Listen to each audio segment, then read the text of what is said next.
Hey guys, we are back after a short hiatus. Everyone's like, where are you guys? Where are you guys? I think we have the audio all straightened out. Let us know that you can hear us loud and clear. Kim, hello. Yeah, we have a full house that was waiting. Yeah, let's see. Thanks, moderators, for coming in. We're going to probably need you.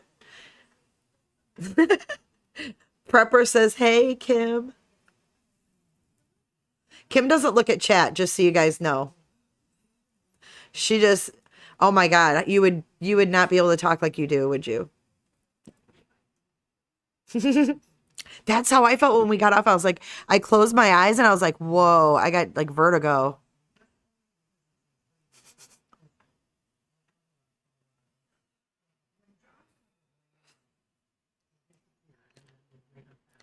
Yeah, that works out great. I think that worked out great earlier too. Oh my God, they said they can't hear you. Are you flipping kidding me? It's coming. Oh, hold up. Okay, now talk. See, that's insane. They can hear you. Wow, what is going on? Can you hear her now, you guys? You still can't hear her? Oh my God. How about now?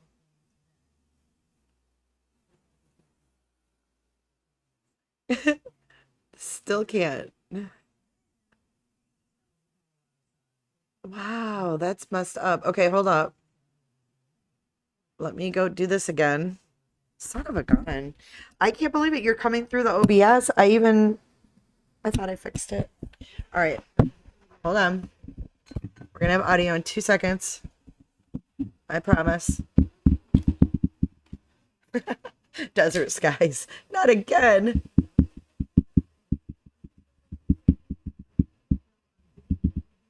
Okay, Kim. Yes. I think we're in business. We good? Hold on one sec. Turn me up. Good, we're good. All right, can you guys hear Kim now? Can you hear me now? I think we are good. Okay. So, you went and had your Zoom call and everybody had a little list or had their questions that you were going to ask. So, do you want to go over those? I can't hear you. Oh my gosh. Can you guys hear her?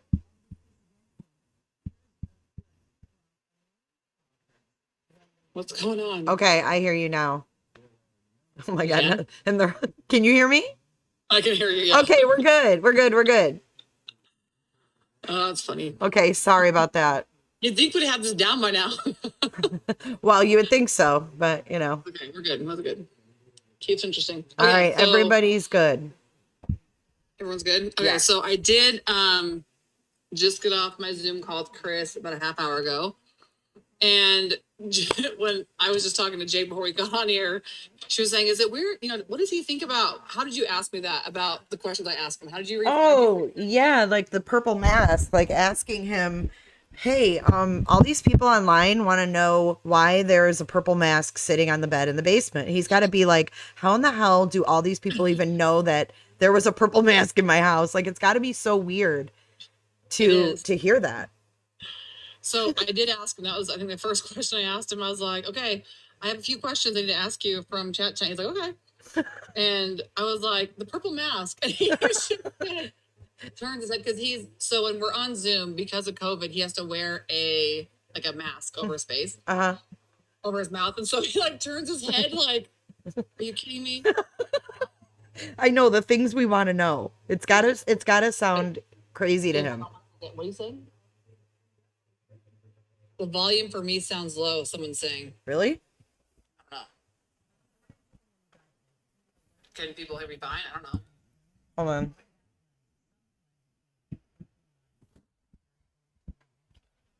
I think the volume should be fine. Okay. Does anyone else have a problem hearing me? Okay, they're saying it's good. Okay, cool. We're good. So, what was I saying? Oh, yeah. So when I asked him that question, he's like, wait, what? Right. I asked him about the purple mask, and that's exactly right. I mean, he does. He all the time was like, where is it coming from? And it's like that all over again. He's like, holy cow, it really does trip him out that people know the craziest, like the The smallest, smallest detail. things about him, and he was such a private guy. Yeah, very private. So this is very unintrusive because I guess he realizes like it's out there, but at the same time, he's just like, what? The purple mask was just a purple mask. He did not wear one. He did not use it. Really? They had many, he said. That was a very popular thing in the house. So I asked, so did you ever wear it? And he's like, no. Maybe like he said being so with the girls one time, but he's never worn it to like sleep or block the light out or rest. No, he never wore that. Crazy. So, like, Okay, for those that don't know, they're like, what's the purple mask? The purple mask was on top of the comforter in the basement, on the bed that was unmade in their basement. And everybody's been asking for 2 years about that damn mask because people assumed that NK used it. I know that was one theory. yeah. And also, I mean, we knew it was Shanann's mask, but we didn't know if Chris wore it to bed. So he says, no, he did not wear a purple mask. Well, and people also thought it was the same one from upstairs because there was some upstairs. There's one upstairs taken like that was in a photo, and then downstairs, and so people thought he moved it, but it was. If you actually zoom into them, they're 2 different patterns on them, so they're different. Well, the one in the thumbnail, it was funny because I just Googled purple sleeping mask and that was the first one that came up. I was like, oh, how funny. That was funny. Yeah, that kind of lined up funny. All right, so what's the next question that we asked? So withdrawal from the patches or anything from the patches, and he said even in general, there was that like coming off period, of just when you're so amped up, like he would come off of it and just be exhausted anyways because he said that checking his watch, it was like literally like he was working out. He was like, it really like your body just goes and goes and goes. And so definitely not having it. And on top of that, not having like, I mean, I guess through canteen and stuff, you can get protein and amino acids and stuff like that, but it is different than his obviously at home eating. So Yeah, so he went off the Thrive and then also his whole diet changed. yeah. Has he gained weight?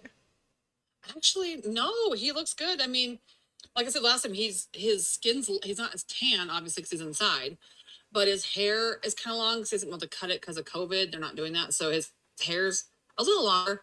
Really? He gets it wet with some water. Yeah. It's like probably, when I say long, I'm talking like less than an inch long. Like Oh, okay. I'm picturing him with like longer hair. I'm like, wow. And then he's got a beard still. But he's the same. I know he has fluctuated up and down, but like the last, I'd say 8 or 9 months, his physique, as far as like his shoulders looking wide and his waist looking small, like he looks the same. He looks strong still, like his arms look strong still. So he must be working out in prison. Well, I think they could work out in their cells. I mean, they're not having like yard time like they were. Oh, not at all. But they, you can do push-ups and stuff like that in a cell. I don't know. That's about it, huh? Yeah. Well, I know for a while they weren't even wanting him to do that because of COVID, because they weren't having the people come clean the floors like they normally do. So they were like trying to tell people not to do that. Please don't work out because there's germs. So yeah, there's that. And then I asked him about the fire pit, and he has no idea. He's like, that is a gas fire pit. There's a tank underneath. It's not wood. So he has no idea, but he doesn't want me to find out. So he's like, He doesn't remember no. He doesn't remember them taking anything out of there? No. He doesn't remember taking anything out of there and why there would be something like that in there, because it's not like a fire pit where you go burn stuff. It's like a gas. Right. It's more for like looks. Yeah. Yeah. So he was like, I have no idea. He's like you said earlier, it's literally the majority of things I asked him about. He's like, what? Now, I asked him about the temperature gauge in the refrigerator. And again, he's like, I don't even, like, a lot of things you do on a day-to-day basis. He's like, I don't know. Well, I mean, imagine, Kim, if someone picked up your phone right now. I mean, if you're like me, I screenshot so much stuff. just so I can remember, oh, I want to look at that or I want to go back to that, whatever. And if someone got my phone and saw every screenshot or picture, they'd probably be like, what the hell, too? I mean, if I want to be Let's honest. real. If either you or I or the majority of people on this right now, if the FBI looked into our computers, I think we'd all be in prison. They'd be like, what have you guys been researching? Oh my God. Yeah. Our internet history alone. No, but what he did say about the refrigerator thermometer, he said he does remember it going out and not working for a while. And he sent a picture to Frank, Shen's dad, because he used to work in a place that did all that stuff, repairs and whatever. And he remembered that the temperature, it wasn't keeping the right temperature. And so he says, the only thing he can remember, if it was something different than that, he doesn't know, but the only thing he remembers is taking a picture and sending it to Frank because it wasn't working properly. Interesting. Okay. But see how they put those things in Discovery that you're like, oh, it seems like it's a big deal. Well, yeah, it makes me Like, think my that it was refrigerator wasn't relevant. working. Yeah. Yeah. Well, I think that, with all the medications too, people wondered if there was something that they kept in that fridge and it had to be a certain temperature or something. I know that's one thing that I heard. Yeah, he hasn't said, he just said that he remembers it not working properly one time and he took a snapshot, sent it to Frank, and that was it. Okay, cool. Thanks for finding out. You're welcome. All right, what's next? All the questions I had written down, so that's all I asked about. Oh, that was the only ones? Yeah. Okay. I couldn't remember if we had more. No. I can't remember any more either. No, I just... No, I think that was... No, there was one more. What was Dave's question? Whose? Dave, the one... He's in chat. Dave, what was your question? I thought you had one too that we wrote down. Well, I might have asked Marty in an email. Maybe his was the fire pit. Maybe he was the one that came up with the fire pit. Oh, yeah. That's so crazy. So he definitely knows, like he said, without a doubt, like he did not put papers in there. Yeah, he was like, why would, he was like, that's not, yeah. Cause that's like, not somewhere you'd put them. And he goes, because I asked him, I said, did you have a gas fire pit? Because I've seen the one that's in the back, it's gas. I said, did you guys have an actual fire pit? He's like, no. Only the kind that had like the tank underneath, had the blue flame on top. And he was like, there would be any paper in there. Like we wouldn't burn anything in there, so. Very weird. I had no idea, but he would like me to find out for him. So I guess if we can find out, we'll give him information. Huh. Yeah. Yeah, that's really interesting. I mean, I didn't think that he would remember because he seemed like he was in a state of shock during that video. Like you can just tell he's not paying attention to what she's doing. He's in his own world, in his own mind, Well, even the question that when I was talking to him about when Nicole Atkinson had told him to transfer her money from the Thrive thing to the account, did not remember that. He's like, I don't know what you're talking about. So yeah, it probably went in one ear and out the other at that point. Yeah, I think, and that's exactly it. I don't think people realize that a lot of those things, he doesn't, like when people ask about him coming in the house. Like when you came into the house, what did you do? And he's like, I literally stood inside of there and was just like, oh, okay. Just. Yeah, like trying to get himself together. Yeah, like just don't pass out, don't throw up. Like, what is going on? Is this real? What is happening? So he doesn't even, a lot of those things, he's like, I don't even know what they're talking about. That's so crazy. He wishes he could see, he does. I know he does. He does want, he would like to be able to have access to watch those videos and stuff. Yes, absolutely. Even listening to him, the things that he said, like the things that he's talked about, he would like to hear that. And because that was the one thing I remember when he wrote, was doing that book with Cadel, that I told him would be actually a good thing. His whole family was like, I can't believe that she's done this to us. And it was a horrible, whatever she did, it was crazy. But then I was like, actually it's kind of a good thing because for a minute he was able to have the hard copy of it. And I thought for him, it'd be good for him to see what he said. You know what I'm saying? Like actually be able to read it because then he could be like, oh no, like, as time has gone on. He can read his own words. Yeah. Yeah. Yeah. And he did have that exact reaction when he did have the book for a minute. That's exactly what he was saying. I was like, are you kidding me? Like, wow. He obviously wanted his testimony shared. That was the whole point of the book. was to be that. That was supposed to be the highlight. That was supposed to be what that was all about. And it took a turn for obviously the worst. It was not, I don't know what happened. But yeah, so that was just his account of, I was actually supposed, like, that was actually his account for what he told the investigators, which clearly the details are off, you know. I don't even know how he can keep his thoughts straight, to be honest, because he's been in a cell like 23 hours a day. I would be losing my mind. I mean, yeah, I think most people do, you know. And for a long time, for almost 2 years of it, he was by himself without a cellie, without like a roommate or whatever you call him. So a cellmate. So literally just him and his own thoughts and letters and stuff like that for almost 2 years. Yeah, I can't even imagine. I can't imagine being in a small, how big is this cell? 6x9.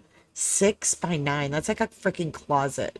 Yeah, like my kitchen table's that big. Oh my God. That's why you were saying, yeah, you walked around that and like, oh my God, I got to get away. Even up and down my kitchen table, I'll just walk up and down my kitchen table and I'm like, I'll start pounding my chest, like my fingertips, like, okay. Yeah. Okay, I need to, even for a 15-minute phone call. And imagine like walls being around you too. Oh, I can't even, I don't even know. I couldn't imagine that. I just put the Zoom number up for everybody. If you guys want to call in, we're going to open up the lines again. I don't know how you even have a voice. I don't know. You're like a machine. Yeah.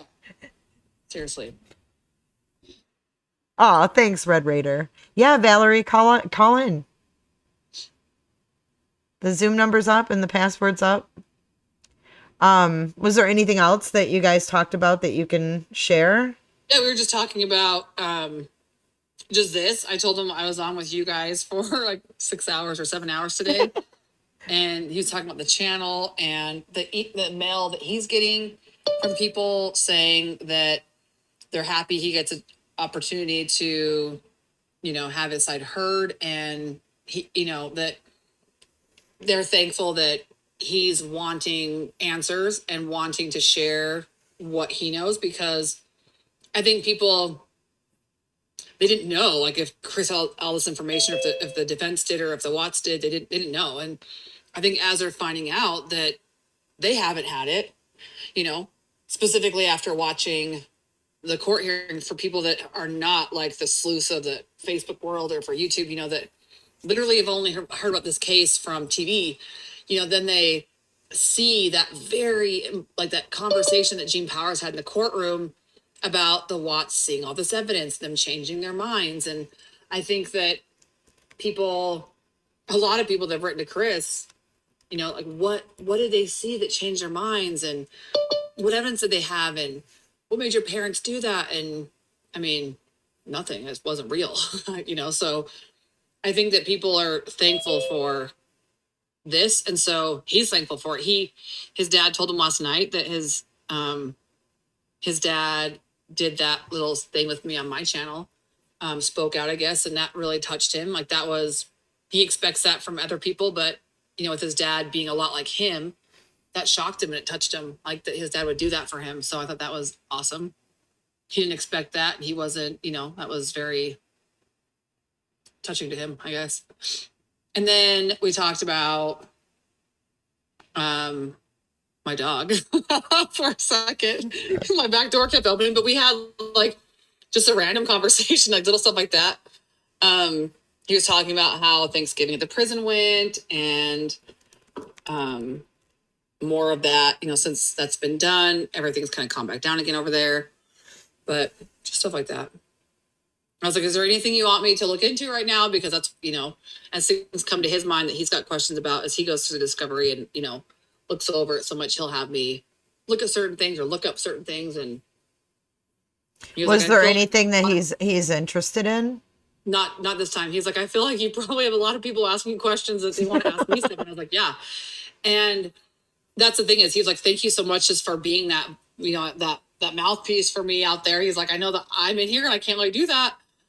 And yeah, for real.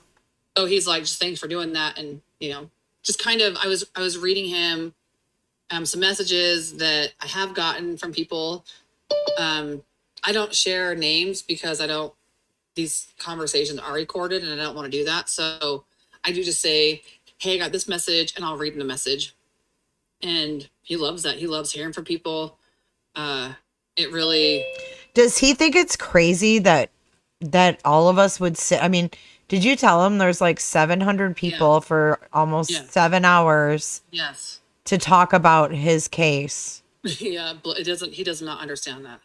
That's got to be just mind blowing. Weird. Like, yeah, because specific, more important, he didn't like that to begin with. Even in the world that he was in before this, like he didn't. yeah, the like videos that. and the pictures were almost easier than having thousands and thousands of people analyzing your every item in your home.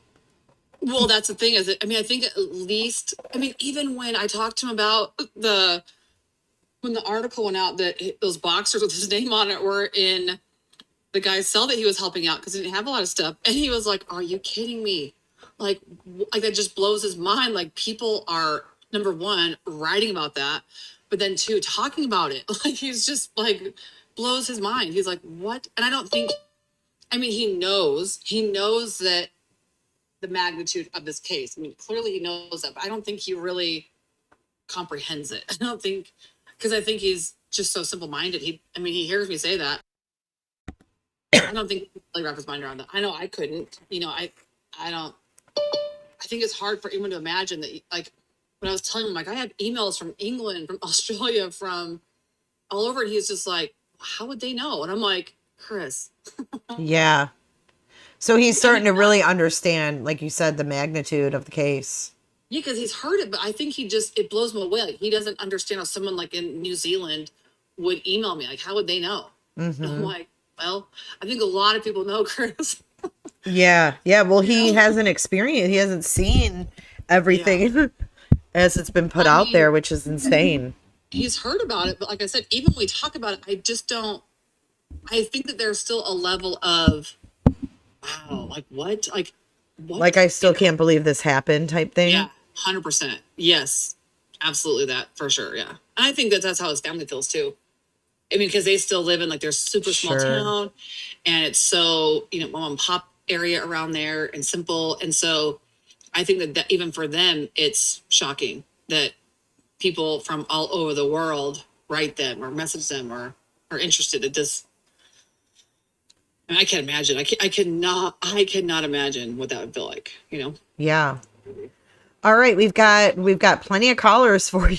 Cool. Are you ready? Good. All right. Sue, are you unmuted? Sue, you didn't connect to audio, so you're gonna have to hop off and come back and connect to computer audio. Val, why don't you go ahead and unmute and say what you want to say? Is this Val from earlier? It is. Yeah, sorry. Welcome back, Val. Thank you. And I have to apologize for my voice. I know I sound like a kid, but I promise you I'm not. I'm 35 years old. And you don't have to apologize. Yeah. I think I sound like a guy. So we're good. Yeah, you don't have to apologize at all. So what's happening? What do you think? What are you thinking? Well, I just, I really just have to thank both of you for allowing these kind of discussions because, like I said earlier, I've been following this case since the very beginning. And, I've always thought that there were a lot of loopholes that there were a lot of things were missed. And I felt that the investigation itself was poorly done. And I also felt that if Chris was to be sentenced in Canada, the 84 life sentencing, I don't think I've ever heard of such thing happening here, especially when there's very little evidence. Hey, Val, you're kind of muffled. I think you might have covered up your speaker, hon. Oh, I'm sorry. Oh, there you go. Can you hear me now? Yep. Okay, what part did you hear? Continue. Everything. Yeah, we heard everything. I just didn't want you to keep being muffled. Oh, okay.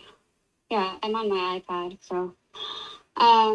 So yeah, I guess, I just felt like he was kind of treated unfairly, and I'm not saying that that he should get out and stuff like that. I'm not saying that at all. I just think that, You know, there's obviously a lot more to what happened, and I'm really glad that it's finally starting to come into light, because I think that, you know, Chris, especially his family, deserves to know the truth and Yeah. deserve to have answers. And honestly, I think, you know, I would assume that Shanann's family would want the same thing, you know? Yeah. I mean, I know that's a question that people ask a lot is, well, what does he want out of this? Or are you guys just hoping, are you, like me specifically, am I just trying to get him off and get him out of there with no responsibility? And no, it's not it at all. He wants to stay in court, and there's a lot that needs to be ironed out. And Chris isn't even saying that he needs to walk out of there 100%. That's not what it is. He just wants to go back to court. And he wants, I think he's got a lot of questions too, like we do, and he wants answers just as much as we do. So, and his family does too. I mean, they, by no means, if you guys have know anything about the Watts, I mean, it's been a roller coaster for them as well. And I mean, talking with his mom so much, it's like, I know the struggle that she's gone through, because she is more emotional. And information, it's going to make you go, wait, what? And she has said, like, I just want to know the truth too. I just want the answers too. And she's not just settling for, well, he says what his first story is true. I mean, that makes her feel a sense of peace, and Ronnie too. But end of the day, she's like, I want to see evidence too, so I think that's fantastic that she says that. So yeah. Well, I don't just like they're, she's wrong, he's right, done. No, more than that. I actually feel for Cindy, because, I'm a parent myself, and, she's advocating for her son, like I think most parents would do. And people jump to the conclusion of, oh, well, he must be a monster because of her, and look how she raised him. And, we have to remember there are lots of murderers and criminals of all sorts. And at the end of the day, people are going to be who they're going to be, regardless of how they were raised or not raised, And I think, if I were to talk to Cindy, I would say, you're just advocating for your son. You're not doing anything wrong. Well, I mean, I'll say this. If my parents were responsible for the decisions I've made in my life, I feel bad. I mean, I think it's sad. And I think that people forget, like when Cindy came out on the news before and was talking about her, about her relationship with Shanann and some things that she was concerned about, and her son. I mean, people have to realize that was her life experience. That was her relationship with her daughter-in-law. That's the things that she experienced. And whether you like it or not, she can talk about that. She doesn't need to be quiet because she's passed away. It doesn't, people say, well, don't bash the dead. Well, she's talking about when she was alive, the relationship she had with her when she was alive. So that's obviously critical in a case like this. And I say this all the time, kind of jokingly, but we talk about presidents and they're all dead. I mean, that's what it's about. And unfortunately, I mean, Shanann, when she was here, left a very big footprint on social media, and a lot for people to analyze and go over. And, when she was upset with Cindy over the net situation, she was very vocal about it in Facebook groups and to her friends and on her own Facebook profile. So unfortunately, it's just part of the situation. Part of the case is discussing that, because clearly that matters. I mean, just like everyone talks about Chris's past and, he's done this and this and this. I mean, that's just, unfortunately, I mean, I can't imagine how hard that would be to hear that, because clearly in a situation like this, unfortunately, the darker parts of your personality are going to be what people are questioning the most, because those parts of your personality are what could, they could say, well, that part of her personality would make me think that she could do this, or that part of his personality makes me think he could do this. So unfortunately, not that the families wanted this, because of course they don't want this to happen, but it got there. We're in this place. And unfortunately, I mean, I said this earlier when we were talking, I know our families come forward before and said, we don't want people talking about it. but their family has put out like 5 or 6 different shows that are worldwide. I mean, Netflix. So people are going to talk about it.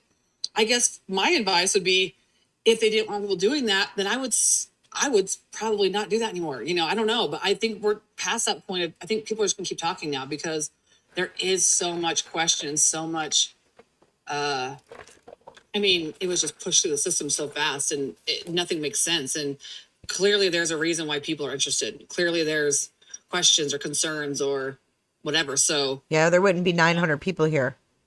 there are. Yeah. Gilbert Cologne has a question. He wants to know how the hell Shanann's family emptied the house without Chris's authorization. We don't know. We have no idea. None. And that will be addressed in court going forward, because potentially it's robbery. I know that he did sign over. I know that they signed paperwork for her dad to, be in control of stuff as far as her, like, being her voice, but Chris didn't. When I was the one that told him. We were talking about me going to Colorado, and he wanted me to look at some stuff, and I was like, well, your house, it's not there. He's like, what do you mean it's not there? I was like, well, Chris, your house has been empty a long time ago. And he was like, and he had no idea. He's like, wait, what? Because he knew that his parents had gotten some jerseys, some like his tools, other little things. Can you clarify if he did, like, when he signed off the Shanann's estate to Frank, did that include anything to do with the house? No. It's just that he can make decisions and sign for things for her. It's not like, hey, you get to have everything. Chris relinquishes all of his rights. No. That's not what that meant. No. Okay. The paper. Even the paperwork that's on line that you can see. I have the link on my about section of my YouTube channel. You can go look at all of the filings, and no, it was just that he could basically speak on behalf of her. But it wasn't. Absolutely not. Was it?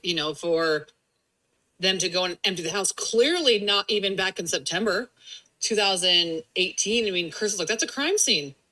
That's a crime scene. Like, that was his, like, literally his first reaction. That's a crime scene. How could they empty it? Did he say if there was anything there specifically that he thought would still, be like potential evidence at all? He wanted that whole house looked over. He wanted a whole new investigation team, forensics, everything. He wanted that house to be gone through, for sure. Like combed over and... Yep, absolutely. Yeah, they didn't do any of that. They just released it. They didn't. Well, I know that they did go in there, but that was the problem too, is if you look at the evidence, certain things when you're collecting evidence need to be put either in plastic or paper or whatever. I know that they had commingled a lot of evidence by just putting everything together in one thing.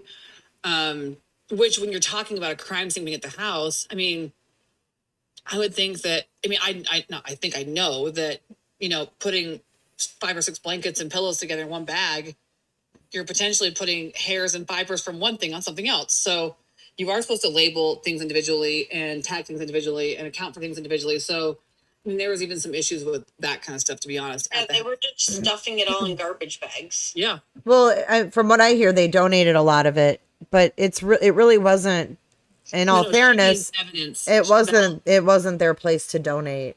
No, I think Val's talking about when they No, not Val. I'm talking about, I'm sorry, I was reading chat. Oh, okay, sorry. They said that they thought the family had donated a lot of stuff, but if they got rid of all of Chris's clothes and stuff, I'm sure that was donated. Where else would it be? Even like with the kids stuff, those are Chris, I thought it was sad that some of those toys were left out in the backyard. That broke my heart. Didn't the Watts know about it, though? No, the Watts. What's the that? Watts had no idea they were there. Oh, wow. No, we all knew that they were there. But they didn't get anything of the kids. Like, they didn't get one thing from their grandkids, and I have a problem with that. I'll go into like the personal part of that, and that's where I have an issue. I don't think that was their place. That's their grandkids too. And I get that they're upset, but that's not, I feel terrible for the Watts that they were not able to have anything from their grandkids. Yeah, that's not right. That's terrible. That's heartbreaking. They were born because of them. They have their blood. They should have been able to get something. I mean, whether Chris did it or not, at the end of the day, those were their grandbabies. Right. I So don't that's understand why they would be taking it out on Cindy and Ronnie. I don't either. All right, we've got more callers. It looks like two sides to a story. You can unmute. And then iPhone, is that you, Makeup Mobster? You can unmute as well. I don't want to put too many people in here at once, just because I don't want everybody talking over everybody. That gets to be a mess. So two sides to a story. Can you hear us? What's up? Yeah, can you hear me? Yeah, I can hear you now. Hi. I actually do not. Of course, what happened with this case is a very sad situation, but I kind of do believe the story that Chris has given. And the reason that I believe this is because my understanding is I take it way back. Like at the beginning of them dating, I think that she grounded her feelings. Like she was going to be the one in control, because first she said, "Oh, he looks a certain way. He's not my type," and she immediately already kind of put him in a situation where she was going to run that relationship. And kids came when she wanted. They moved when she wanted. Everything was done based on what she wanted. And maybe the only times he was able to speak to his family, he told them what was going on, and never was there very good things to say about her. So how could they possibly feel? Like you're meaning like they only heard the bad stuff? Well, I don't think there was much good to give. Like, I mean, she had to have good things for him to continue to be in a relationship with her. I believe that, but I do believe that he was just losing. He was ground. unhappy. Oh yeah, I mean, she didn't really let him be himself, you know. And he gave up his job. He did these things based on his decisions. He did sacrifice a lot of himself, I think. I mean, going to NASCAR tech school, becoming a mechanic, and then working for Ford in North Carolina, and then transferring to Longmont, Colorado. I mean, that was his dream, you know, was to be a mechanic. Obviously, he wanted to work in a pit crew, but I heard the story was that he left Ford because he could make more money at Anadarko. Does he regret that, Kim? I think it was a pay cut. I think that what I know is that she didn't like him working there. It was, I guess, not like the status quo. Yeah, I think he actually took a pay cut going to Anadarko. You know, I actually know a girl. Listen, I know a girl whose husband was a garbage man. He made very good money. And when they got married, she made him switch jobs because she didn't want to be married to a garbage man. I mean, this shit happens for real. Yeah. Hey, Kim, does he regret that, though? Like, does he regret quitting job and moving and all that? I mean, no, because here's why. I mean, he obviously loved being a mechanic. That was a passion of his. And I know that, I think he kind of talked himself out of it. I know he was getting some carpal tunnel issues and stuff from the repetitive motions of work or whatever, but I think he talked himself out of that more because there's job change. So he was like, to make himself feel better, he was like, well, you know, this is getting bad and this is getting bad, so I guess it's okay. But I mean, clearly that was a love. I mean, he loved doing it. So, but I mean, when it came to his relationship, that's just how Chris was. I mean, anything that he needed to do to make it better for the family, for the kids, for Shanann, he just did it. That's just his personality. So to say, did he regret it? No, I mean, I think that was something he was very willing to do. I mean, even a discussion with Cindy the other day, you know, about even Chris's behavior, you know, and she was like, you know, I have to realize that he was married to her, and there are some decisions that Chris made that they didn't understand or they didn't like, and but he was married, and he was doing what his family with his wife and kids, like what he felt was for their family. So, I mean, Chris is always, that's just who he is. I mean, he was married, and to be honest, you guys, I don't think that it only has been recently that Chris has even maybe been able to reflect back on his relationship with Shanann and been able to see it for what it was, because for so long that was just his relationship. And people have said, oh, her personality versus his, controlling, domineering, whatever, all these different things. But Chris he never knew to look at it like that. Even when he was with his girlfriend at the end, it was just different. But he still wasn't labeling Shanann, as the things that have been labeled to her on the outside, like with people in the, out here in the public. So he never looked at it like that. He was just happy to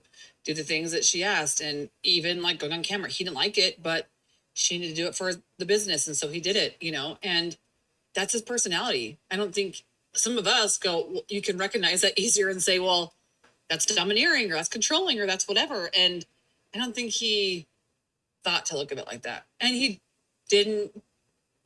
I mean, I think a lot of people just have these, social circles where they kind of nag or like kind of, talk about their spouse or significant other and look at their flaws and talk about their flaws in a social situation. And I just think that Chris didn't think of it like that. I don't think he's never liked people talking bad about other people. That's not his behavior. It's not how he is. So I don't know. All right. Hey, iPhone, you can unmute iPhone with the kitty.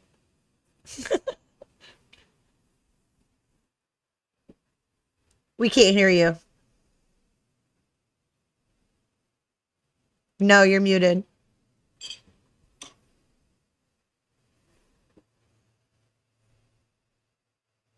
No, we can't hear you. It just says you're muted.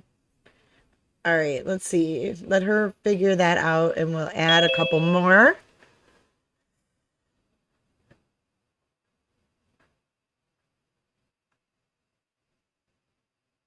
They're both connecting. Damn audio.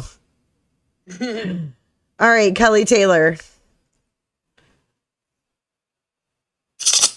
Hey Jay, hey Kim. Thanks for having me on. Hey, what's up? Not much. Years when this first started and you started your first podcast, I was right there with you guys. I remember you. And I had to take some time off from the case, clearly. But I just was wondering, I know that Kim has probably already clarified, but I'm just wondering, what happened with Anna? Like, what happened with that whole scenario in that situation? What were her motives for inserting herself? So that is, unfortunately, there's a lot of topics I will talk about, but that isn't one of them, only because, I mean, that we don't, if she wants to speak about that at some point, she will. It's not something that Chris wants to talk about and not something, I think I'm going to talk about, but his family also wants to have that respect for her in that situation. So if she has to talk about, I think that we'll have to wait for her to come out with that. I do know more about that, but that is one topic that we're gonna kind of push to the side, I guess. Yeah, no problem. I'm sorry. I Every question, but those are a couple things that, like his sister. I won't talk about his sister at all either. Of course not. There's just a couple things that I do think that are off limits, but everything else. If you have another question, I'd love to answer it. No, I just wanted to say thank you. I just actually joined Jay's Patreon last night and listened to your live from the other night, and it was so nice to hear you and Kelly both together because I just love the information that you put forth, and thanks for bringing another side to the story, because flopping back and forth over these few years, you always want more information and more details. So thank you so much for that, and thank you, Jay. Oh, thank you, Kelly. Have a great night, guys. You too. Well, thank you so much. I feel bad. No, don't feel bad. Don't feel bad. Thanks, guys. Bye. Bye, Kelly. All right, Galaxy SA and ER, they're still connecting to iPhone. And then we lost the other iPhone. So Val and Melissa, you guys have open mics and two sides. You guys are all open. Okay. I would like to say something. Go ahead. I I think that the reason why people cannot understand or they're so divided in the perspective is because, like, I can see it in two different ways. I can say that his story, and based on, you know, possibly the forensic everything, it can possibly be true. And the reason I feel that is because if she was in a relationship where he was like, not necessarily a pushover, but like you said, he really didn't like to go against it because it's more like he's not like about fighting or being confrontational. But I feel that at some point, maybe she's starting to feel like this is it, it's over. Then she finds she's pregnant. She can already feel that something's not right. And maybe that was her way of trying to get back into a good place and not having him go, because it's almost like you can realize when you lose something that you have that was good. And so at that point, he could have been like, you know what? No, I don't want to do this anymore, because he has seen that there's more to life. He could be with his girl. He can have his own a place. He can have his children. He can, you know, not necessarily not deal with her, but he can move on to a different phase of his life. And at some point, maybe she just said, you know what? She lost it. It could happen. Just Absolutely because she happen, was for sure. doesn't mean that she wasn't a good mother. It doesn't mean that she was a bad wife. It just means that she could have, you know, just lost it and did do it. Right. And just as much, it could be that he lost it and said, I'm done. I can't deal with this. And he held back so many times that he just, you know, he lost it himself. So both situations are believable. But at the end of the day, if he is stating something and there's evidence, or there's, you know, he has rights. So let's make sure that he gets that right.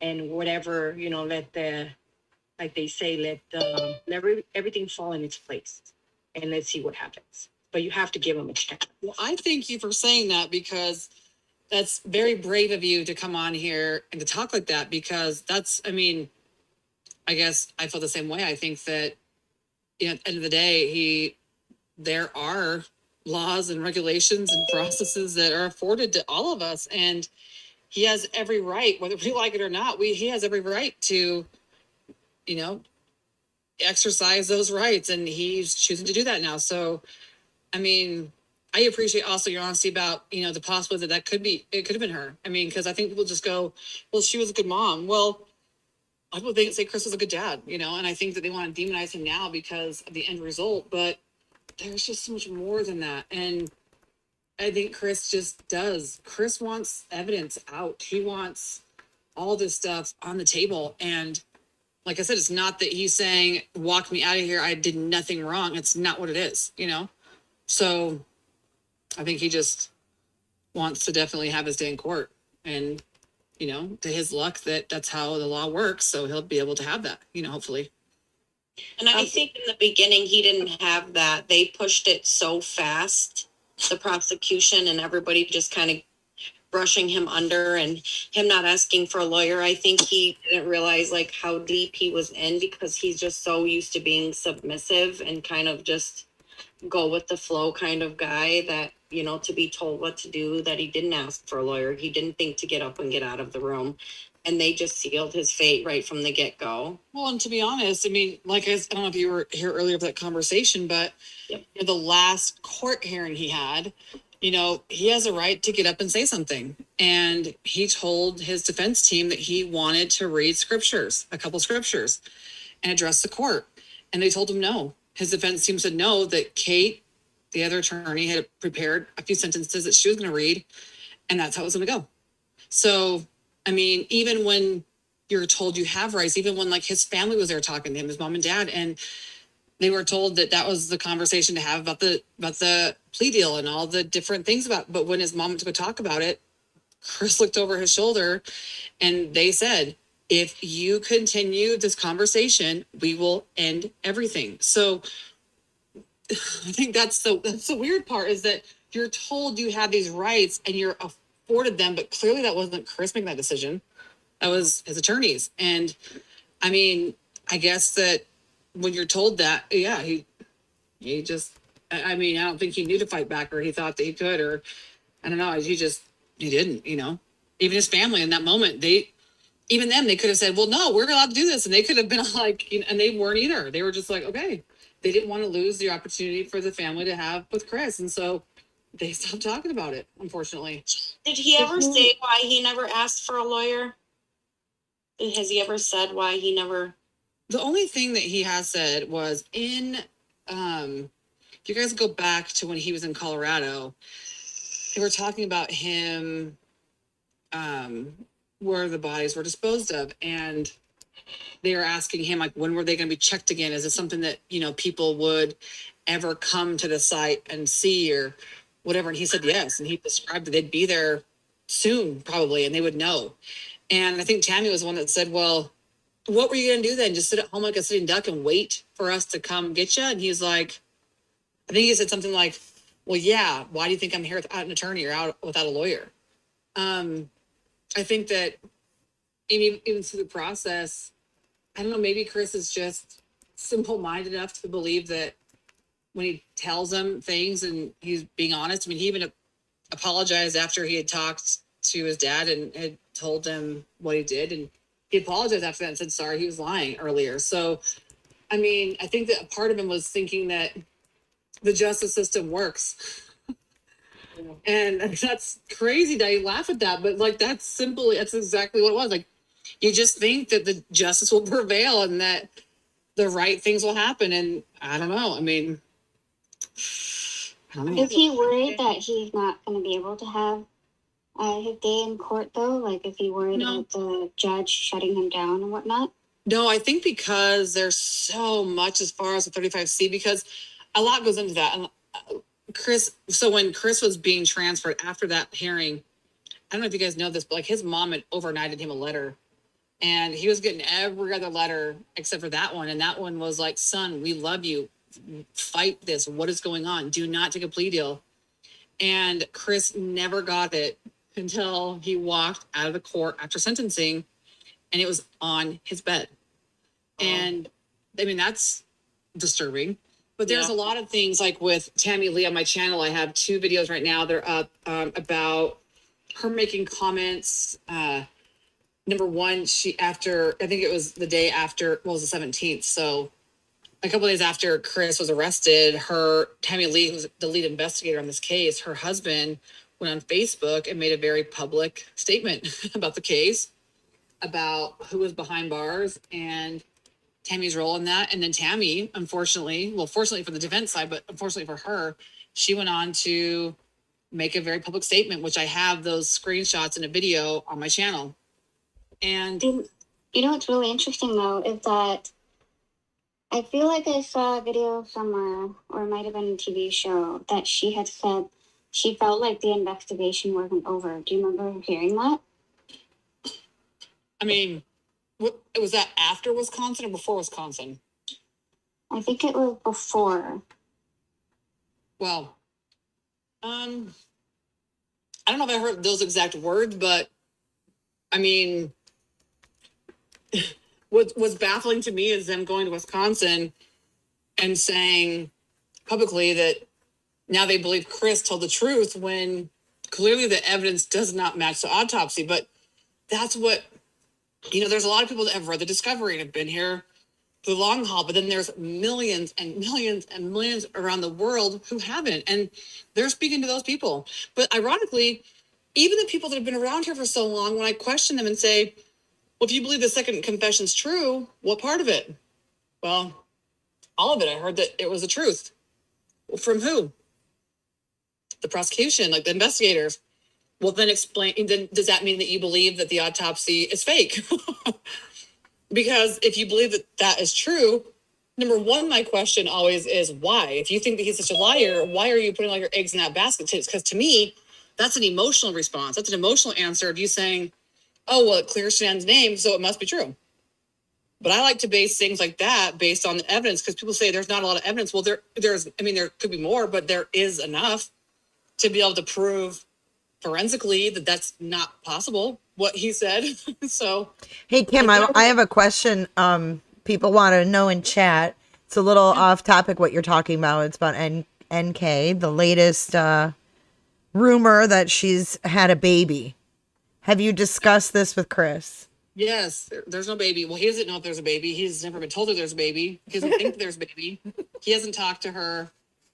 He actually has said that he wouldn't mind having a conversation with her, Really? but he hasn't. Absolutely, he'd like to talk to her. Wow.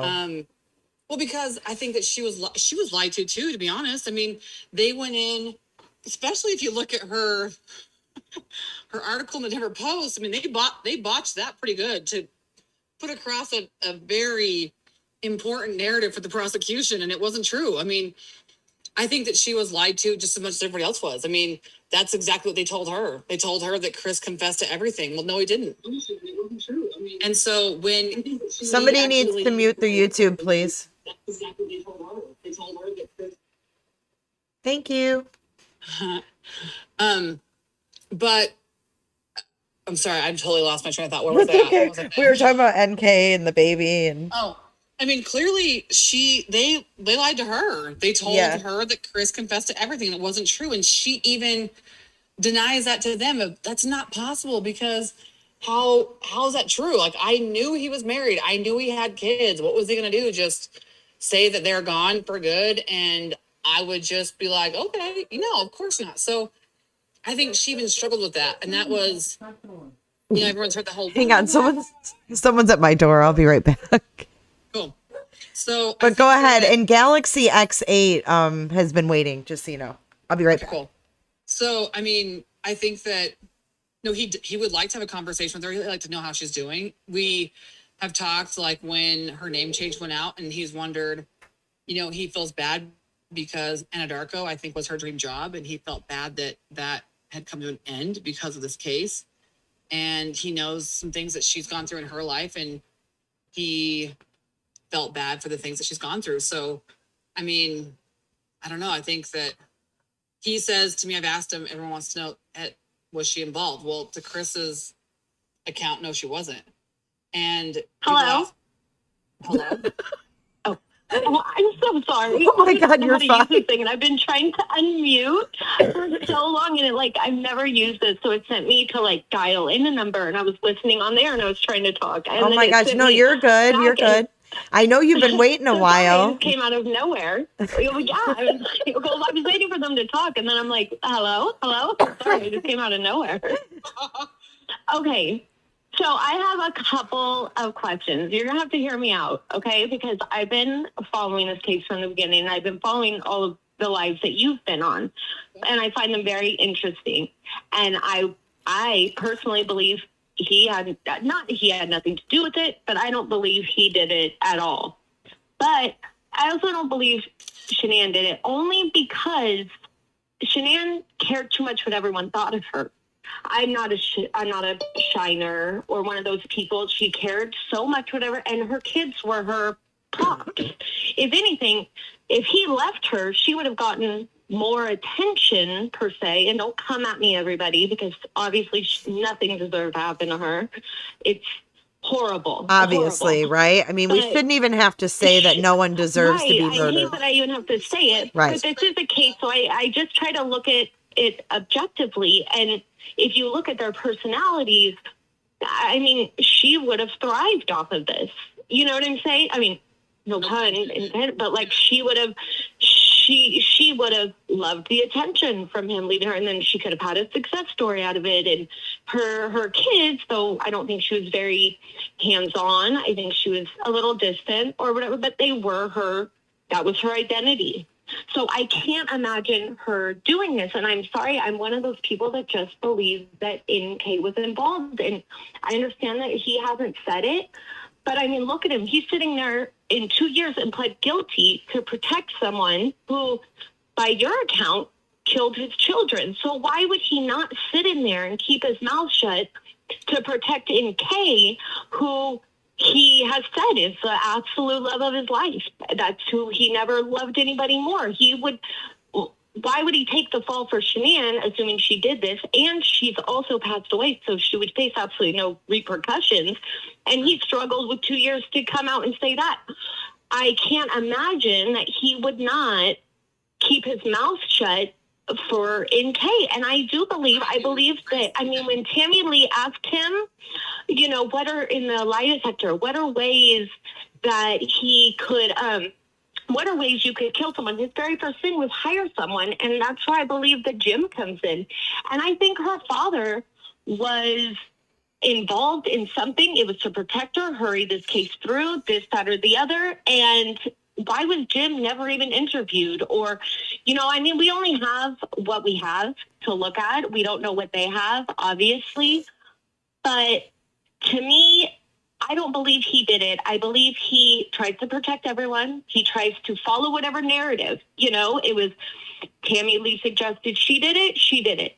They come to her after the shadow story comes out. He has to come up with a story for why there are the shadows. And to me, ultimately, it leads back to protecting her. Shoot, I need to find another story that will come up with the shadows now. So I can't say Shanann did it now because they have the shadows under the car or whatever, which I only believe there was one shadow. So I think Cece maybe was already gone.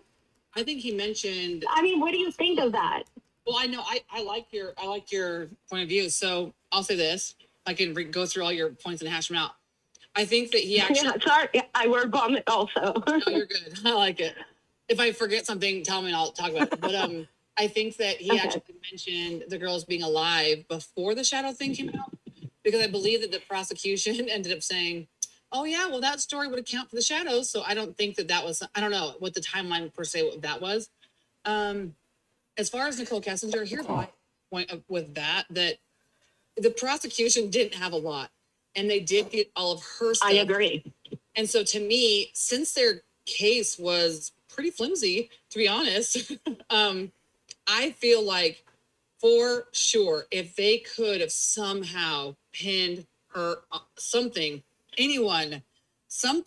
with that situation, especially because that was like their whole thing. Like But what about her dad being super involved into something? So, I mean, if they can get this guy who has no spine for the most part to just admit it, well, that works out for everybody. They never went and checked her house. They never checked her cars. They never followed up with this Jim guy.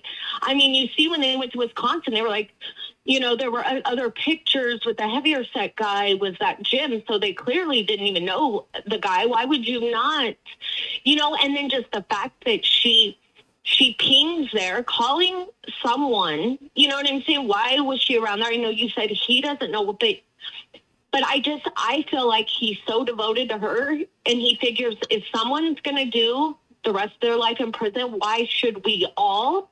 And also I feel like he'll carry the guilt of, well, it was my family. I did arrange it. And I feel like that also goes back to, I should have just went to the Rockies game, which kind of would have been the Broncos game because he never even had tickets to the Rockies game, but his friend had invited him to the Broncos game, you know? To the game, yeah. Right. So, like, I should have just went to the Broncos game because then you get to that Saturday night and the two lazy dogs. Oh, we went to that one, but she didn't like the menu. But yet, when she's talking to her dad, she's like, no, not the one we always go to, a different one. So you don't like the menu that night, even though that's the one you and your family always go to. But, you know, that night you didn't like it. So were they meeting with Jim, who just so happened to be in town on Monday from Wisconsin? I mean, do you see what I'm saying? Like, I understand that the evidence of the autopsy, and I agree that he was, the way that they blocked him from speaking to anyone, knowing anything. I mean, of course his rights were 100% violated. I 100% agree. I mean, I see your path on that. To me, there's so many more, I guess, circumstantial clues that will lead you more back to NK than Shanann. Like, what's her why? You know, what's the reason she would do that? She didn't know Chris would jump on her and kill her. If anything, he'd be the last person to actually take a stance. So what, she was just going to kill them and be like, you're mad, you know? I mean, like, what was her plan after, you know? Why versus NK, who had a lot more to gain, and I don't even think the kids were maybe involved. Like, it might have just been Shanann, and then maybe Bella woke up. You know what I'm saying? And then it was like, shh, now we've got to do something here. So that's where the evidence leads to me more so than Shanann, you know? I think that a lot of that, so when it comes to the defensive side going back, thankfully, we don't have to get into those complex scenarios. And to be honest, I mean, a lot of people have said, well, Chris has had 2 years to think of, since with the evidence he has seen, he's had 2 years to think of a different story to throw us all for a loop. And he has. He's going back to the original story he told his dad. So that's number one, interesting. But number two, going back as far as the prosecution, and I don't know how to explain this, but there are endless theories of what could happen, clearly. I agree. Thankfully for us, I only have to focus on the evidence that was put out, because that's what it takes to get him back into court. Now, I'm not saying that the prosecution can't, and this goes back to court, they can't introduce all these things, because they might have to then at that point with them needing to have evidence. You never know. They might have all these, tricks are going to pull out of their hat. So I guess that will be more of a prosecution's trick. They'll have to pull those things out, because I do know that Chris has asked about her phone pinging there. He wasn't sure why it did. I know that they and also her looking up his address the night before. She knew where he lived. She'd been there. Why is she Googling his address? Maybe for Jim. Why is she Googling Ronnie the night before? Because I'm pretty sure they knew how close he was with his dad, saying, look, we know who your dad is. We know where he lives. Oh my God. Like, you snitch or something happens, and look, Yeah, see, that's, like I said, hold on a second, you guys. Hold on. On her? Hold on. Okay. Gilbert Cologne has another question, and I happen to really like Gilbert's questions. Gilbert says, can someone explain how the hell the sheet was on Survey 319 and no one saw anything? What do you mean that no one saw anything, Gilbert? Probably meaning while everyone was out there that day, how did they not see a sheet flying around? The co-workers. Gotcha, yes. Yeah. It was kind of off, though, to the side where... I think it was like 100 and something feet, and they do have the sagebrush. Yeah, it looks so big. It probably would look like a dot from there. It's a lot bigger than we think. And you have to remember, they wouldn't, be suspicious of anything. Yeah. Well, I just wanted to know, Kim, if you thought that someone else was involved and that he's just trying to, keep it covered up because he doesn't want to, he's protecting them. No. That's what I feel. I've never for 1 second thought that. The reason why is that there's just so much evidence and just so much stuff that would, oh my gosh, just be, unless you literally are, everyone says right now he's a dumb criminal. That would make 2 very, very dumb criminals if there was another one involved, because there's so many small things that could have been covered up or changed or whatever. And especially if it's Nicole Kessinger, because you look at the comments she's made and you have to then decide at what point did she become involved, because you don't have emotional responses like talking about a bedroom with bunk beds because Turner's sister had that. You don't introduce those things emotionally. But in that whole interview, she was selling herself the whole time. I have great credit, and he's never met such an amazing woman, and I care about his she was selling herself to be the most perfect. So, that wouldn't be something. Why would she delete everything? Smash her SIM card. Tell him to delete everything if she was that innocent. Well, I think a lot of people, because if you're looking at a case, she had a lot of sexual pictures with her boyfriend. I don't think that most people would be like, okay, cool, I want to look at all these. No, I think if you were a mistress, I think you'd be a little sketchy. I agree. I agree, but when you're looking at when it comes to naked photos or 3 people murdered, I think we look at it so much that it almost numbs it out. At that time, though, they weren't murdered. They were missing. Right. Well, not at the park interview, they weren't murdered, but by the 16th, they were. When she was the in one on camera, dad, the one they were murdered. Well, you have to think about this. So, Chris was, and then she took her phone home, and then that's when the SIM card got smashed. Before she came back and did the ponytail interview. Yeah, but like I said, I for getting answers for you, like I said, I don't know that I have those kind of answers, because with this case and having Chris go back, those aren't things that were put in the paperwork. Right. be discussed. Like I said, could the prosecution bring them into play later? Possibly, yeah. Yeah, But- because why was she always calling Chris and then calling that Jim guy? Like, it was literally every time she talked to him, she would call him. But they never interviewed him at all, which is very odd also. I feel like they just didn't do their job, period. No, they 100% didn't do their job, 100%. But I just like, Chris. I feel like with Chris. Oh, I'm sorry. You go ahead. I was saying, I just feel like he adds to the story. Almost, he changes the story to fit what he's being told is going on. And to me, it's not even like he's trying to protect himself. Like, he's ready to just fall on the sword, no matter how bad it sounds, to adjust his story to make sure no one else is looked at, you know? Well, I think Hi, can you guys hear me? yeah. Yeah, we can hear you. Oh, hi, Jay. hold can I on. say something a little bit about what Galaxy is saying? Yeah, Galaxy, were you done? Hi, ladies. Wait, hold on 1 second. Galaxy, were you done with what you were saying? Oh, I'm so sorry, Galaxy. Go ahead. Oh, yeah. No, that was just, I don't even remember what I was saying at this point. I was like I'm trying to think of everything while I have her I just want to give, I want to give everybody a chance. So I'll come back a lot. I'll be yeah, on here a lot for you guys. So you guys can come back, but you can also email me. My email is forwardchriswatts@gmail.com. You can email me. Okay, well, I'll hang up and give other people a No, you turn can and just stay listen. on. But You can thank stay so on much. if you want to. Can I? Okay. Yeah, you can stay on. So go ahead. Let both stories be told. Okay, so I have a few questions, but before that, listening to Galaxy, I do remember NK when she was being interviewed, and it kind of stuck with me when she said, I don't know if you guys remember her saying, "Oh, maybe Bella came into the room and he felt like he had to kill her." I don't know if you guys remember that part, and it stuck with me because I'm like thinking, it's like the type of scenario that everybody's talking about.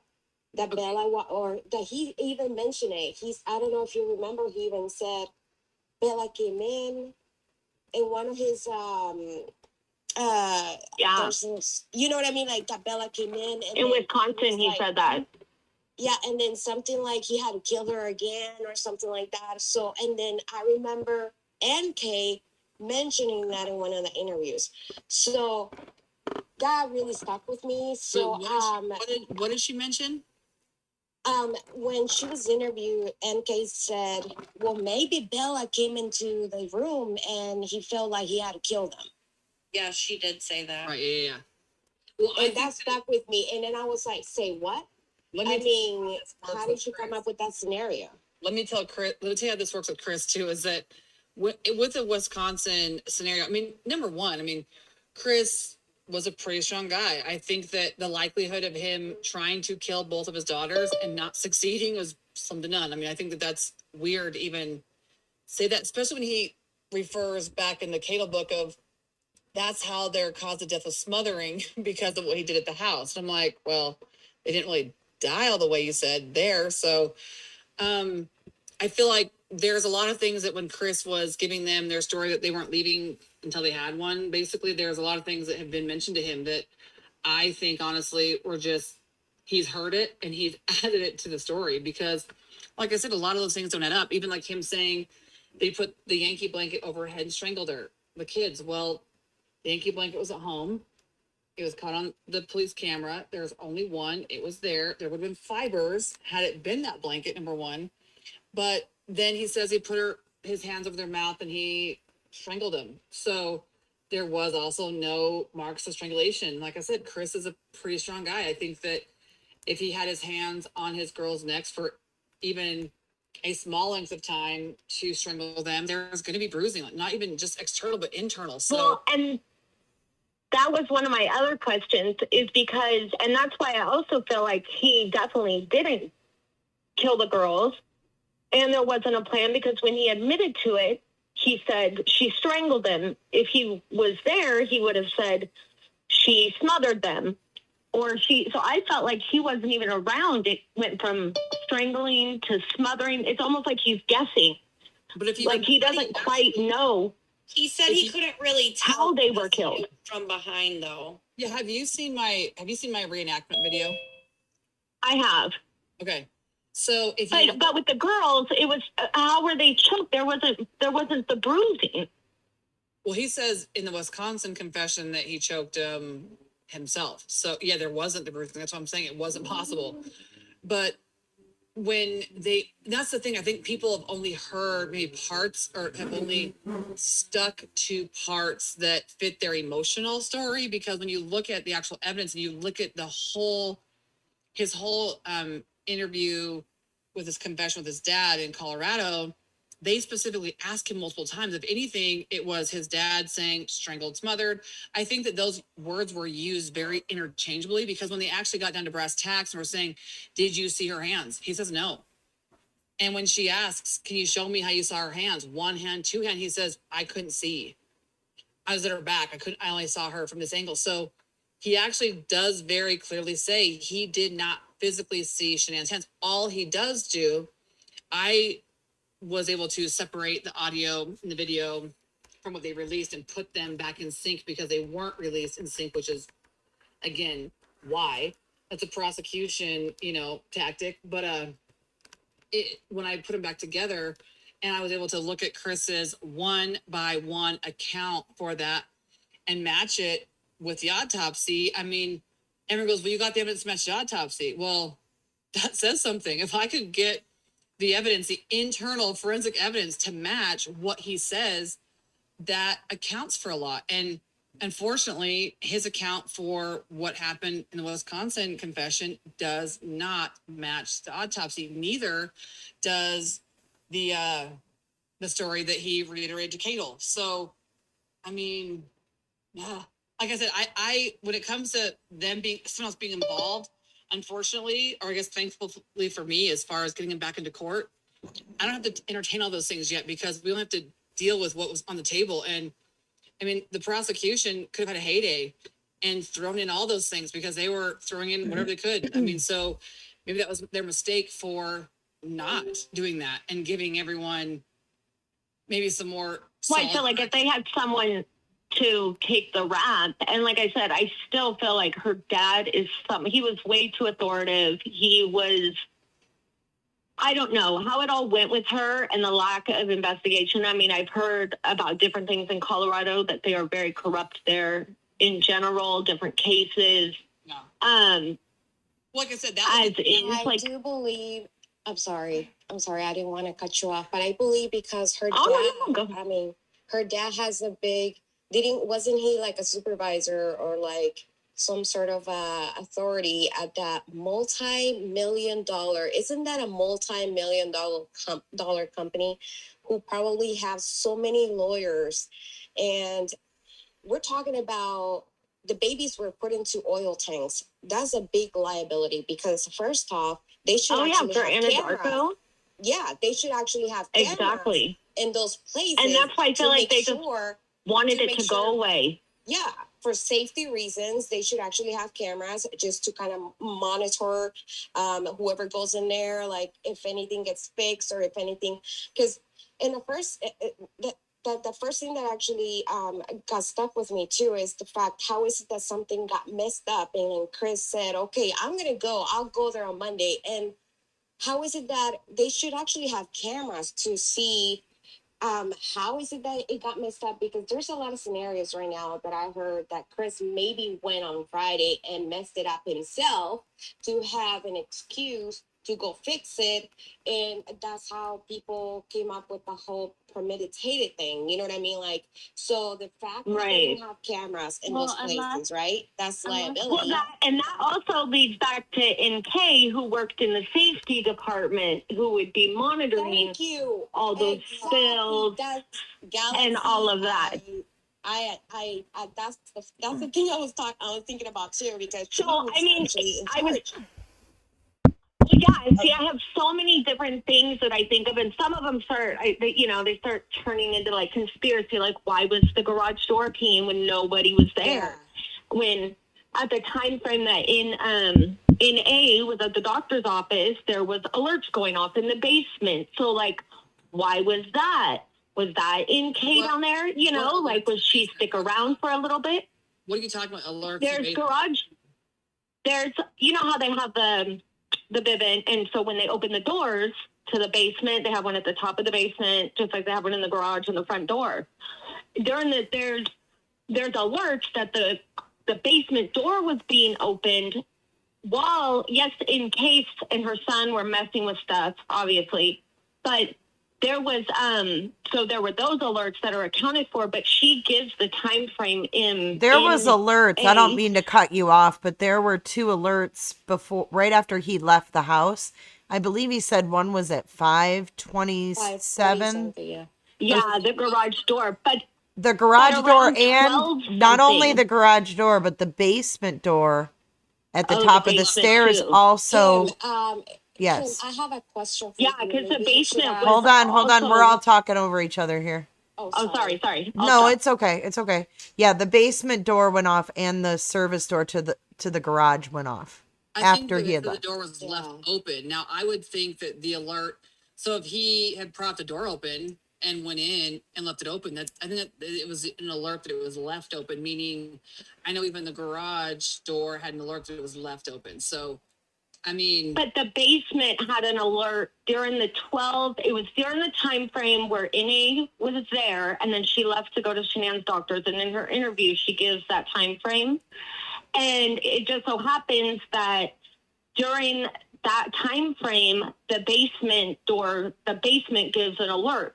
So it was silent from when he could have left it open, but then would it 6 hours later give another alert that it's like, I'm still open, or, because it was a new alert. do you know what page of the Discover that's on? Because I'm not aware. I do not. What's going on. I'm on my phone right now. I will. But yeah, there is an alert.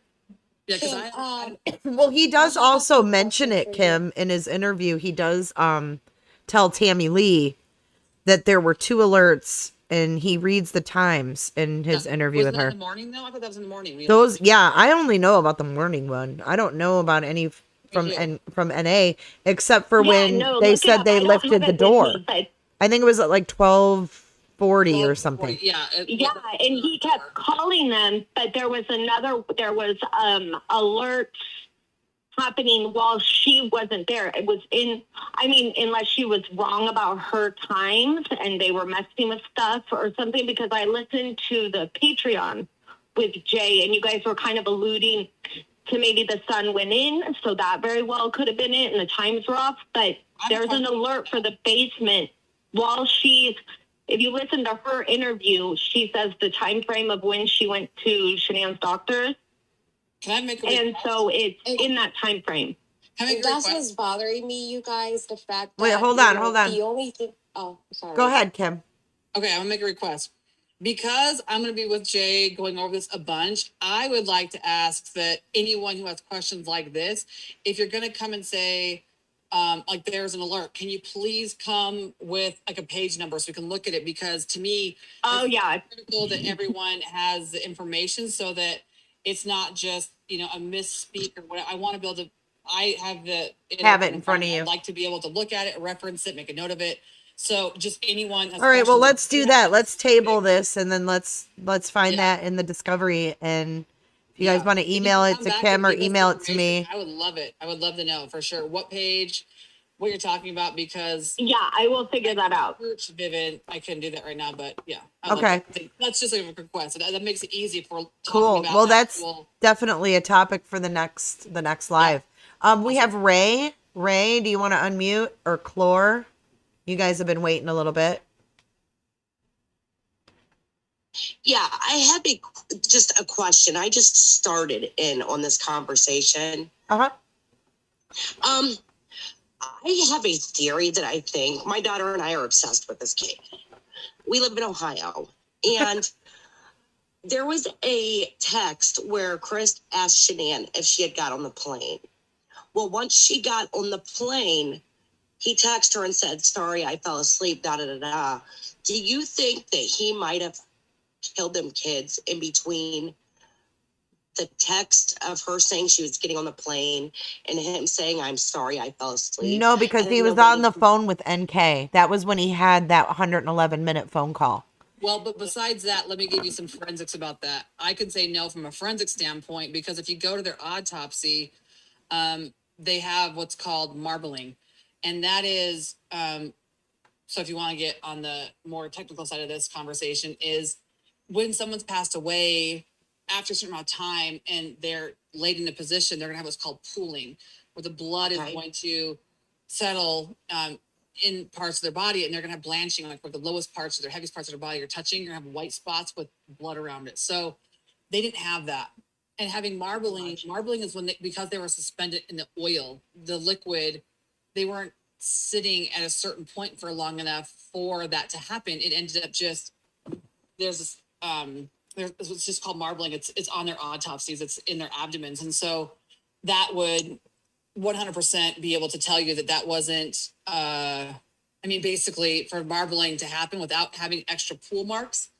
Because even Shanann, she had blanching, which means like the right side of her leg up on the right side of her abdomen to her groin area was blanching. So that was, equated to her being in the ground, the position that she was found in.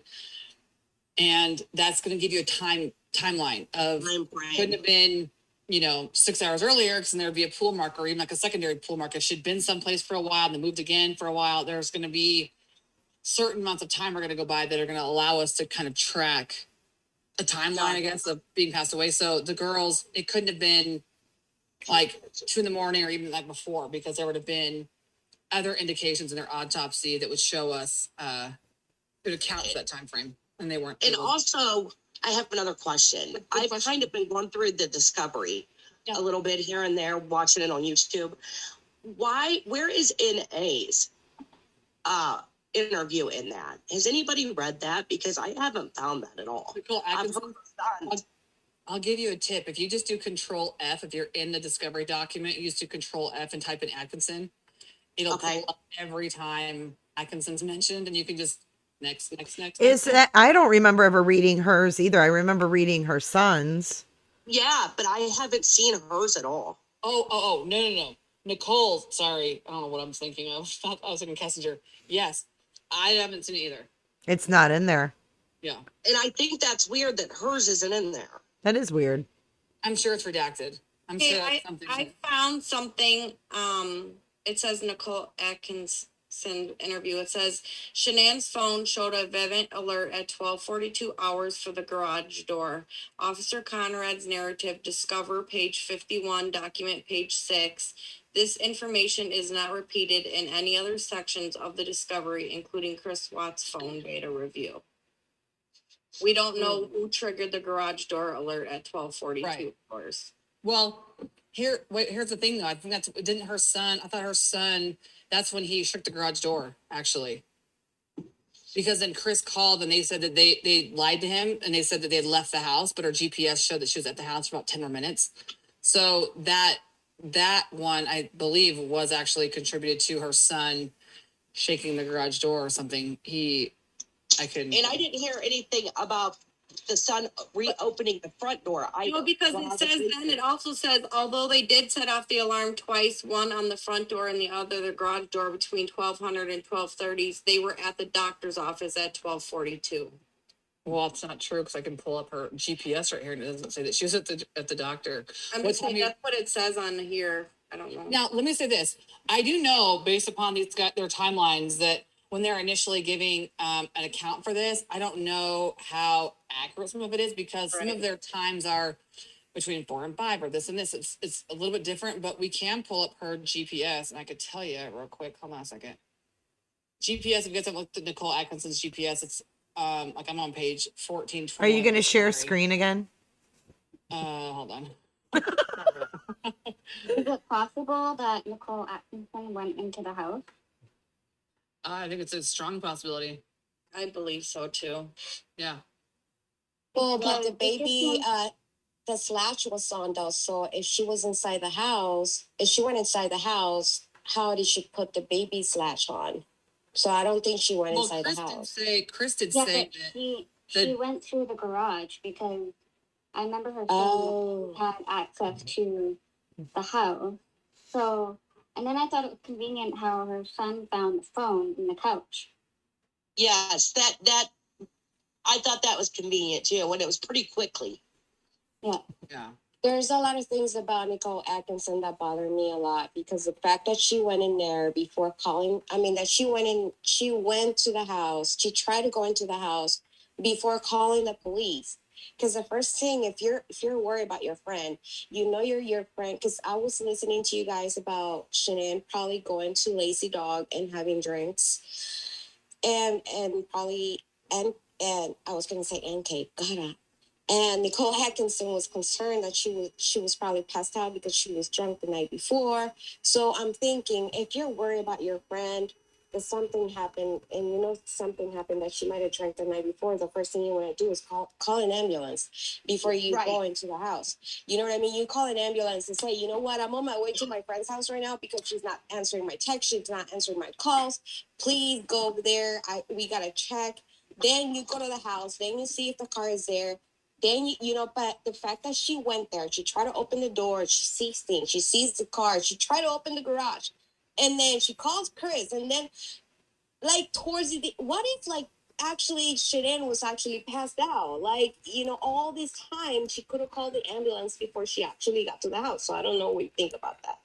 Well, I think that maybe, as friends and girlfriends, we can be like, oh, our friend can tell the situation that's happening in their life, even their marriage, and then you can say, oh, forget him, and no, whatever. So maybe I'm discussing with her that night, she might have been like, yeah, confront him, and they kind of. So the next day, maybe she felt Yeah. that of, I could have said something that pushed her. What if she did something to herself? And she was freaked out about that, and that's why she wanted to do that. But then she's like, okay, well, wait a minute, her car's there.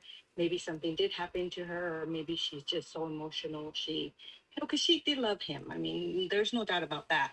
But the thing is, maybe that day when she came home that evening, because Chris did admit in the police cam that or in one of the interviews, that he had put the phone there. So whether they had the phone and put it there because that's why they wanted to get in to put the phone and make sure she was okay, it's irrelevant. But if Chris says that he put the phone in the couch, then it is what it is. But maybe when she went in there to confront him, that's when the girls woke up, and maybe Shanann, it was a heated argument, and she went into the room to get the girls to bed, did what what he's claiming that happened. He might have gone into shock, and he might have, gone into shock, put his girls there away from her, because I know this sounds kind of crazy to say, but the psychology of why humans do things, he could have put them there too, to be able to be close to them, because he didn't want to let them go quite yet. And then he would know where they were at. But then he went on I guess regular mode, where it's kind of like, okay, now I'm home, now I gotta clean, now I gotta this, and he kind of went back into that mode of who he is, but still in shock. Nobody gave him any medical evaluations, nobody did any of these things. So how do we know what his state of mind was? People can go into shock and they don't show emotion. Absolutely. So that's Right. that's just my view. I think, I don't think NK or anybody else had anything to do with it. It was just a marriage falling apart. And I think he screwed up, realized he screwed up, didn't know how to fix it. He got in a rage, mistakenly killed her, and thought these kids are going to tell. So he had to do what he had to do to the kids. They didn't tell. I'm one of the few people that I don't know why, but I think if 95% of the people think that he just did that, he had to show some kind of behavior before that he was this way or after, because the only reason that could have happened is he really would have lost his mind, and he wouldn't have been able to behave the way he behaved after the fact. It had Right. It's impossible. I don't think he did it. I'm sorry. I don't think he did that to the children. I think that My husband don't think so either. is My there a husband thinks somebody else possibility- did. I think Is there a Nicole. possibility? Sorry. Is there a possibility, because I was listening to Kim about how Shanann might have switched tickets or like, and then she got there before, like, I don't know, like the whole. So my thinking was, and that's something that I thought about. Maybe she did got there earlier to see if she catches him with somebody in the house. Is it possible? Because I would love for these to go to court and then and see a trial and see everything, because so far the only thing that we have seen is Shanann going into the house. We don't know exactly what time she actually went into the house. They're saying 1:48, but that's the only thing that actually we have seen from his video camera. We have not seen anything else. And the fact that another thing that actually caught my attention is that Nathan camera did not catch Shanann going into the house, but yet they did catch another woman going into the house when the police was called. I don't I'm know. glad if you brought remember that up. I'm glad you brought that up because I mean, that's what we'd like to see too. Is like I said, you guys, I appreciate all your guys' theories and stories because, like I said, I mean, there is just so much that's possible Yeah. or probable. We would like to know that as well. I know that there was a request for him to sign over the rights so that they can get all that. I know that by the end of September, it still wasn't signed by him. So again, that's what going into a case going forward, these are the things we want because we do think it's very. I mean, Chris parked his truck there for a reason because it caught everything, and all of a sudden, exactly. there are certain things that didn't catch. And we're like, wait a minute, but it caught Chris the moment he walked out of the garage. So where's I think a lot would be answered too with the camera footage from that day, that actual day with Nicole being there and her son being there. What did that catch? Did they go in the house? Did someone come out of the house? I mean, there's a lot of things like that because Chris did mention that his downstairs back window where the Mickey Mouse blanket was at was always unlocked. They left it unlocked in the event that there was an emergency. They got locked out. They always kept it open. And he did say I had to go through there a couple times. So that was unlocked. And I believe by the footage of looking at it, that it was locked that morning. And I mean, there is speculation that even Nicole's son possibly went into the house downstairs and looking around. I don't know. I mean, those are all things that would have to come out, like I said, in a trial. And that's why we want one, because of this. Like, you guys are proof that in this conversation, I mean, even if people are on different sides, even in those different sides, there's hundreds, if not thousands of theories that people have are different. They agree on this thing, but not on this thing, or this thing, not on this thing. So it's like, that's exactly why I believe that the trial is necessary to let's lay it all out there. I mean, Chris says he wants everything. He wants his text message history, his everything, his financial records, the medical records of the girls, of Shanann, their every financial thing. I mean, he wants everything out there from whatever period of time they deem necessary, at least, from, well, they're probably gonna need video camera, like I said, to compare, things from that morning. So they're gonna need to have durable camera footage from a certain amount of time to compare even Shanann walking in the house at night. So I mean, there's a lot, and I'm just thankful that Chris wants that transparency and wants it out there. And you guys, he's got a lot of these same questions. I mean, he wanted me to find out why Nicole's phone pinged. As a matter of fact, I'll tell you this: when he started looking through the discovery and seeing her phone history, he had a very big question of why it seemed to him that after conversations that they had, she was calling Jim a lot, and he didn't know that. He's like, I wonder what they were talking about. So, I mean, there's just a lot of questions. He has a lot of questions as well. So I appreciate your guys' input on things. It makes, like I said, I've talked to thousands of people about this and their theories. I can't even tell you the amounts of notes that I have. And I think, like I said, the other night when I was on here with Jay, I was opening my folder, and I think when I was showing her my properties of it is 156,000 files. Yeah, and I said, just go ahead and airdrop them babies on over to me. Yeah, just on one hard drive that I have. So external hard drive. So, I mean, you guys, that is the thing, is that there's so many unanswered questions. But I will say this: Chris does say that no one else is involved. He does take responsibility for putting his hands on Shanann and for taking him to work and it happened there. So those are the things that he has accounted for and that he still says he takes responsibility for. So that hasn't changed. And he still stands by what he told his dad. I mean, even that's the one thing. I know the other day someone asked me, a question about what he thinks. Has he changed the story? And I'm like, well, a very big part of him is always just what he told his dad has been there. You know, that hasn't left, I guess. So that's where he's at now. I mean, Can I ask one question? yeah. You said that he's looking through the discovery and NK. What does he think about her searching them up before she ever even worked there? I mean, I don't know. I know the September 17th or whatever. I know that one is debatable and may or may not be like a misprint, or, you know, some have said it is, some have said it isn't. But in January, there was a couple searches, not quite a few, but I think one or two for her. And if she didn't even start there till March. Here's what I would like. 2017 one that she was searching for Shanann. Well, here's the thing that Chris would like. He would like true forensics of that, to see that, because I don't think that he truly, I mean, well, here's the thing. I mean, Thrive is big out there. Maybe she heard of Shanann, looked at it. I don't know. He doesn't know. He has no answer for that either, but That could I do be. know. I mean, I don't like in the discovery. Oh, go ahead. I do know that he wants answers to search histories and a lot of stuff, like her phone, his phone, work phones, computers, laptops, iPads. He wants all of it.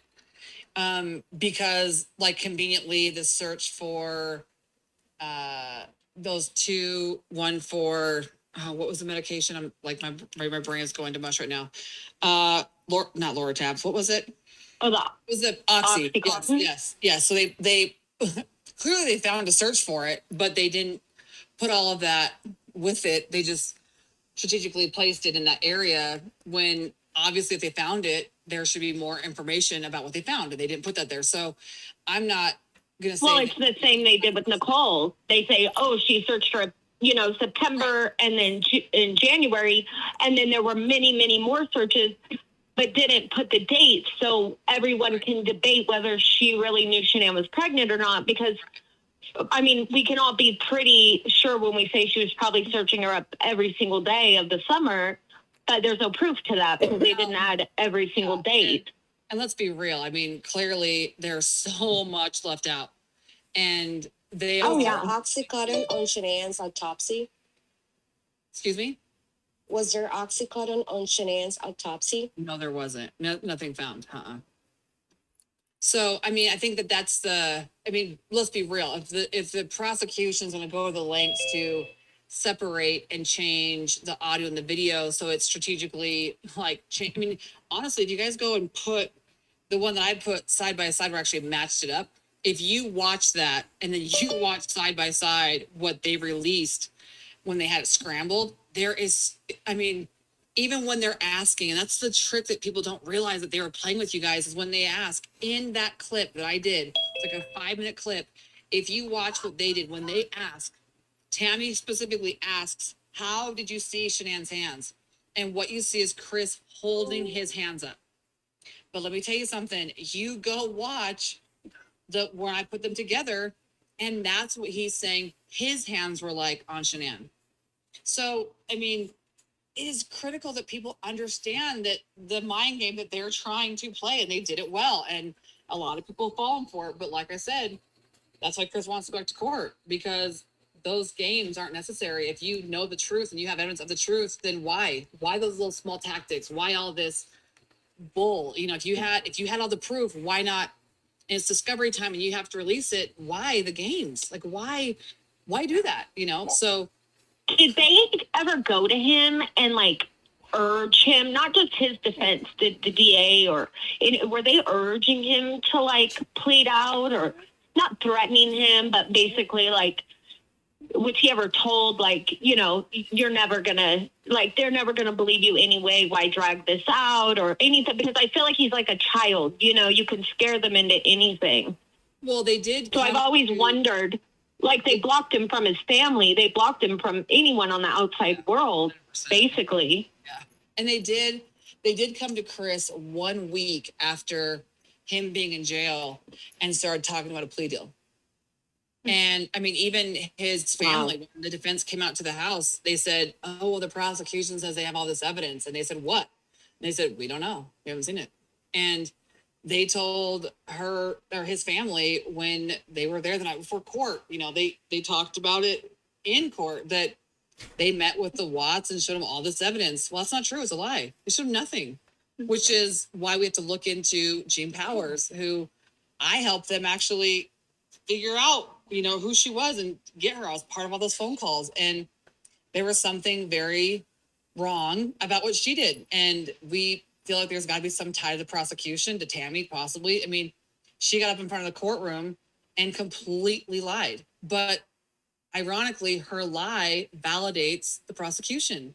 And the judge needed that. The DA knew that they needed to tell. He says it himself in an article and in the press that he had to meet with a bunch of attorneys and come up with enough of a story to make the judge believe they had enough evidence to charge Chris for the crime that they were trying to indict him on. And the judge never saw anything, never saw one thing besides Chris's the affidavit, the warrantless affidavit that he gave his confession on, the original confession. So, I mean, there's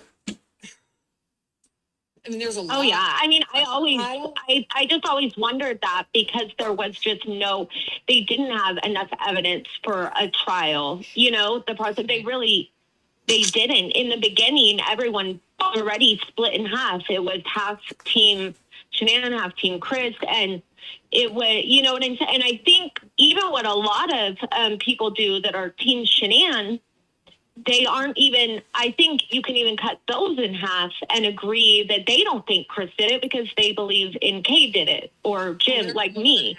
I don't believe he's capable of it. So it's like you really only have a very small percent of people that actually believe he, physically himself did it. So they didn't have that. That's why I always wondered, was he like, were they blocking him from everyone and going in there, like saying stuff to him because he's so easily manipulatable, or like you could manipulate him, you can tell, I will say this, that I think the word to use that he was told a lot or is mentioned a lot and you guys have heard a lot is responsibility.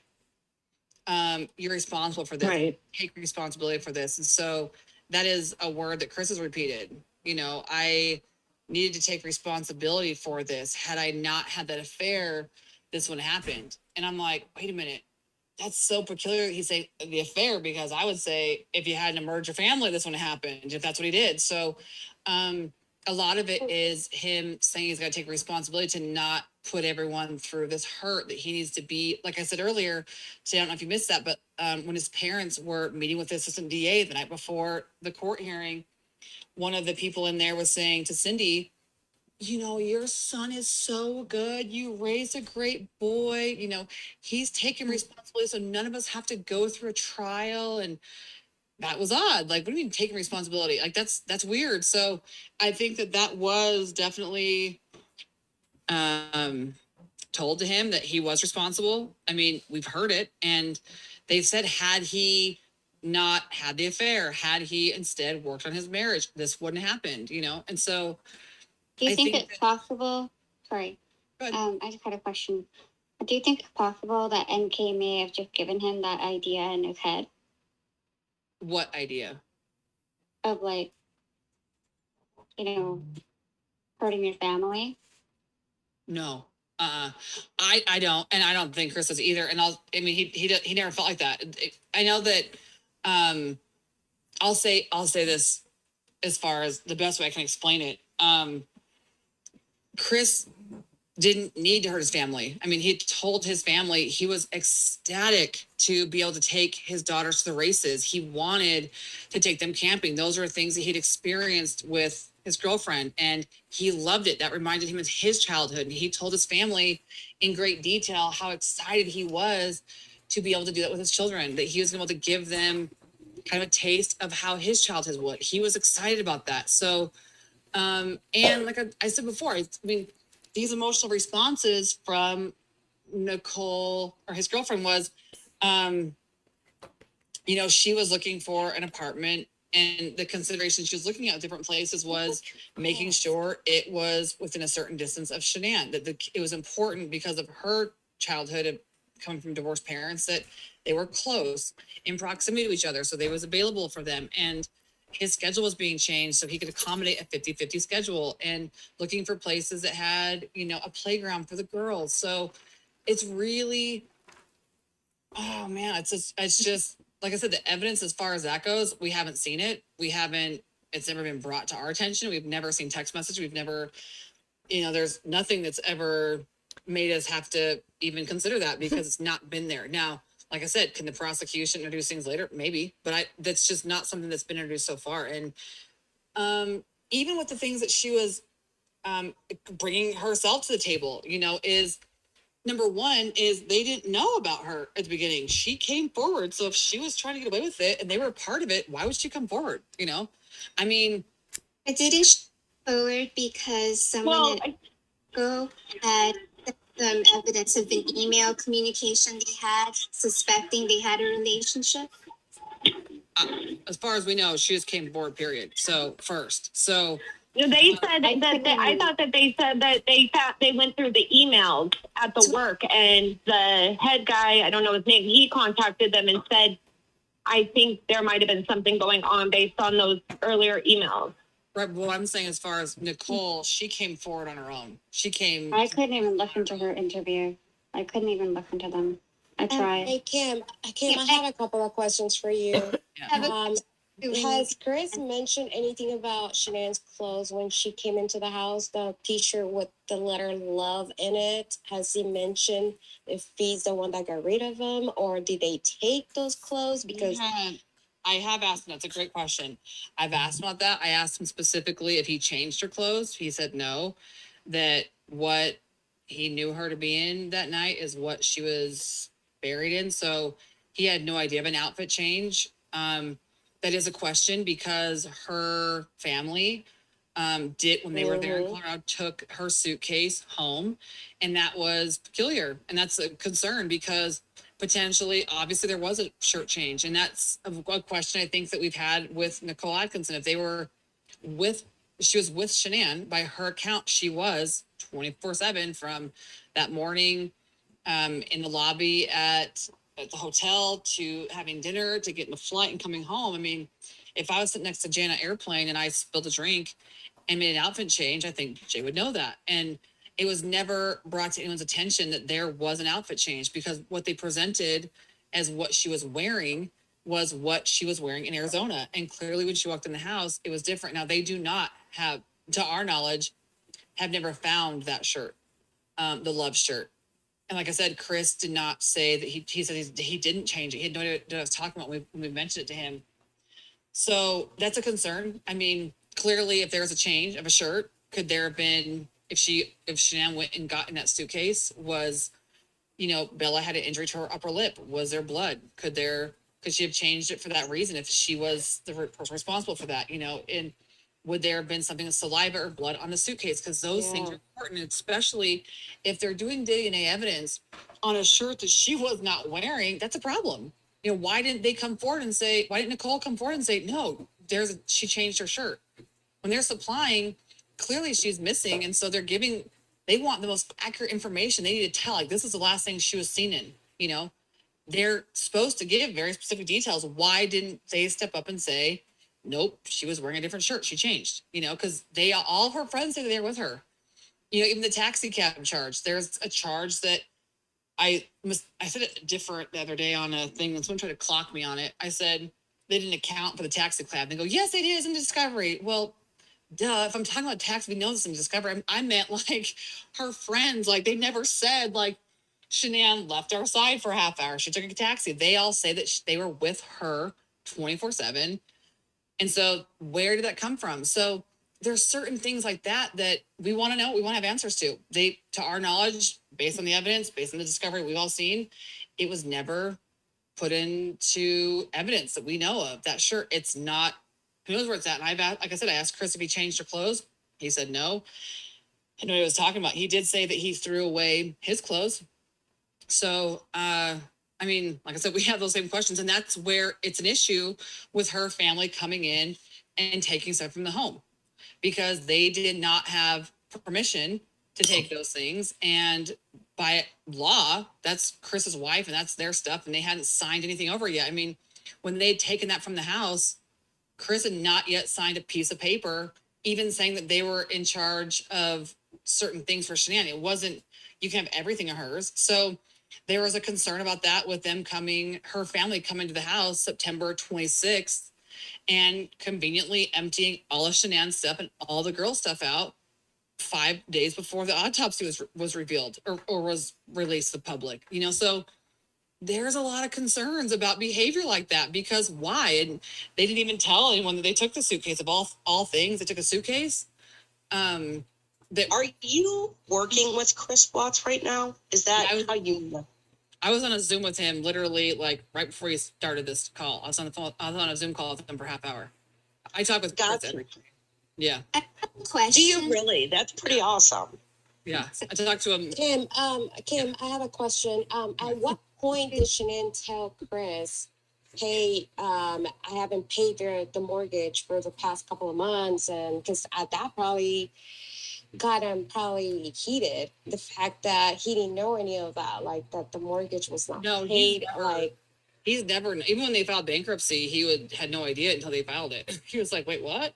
Because he's never had access. If you guys even look at when the police were at the house and they asked him to look to see if any charges had been made, he had to call and ask about the most recent charges because he didn't have access to an app. And I know that seems weird to most people, but in the very beginning, there was a situation where she just disagreed with a financial decision he made and basically never let him decide anything else. And I remember saying to Chris, I said, well, it sounds like she made a big financial decision to file bankruptcy. Like, did you not think to step back in and say, hey, you know, on a scale, your financial decision was a lot worse than mine. You know, maybe we should negotiate who's in charge of finances. But he never did. So, I mean, even he was unaware. Was that by choice though? What do you mean by choice? What? Well, like, I mean, was that he just let Shanann be in charge of their finances, or was that? She told him that after, I think he'd sold a piece of their property and still owed on it. And she thought, I think it was a couple $1,000s he still owed when the property was gone. And she was mad. And she basically said, you'll never handle the finances again. So no, I think that was where she thought her strong suit was and did whatever she did. And Chris was unaware that the mortgage was behind when he got arrested. I mean, he had no idea. That was a shock to him. He had no idea, you know, when Nicole Atkinson found out that Shannon's checks weren't being deposited in the account, she was telling Chris, deposit it now. And he was like, no, it's her money. Like he had 2 cards that were joint account cards, and the rest he didn't even know how many credit cards she had. And nothing to do with it. He just brought the money home, and if she had a honeydew list, he'd go do the honeydew list and do things that she needed. And that was it. And that was their relationship. And that's just what it was. I don't think he didn't know to question it. He didn't even think to question it. I know that when he was in that relationship with his girlfriend at the end, that I think she'd question that. Like, well, because Chris did say, I don't understand why sometimes we've had problems in the past, because with what we bring in, we make a pretty good income. I don't understand where it's going. Or he felt that they needed to downsize because the house is too big and they didn't want to be housebroke. He didn't want to have his one whole check going to a mortgage, and then the school's expensive. And so I know that he had internal feelings about it, but is that something he felt comfortable discussing or confronting? No, absolutely not. So, I mean, I do think obviously towards the end, he was getting there. I mean, that's the whole point, is he wanted a separation. He wanted to go forth with a divorce. Even in her text, she said he wants a divorce or to separate, but just not a divorce right away. I mean, that's what it was. And Chris kept saying she wasn't listening. She wasn't getting it. And I think that people have seen, you know, what you'd call like talking off the ledge, those moments where she was getting very upset, where he would then do something to appease her, to get her to come back down a little bit, because she was trying to instigate these arguments or these fights or these things. And he's not like that and doesn't like it. And she wanted a reaction from him, and he wasn't giving it to her because he just doesn't do that. And I know that made her frustrated, but I mean, everyone knows that's how Chris is. He's not going to argue back. He's not going to fight back. And so, I mean, I don't know. I think that that's what he was also actually looking forward to with the separation, with going through a divorce, is he had sat down and already, based on his income and her income, figured out child support. He figured out alimony. He talked to his parents about it.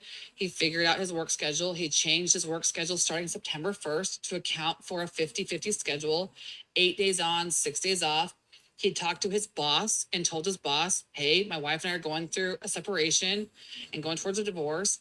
If my truck is no longer parked in my house because they needed to account for that, this is what's going on. And so he told his boss that the first day he is home back in Colorado after being in North Carolina. So, I mean, that's what's so, but they've never put that out in the media. The people they don't know that. They don't know that his family, to be honest, the prosecutor didn't freaking know that, because the letter that his parents wanted him to sit down and write, because they were so concerned about her behavior and what she was doing, and accusing Cindy of trying to murder their girls. I mean, it was crazy what she was doing. It was way more than they'd experienced before in the past. And they were concerned, especially with Chris saying that he's divorcing her and leaving her.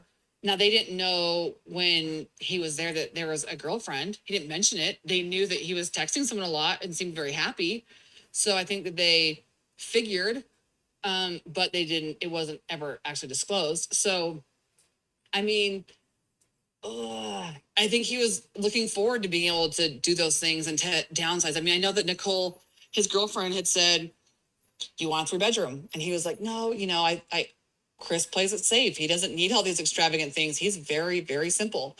And a 2-bedroom, and that's where Nicole mentioned, well, my sister and I, when we were young, had bunk beds and we loved it. That'd be great for the girls. And so they were having these very productive conversations. And that happened that last week when he went to his parents' house and said, we are divorcing. I'm leaving her. And I've seen that I love her. I have love for her, but we're no longer compatible, or I just don't think that I want this for the rest of my life. I want to move forward and be able to do this and this and this with the girls. He talked to his parents specifically about taking his daughters to the races. He was so looking forward to that, and going camping with his daughters and being able to make decisions and enjoy things like that with his daughters.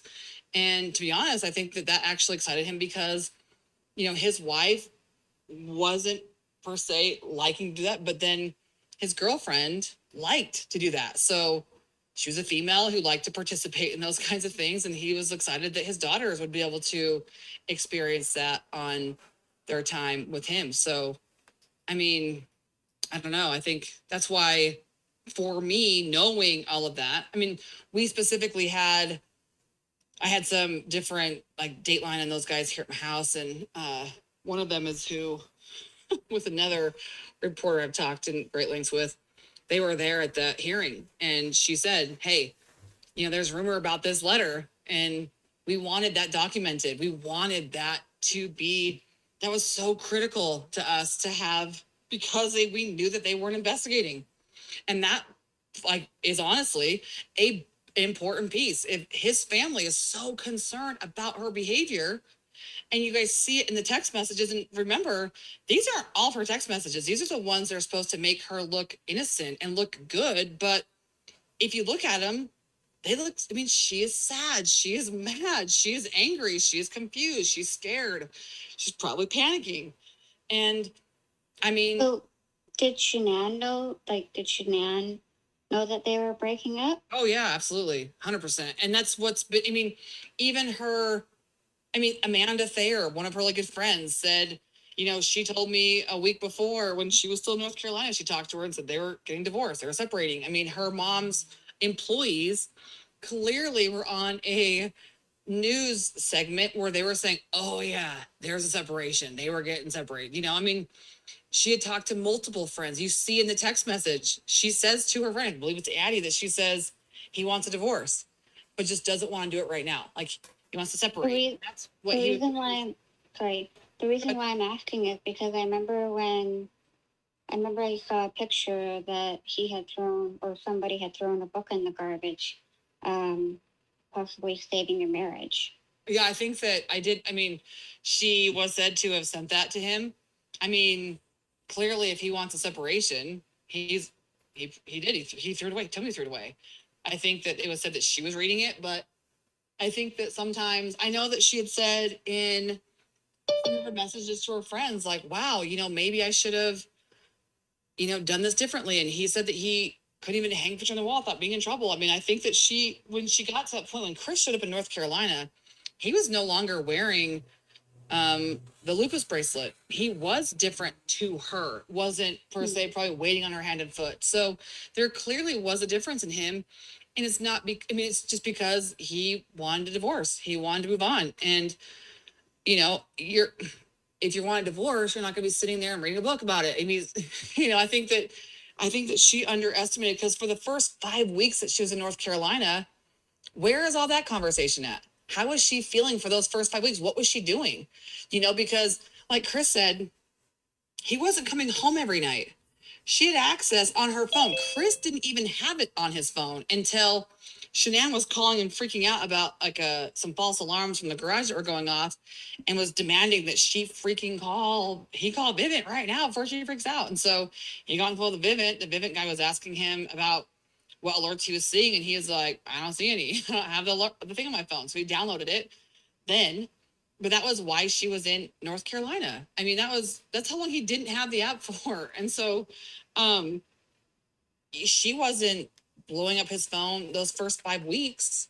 Chris was not coming home every single night, and not one concern about that. Like, what was going on? What was she doing that she did not have one care in the world for what her husband was doing for 5 weeks? I mean, if that phone alerts you to everything, period, you would know your husband is not home. He's gone. I mean, he's literally coming home at 3 a.m, which that should alert her. Hey, 3 a.m, the door's opening. Well, where were you at? And he's coming home at 3 o'clock and then leaving at 4 o'clock and never coming home for the rest of the night. I mean, she would have known that. So there's a lot of things like that are critical, and that's why there's been the speculation that she, was wanting it. I mean, clearly there is that report that she had talked to a divorce attorney before she went to North Carolina. I mean, her being away for 6 weeks was not normal. So maybe she wanted to have a separation, and then something happened and she was like, and changed her mind. I don't know. But it was a heavy conversation. It was talked about. She did know. She mentioned it to her friends. Like I said, did the prosecution want to tell that to everybody? Absolutely not. Clarify something for me. I'm pretty new with all this, with the Watts case.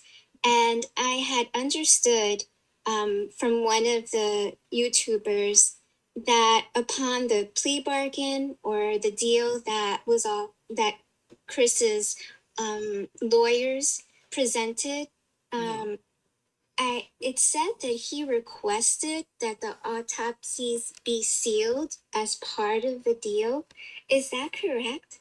No, not the autopsy sealed. The prosecution wanted the autopsy sealed. What Chris had agreed to, what he thought he was agreeing to, was the images not being out there. So that's what he thought, because he does want to have access to the girl's medical records.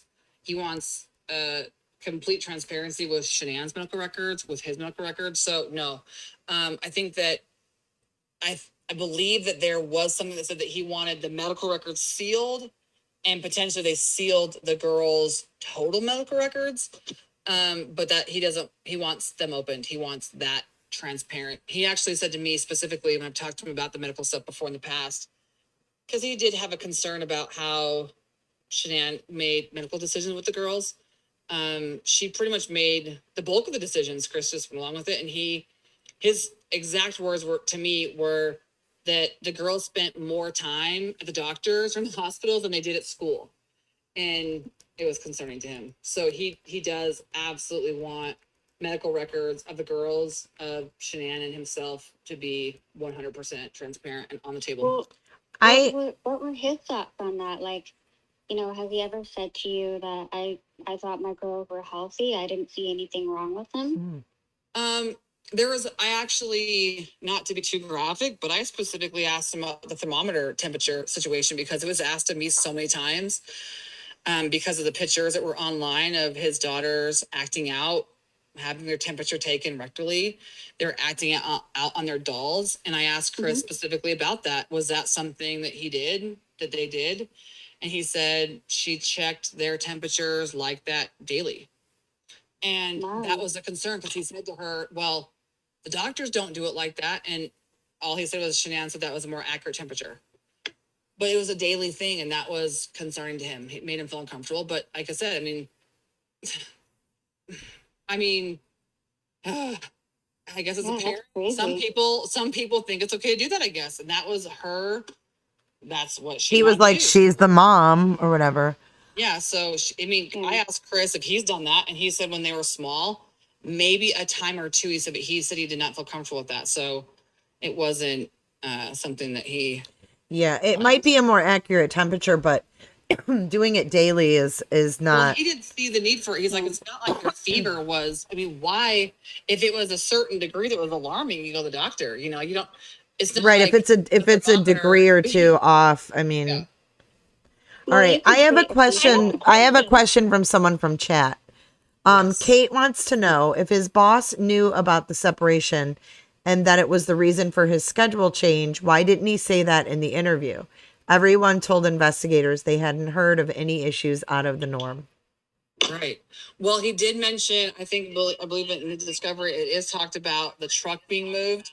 Like I said, I think when these guys were originally having these discussions, a lot of them, you're not thinking murder. You're not thinking that's like your place to disclose all that stuff. I think a lot of times you're also told that you'll get called to the stand, and if we need more information, we'll ask you more detail. I think a lot of people, I know his best friend specifically, erred on the side of caution and did not discuss his true opinions or feelings about Shanann, did not discuss in full detail some situations that he's been a part of with her, that he's witnessed. I mean, I think that people were, in the beginning when they were getting spoken to, were just trying to, and that's a fine line. And specifically when there's one thing if you're lying and saying, this did not happen, I never saw this when they did.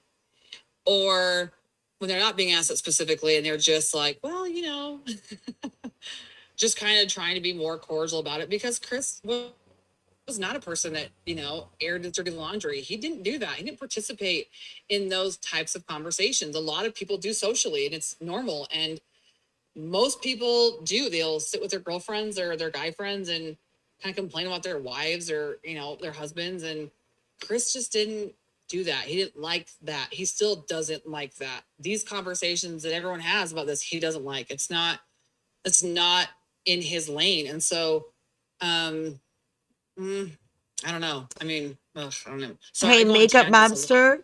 I go on tangent. Hey, Hey. how you doing? Good. How are you? I'm good. Can you hear me all right? Because I have my headphones in. I just No, wanna make you're sure you good. can hear me. Yeah, you're All good. right. I have a question a little bit like off of what you guys are talking about, but Cool. I've just been wondering because I watched a couple of your videos. Where does Chris's parents stand right now at this point in time as far as like his guilt or innocence, or are they still feeling like he's, and if this was asked already, sorry. No, that's a good question. Because I was talking to my son. We have to, But because we've been answering the same things over and over again. That's okay, because the audience has changed about a billion times. No, it's cool. That's a good question. Yeah. So that's something that I've been wondering, because listening to your interview at Ronnie the other day, it's just, to me, it kind of seems like they're back to thinking that he didn't do it, Ronnie's obviously he killed Shanann. So yeah, Ronnie's never changed his standpoint. He has always just been firm on what his son told him that night. And that's why he said that. He's like, I will, He's always believed that original confession. Yeah, never changed. Wow. Now, his mom, I think, because she's more emotional and just, I think that's what I've learned. I've learned that about this case. It's so interesting. I've realized it takes the highs and lows to have your body produce emotion like that. And when you're just more even kill, you don't have that. And so you don't produce those same emotions. I was like, interesting. So his mom actually, because of all the conversations and the messages and the people that have been inserted themselves, like I have and other people have. I mean, there's just so much conversation. I think because Ronnie's always been so sure that she felt it was more her obligation to figure out these other things and to see if it was possible. And she said that. She's like, what if he did do all this stuff? You know, is that possible? I'm like, well, yeah. I mean, that's clearly in this case that she's been there and thought about that. But where they stand right now is 100% with his first confession from the beginning, exactly what he said. Specifically, you know, I don't know if you've seen the reenactment I did that kind of lined up what he said. He gave very specific details, so we lined it up in a minute. So we've been through that, and that honestly, I will tell you that when his family watched that, I mean, I can't even tell you how many times we were like, we got to do this. And I thank God, we did not go with the more forensic standpoint with people that looked like Shanann and the girl. I mean, we just kind of whittled it down to pretty much literally a volleyball and like a very quick reenactment, because it's so traumatizing for people to see that or to even look at it. But I mean, once they saw that, it was like, it clicked for Cindy. Like, she just needed to see if what her son said was even plausible.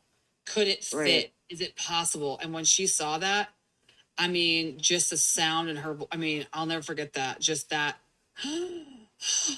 that sound of like, oh my gosh. And she was like, my son. I mean, it clicked, and she hasn't been able to walk away from that feeling. That's from crazy. Seeing it. And I mean, yeah. Can you be interviewing Clarity. Watts at any time? Excuse me? Will you be interviewing Cindy Watts as you did Ron Watts? Yeah, I think that right now Cindy's been hurt so much, and bless her heart. I mean, you guys have to understand that she's mom, and this is her son, and she loves him. And I know that it's been taken way out of left field when she made the statement that you're my son, I love you no matter what. I don't care what you did. I think people took it as in like, they don't really care. If he did do everything, they're going to brush it aside and they don't care. They just love their son. That's not what she meant. She was meaning that we need to talk about that right now. Like, regardless basically of that, like, I do love you. She needed to tell her son that we do love you and we stand by you and we're here for you. And I mean, even in that thing, she wanted Chris to tell her the truth and to open up to her. So, I mean, I think that she has put herself out there so much, and she has been, the word I use is slaughtered, but I get it. I mean, people are upset. They are mad that they want to accuse her of making a murder and all this stuff, which I think is horrific for anyone to say. Like, that's terrible. Yeah, it's crazy. I think it's just so like, whew. I don't think anyone, I guess, can imagine anyone going through this and that being, you know, I know that from growing up in Colorado, I remember when Dylan Klebold's mom, the kid that was part of Columbine, when she came forward and did her TED Talk about being the mom of a school shooter. Yeah, and just what that was like. I mean, very hard for her. Gosh, I can't even imagine. And so I think it's sad. I think it's more of a look, you know, into society, how we are now, that, like I've told Jay, thank you so much for letting me come on here and have discussions, and not just the, you're stupid, you're wrong, you're not qualified, I hate you, go to hell, Chris belongs in prison. Well, there's plenty of those, but I get rid of those comments, because I want there to be a good discussion going on, and when that's going on in chat, it just it distracts everybody, including myself. So you've always operated. I have. I mean, that's no different. You know, people are like, "Why are my comments getting deleted?" Like, I haven't changed that. You know. And so to answer the question, will Cindy come forward at some point and speak again? Yeah, but I think that, to be honest, Ronnie, I mean, I told that to Chris tonight. When I was talking to him on Zoom tonight. I said, you know, how do you feel about your dad saying what he did? And she's like, well, he told me last night that he did that, and he was shocked. I mean, it really touched Chris, because Ronnie, like I said, is a man of few words, very much like Chris, does not want to be in the limelight, does not like confrontation, does not like attention, does not like all the hate. He isn't like that. And I think that for him to be to the point where he's like, yeah, I'll answer questions, like, let's go. You know, I mean, it's big. And I think that it allows Cindy to kind of breathe and kind of heal a little bit and step out of the, like, she's just been, wow. I think sorry, go ahead. Sorry. I was just gonna say, I think it'd be good to hear from Cindy and Ronnie as well. Like, just to kind of hear how they're doing and what their everyday situation is like. And Well, also, it would be good for them to be able to for them to just talk naturally, because that, part of therapy, part of counseling, part of getting closure for themselves is being able to speak out and actually talk about their feelings and what it's been like for them. Well, I don't know if you've been to my channel, but I just did that with Ronnie. He did about 15, 16 minutes with me the other night. I mean, I could have asked him more and gone all night. He was willing to answer any question I had, but I was like, this is good, But yeah, I did hear it. I thought it was good. Yeah, I think that it's hard for them because people have to remember when Cindy's come forward, she's just given her account for her relationship with her daughter-in-law.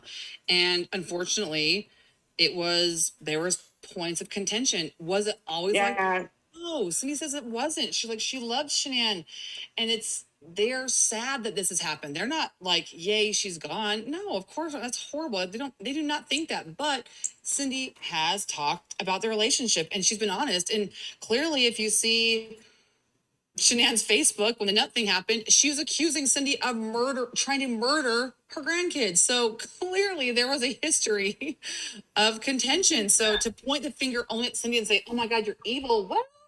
I think that was a pretty over the top, slaughter fest that Shanann was trying to put Cindy through that summer. I mean, that was horrific. There was like 35 something posts about F my mother-in-law and, kids of her kid and all this stuff. So I think that it's not that Cindy was trying to just bash on Shanann. No, but she was trying to give her account for her relationship as she saw it with her daughter-in-law. And people have to realize that she wasn't interviewed. You don't see in the Discovery her interview, his sister's interview, his dad. Yeah, why is that? There was a lot of people missing out of the Discovery. Well, they didn't get interviewed. They were never interviewed. They were never questioned. That is so strange. And then also there, the other Chris, I know you had mentioned him earlier. The other Chris, because they seem to interview all the Thrive people and all the close friends, but he was not in that at all, which was kind of strange to me. Well, like I said, for the Watts, I can account for them only. I don't know if there's other things been redacted, but the Watts themselves were never interviewed. And the DA did get up and say, and you'd think that's a critical person to interview, his mother, his family. I mean, yeah, that's strange. They were just with there. And the DA got up and said, oh yeah, we've interviewed both sides, even the defense, his family. And we're like, he didn't, so again, that also shows you the one-sidedness of this investigation. Clearly, if you did not do your due diligence on the defense side, how in the heck was due process done? How were you not just sniffing down one line that they sent you on? Clearly you were. I mean, because you weren't getting anything else. I mean, yeah. In regards to the whole the nut allergy, I have a son, and he had one time he had an allergic reaction to eating almonds. However, he didn't have that reaction ever again, so it was a one-time thing. Now, my question is, if the nut allergy was, how do the Watts feel about the nut allergy situation, and how does Chris feel about it? Because I know I've seen somewhere that the bars that she was giving them, some had like some type of tree nut source. I've seen that too. So how does that come in? So I've asked Chris specifically about the allergy. He doesn't know anything about an anaphylactic type of reaction. What he says that he saw previous to was like a rash. That was it. So he was like, I know we had EpiPens, but they were tested for allergies, but at a previous point, the most she'd ever had was like a little bit of a rash. So they never experienced like an anaphylaxis with either child. So I know at one point there was a discussion about possibly a chocolate allergy. I know that Cindy talked about having to buy very expensive chocolates because Shanann said there was a chocolate allergy.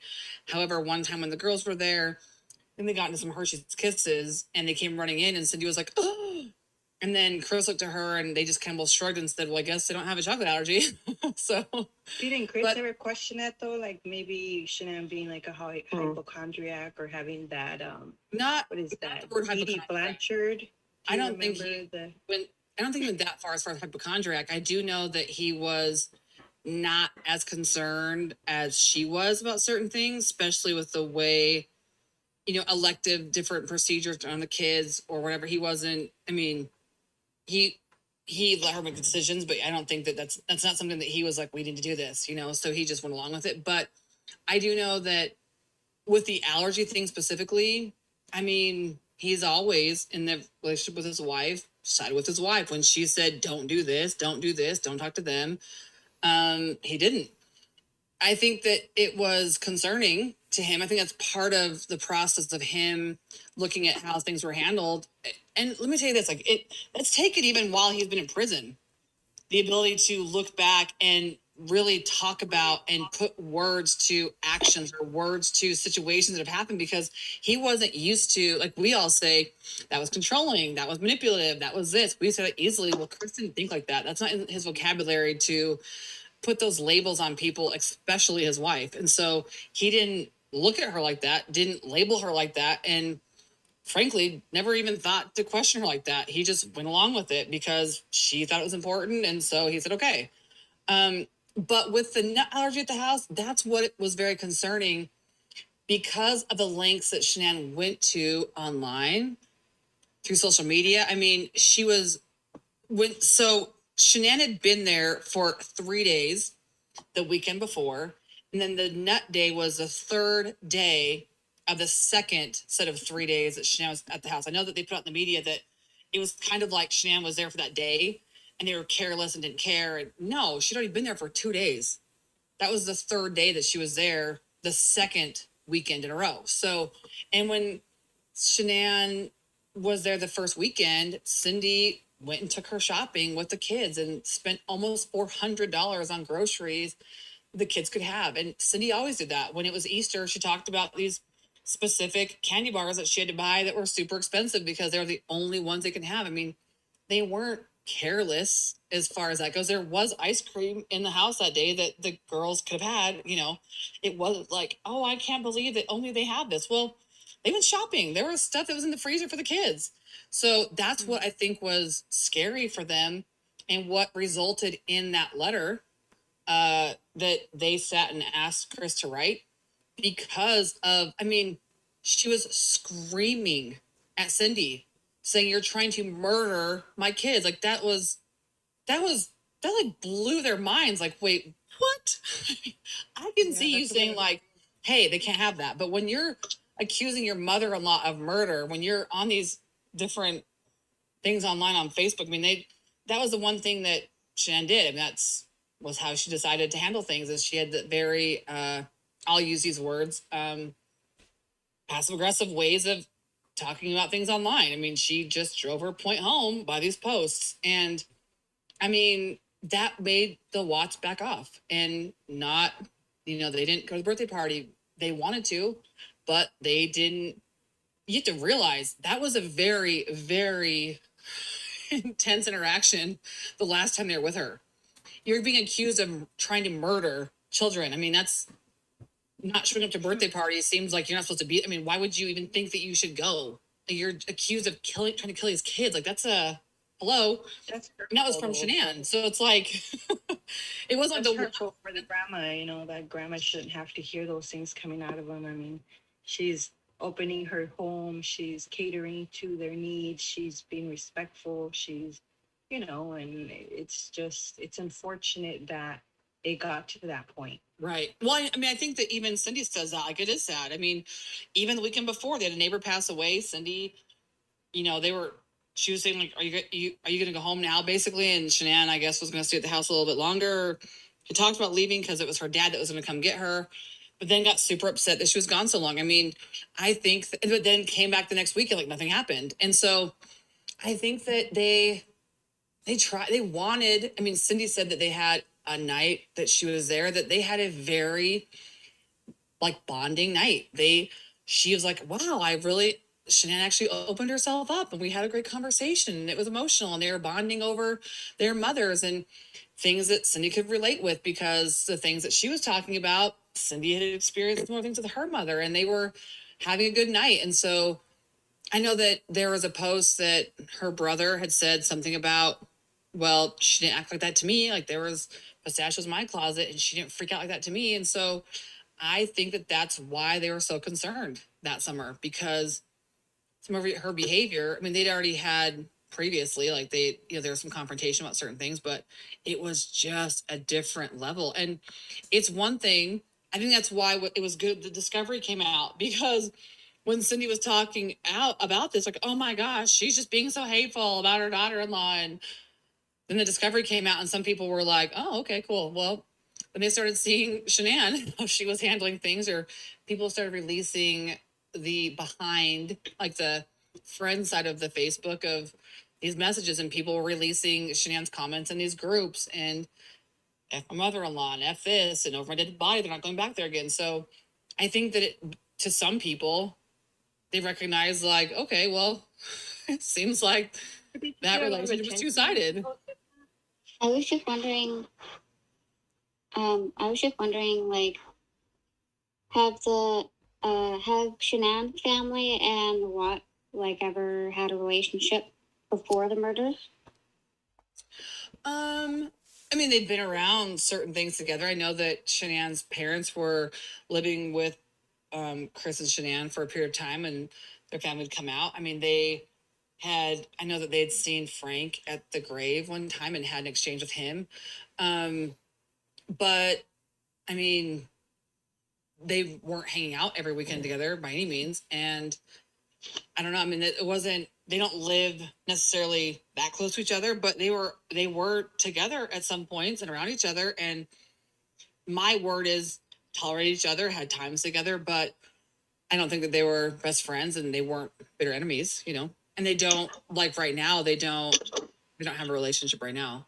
So I have another question about Chris.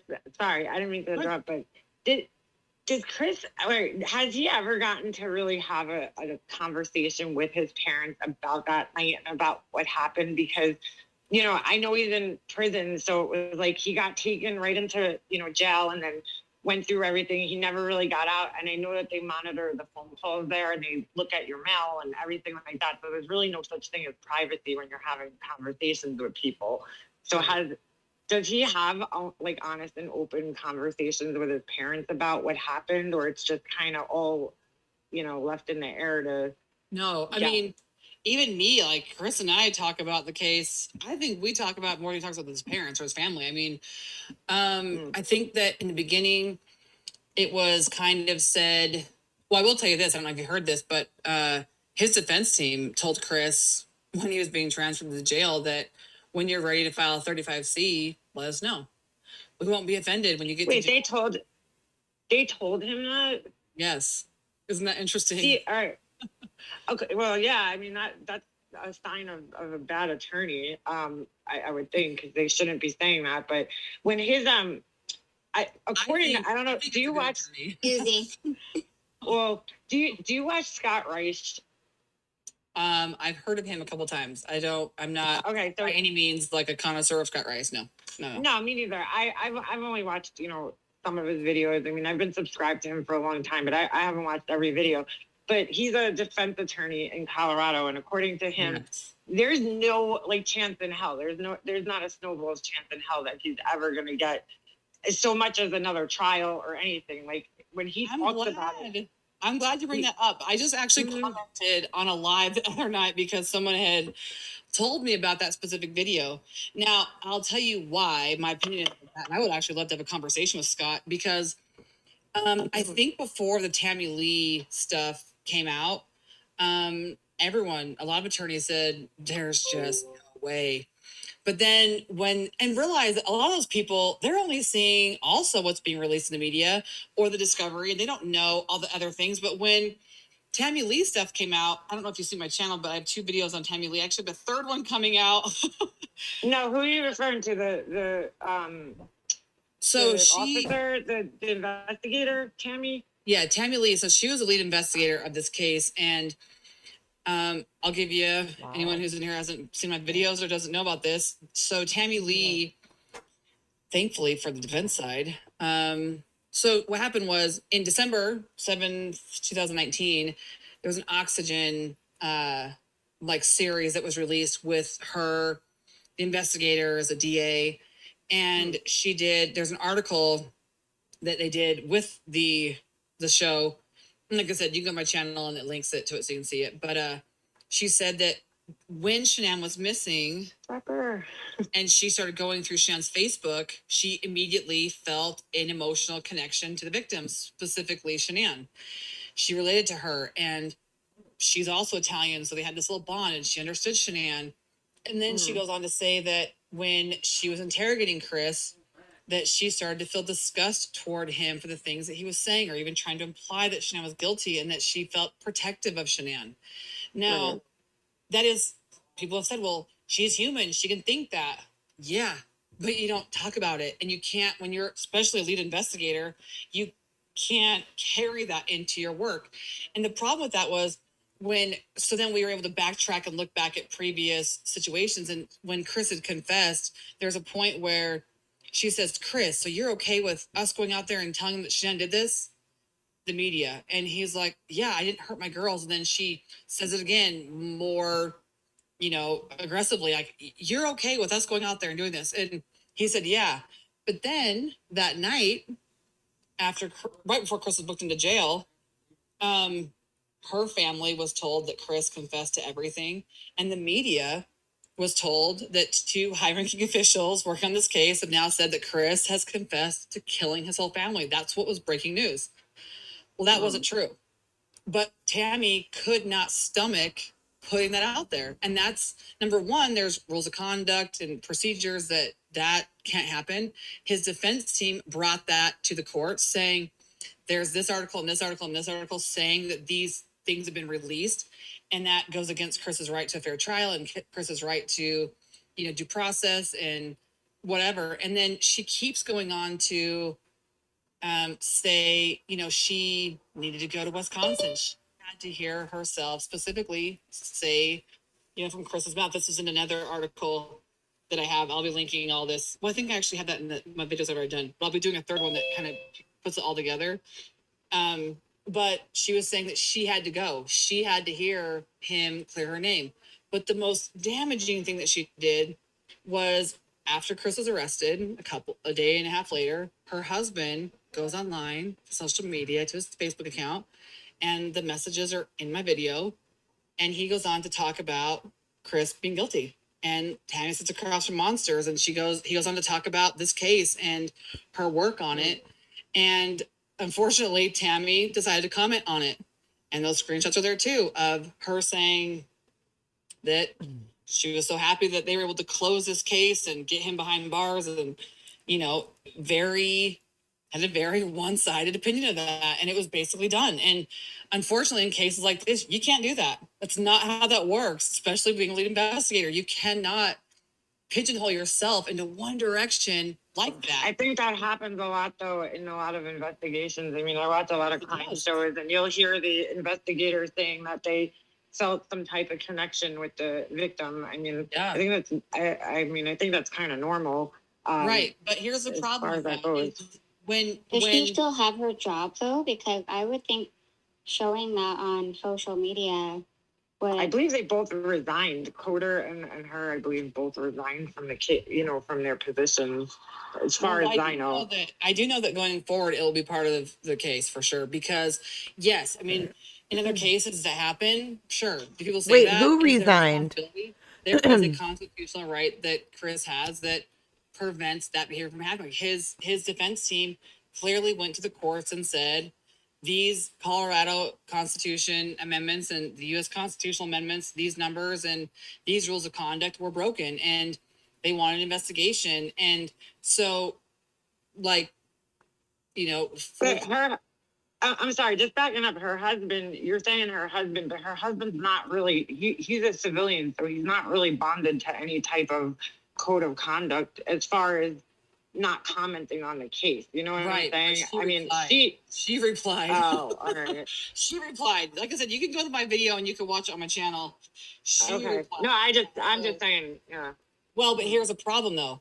You are, when you're doing a case, you're not supposed to go home and discuss certain things that are private Right. case. And so if he's But people do, I'm sure it happens. yeah, but if it's found out and it could affect the case, and there's an issue. And so unfortunately in this situation, an issue, and specifically because there was multiple things that were released from the prosecution side, from their side, that was not okay, that they 100% wanted this narrative to be based on absolute lies. I mean, releasing the press packets of, like I said, the guy at the gas station, clearly not Chris.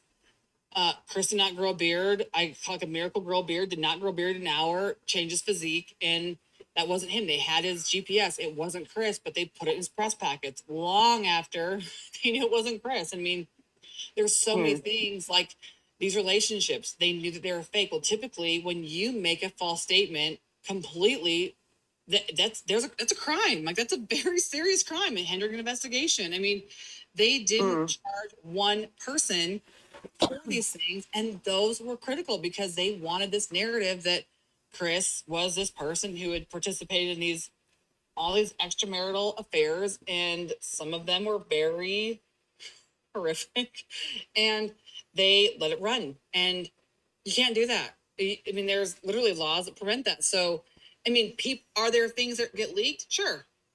It just can't come from sources like that, you know? So the fact that it came from them is a problem. So, okay, I have one more question. Sorry. Cool. I know I'm going to go so somebody else can come up, and I just got to say what's up to Prepper and happy birthday. Oh my God. That's so funny. Give him a shout out. He's been asking for the shout out for like 15 minutes. Yeah, I had to do it. It's Prepper, you know. Hey, thanks for calling in, Leanna. I appreciate that. Oh, no problem. Yeah, My last question, it has to do with this motion. This I'm sorry if I got this wrong. Is it C-35? 35C. Yep, same thing. Yep. 35C. Okay, I'm a little sorry. You're good. You're good. There. All right. What is his? I was reading a little bit about that before because I don't really know what it is, but I was reading a little bit about it. What is his angle on getting in there? Like, I read that there's obviously different ways you could go about it. So one could be that your attorneys weren't like good enough for you. I don't know what the right word is, but you know what I'm saying. What is his angle? Is that the angle that he's trying to work to get in there? There's a lot of angles, but the one I'll talk about because I'm blasting it all over my YouTube channel is Tammy, for sure. Because when it comes to constitutional rights, it's number 5 on the 35C is that rules of procedure, things like that have to be done a certain way, and they weren't. And so that is one. There's many. I mean, we'll be probably submitting that within the next couple months, around the first of the year. But that is one that 100% from beginning to end. We can bookend that one and call that one a really good one. Oh, interesting. All right. I just wanted to know because I wasn't sure where he was going to, work into that angle. But thank you, Jay, for having me up. No problem. Thanks for calling in. My question. Of course. Yeah, no problem. I'll be in the chat. I'll be listening. All right. Thanks, later. Makeup Bye. Monster. Bye. Bye. Can I ask him a question? No Yeah, sure. Michelle, you're up. Hi, hon. I'm sorry. I'm very respectful. I just like to ask him, does Chris know, was it his idea to put the little details about Shanann and stuff out to the world? Does that help his case? Yeah. Someone said, isn't this going to taint the jury pool? And I said, hopefully, because it's been tainted for over 2 years. I understand. I there's two sides to every story. I get that. Yes, he knows about I'm not it. meaning anything by it. I was just curious. I didn't know if the little details help or. Yes, I mean, yeah, clearly, because there are questions that they've had for a long time. The one I keep referring to, and I don't know if I should, but I keep saying that Janie from Scott Peterson's case, this is what she's done. A lot of people, if you look at people that have had their cases overturned, what they've done is they've poured themselves out on social media because, unfortunately, the justice system. I mean, Yes, if you wait to have your day in court, justice system. I agree with you there. I don't trust the justice system. Yeah. and I know people have to know a little bit of the details of the background, but I was just curious. But with Scott Peterson, he's always said that he was innocent. There's a little bit of difference there. Right. Well, no, all I'm saying is, yeah, I'm not comparing the cases. I'm just saying how his sister-in-law has had a website and she shared court documents, what they believe happened, the things that were missing, the evidence that they have. I mean, to try to wait and argue it out in court, it's just too late.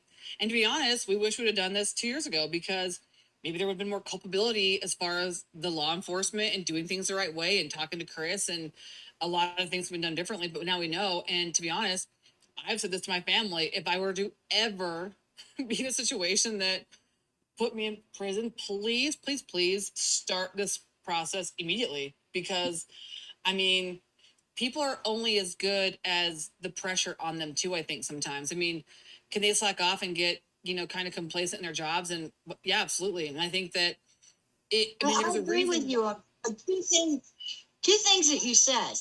With everyone going through the house and everything like they did, that should not have been allowed. One. Right. Two is it happened very quickly. Yes. From him, and they did hide whatever happened behind closed doors to him admitting the guilt. Like, 1 minute it was one story, and then behind doors they all come out and said, oh, he's guilty, he pled guilty, etc. I was just curious about that. How that happened. I'd like to clarify that. That is a big misconception. And I need to put on my channel DA Rourke saying that they knew that part of this deal. That's a big misconception, that Chris pled guilty. And I think that that's the word. I mean, it was a deal. He took a plea deal. Now, what typically when you have a plea deal, there's checks and balances as far as the DA and the judge. I mean, clearly, if we had a justice system where the DA never had to present evidence and the judge never saw evidence, that would be a very, very broken and dangerous judicial system. Well, that's what happened in Chris's case. The DA never presented evidence. The judge never saw any evidence, and yet he accepted the plea deal. So there's some culpability on the DA's part and the judge's part that will be hashed out in court, because, I mean, that's scary if you think about that. That you could isolate someone from their family. Yeah, I agree. They may happen rather quickly. I understand. I was just curious about that. And then, like I said, when I originally called about, putting the small things out about Shanann and how she took the kids' temperature and stuff. But, you said that was to taint the jury pool. I was curious what those things mattered. Oh, no. That would have to taint the jury pool. That is questions that we've been asked a lot about that. And I'm just answering questions. People that have these things that have come up. I mean, there's only a few things that I won't answer questions on. People wanted to know if Chris was participating in that, if he had a feeling about that. No, he did not participate in it. So those are, I mean, I'm just trying to give information to people that have had questions about certain things. Okay. Because I was wondering if he said, make sure you go tell them that she took their temperature. No.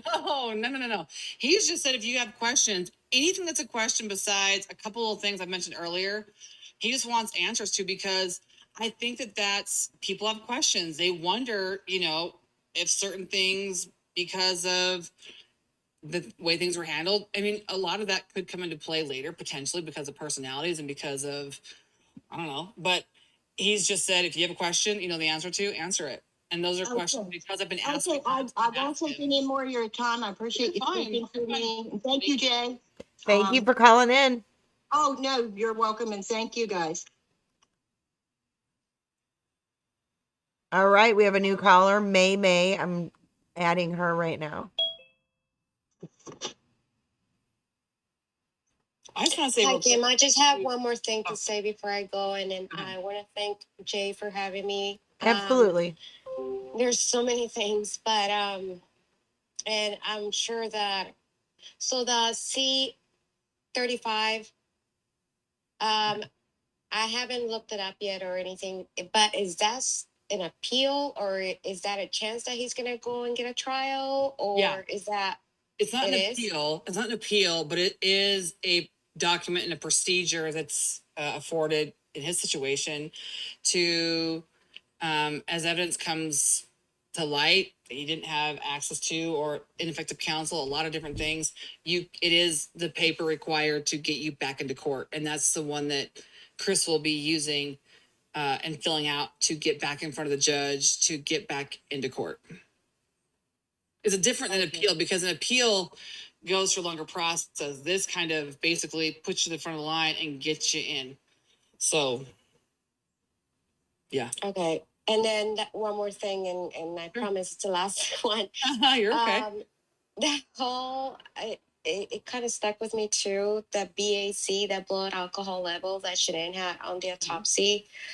I know you guys talked about that too a lot, because what really got me wondering is how is it that Chris did not act more aggressive towards Shanann when he saw her, you know, doing what she was doing to Sissy. Like, you know, like if I don't know, like about you, if you see somebody doing something to your kids, you will just grab and punch the crap out of them. You know what I mean? So the fact that that didn't happen. Well, I think to his account, he pulled her off and strangled her. So he choked her. I mean, he put his hands on her neck. So I think that's his, I guess, in that moment. I mean, it's a split second decision. That's what he did. So, and it resulted in death. So I think that I don't know. I mean, is there a possibility that she was probably already like, because she was so intoxicated, or like, I don't know. No, that is a question. Like I've seen that, and people discuss this, and I will say it's a heavy topic for people. The best I can explain it to you guys is when they're doing those reports, that medical examiner owns those reports. When they're doing toxicology, if there is something that to a medical degree of certainty they can attribute something to, they'll typically put it in the opinion section of the report. Or like with Cece's report, they put, when it came to her ethanol, when they first took the sample, it started at 99 and went to 174. And so he had to put in to the comments to explain that. And his explanation was either due to the container it was in, the sample, due to the sample, the container the sample was in, or it could have been because they tested it multiple times, the sample decomposed, or the container didn't, hold a preservative. Those are the things that he attributed to her ethanol being what it was, and for it having the quantitative results over time. But on Shanann's, there wasn't an explanation. So when it comes to going to court, is the defense going to use that? Possibly. Yeah, absolutely. Because they can bring up an expert from the prosecution side, an expert from the defense's side, and the jury's going to hear both. And because if it would have strangled her, there would have been more damage to her neck. And there was only like a small bruise. Right. So there's a significant difference. And in my reenactment, I explained the differences of if there was a true strangulation, like her on her back and him applying pressure with both of his hands, like crushing her esophagus, there'd be significant a difference in the autopsy and the injuries. She was, based on the pattern abrasions to the left aspect of her face and the one in the front aspect of her neck, it's like consistent. And because of the palm, that's very critical. And not to like bore you guys with forensics, but it's critical where the bruising was on her neck. It's on where the palm of his hand would be, the front right aspect of her neck.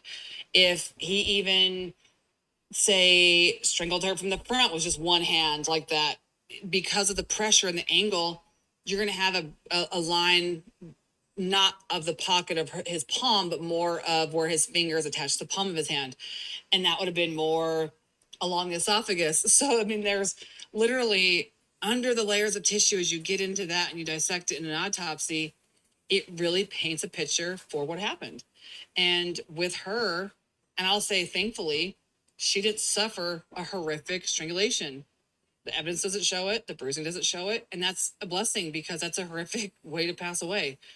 Not that passing away is good no matter what, but she didn't suffer a horrific strangulation. The evidence does not show that. Because there was two dogs, and then that's another thing that I want to bring up. There was the dog that actually can sense like if there's some kind of trauma or anything like that. And the second dog that a man brought in, that's the dog that can sense death, if there's any, and I do remember, if you guys don't recall it, the man said it's clear. the house is clear. So a friend of mine was thinking, what if, like, is it possible that nobody got killed in the house, and then maybe Chris? This is what a friend of mine scenario, because I know there's so many. She said that maybe Chris tried to take Shanann to the hospital, but she literally passed on. This is her scenario, and I'm like, because the guy with the dog said it's clear. If you guys go watch the video, the guy cleared the house. Like, literally, Chris could have gotten away with this because the house was clear. So a friend of mine said maybe they didn't die in the house. Maybe Chris tried to take her to the hospital and she passed away in the car. And then at that point, he freaked out. Well, And I'll say he this. freaked out.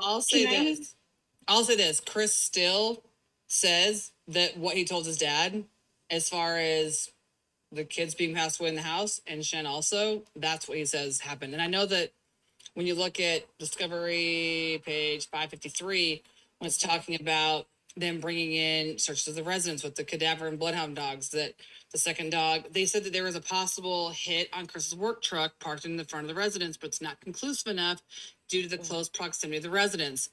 And the fact that it was unknown if his wife and children were in a work truck in the past. So, I mean, those are things that the second dog didn't confirm the first one. The lady even says that, I think my dog's getting restless, needs to go out for a break. I mean, I think that they needed to potentially to be more thorough with those things.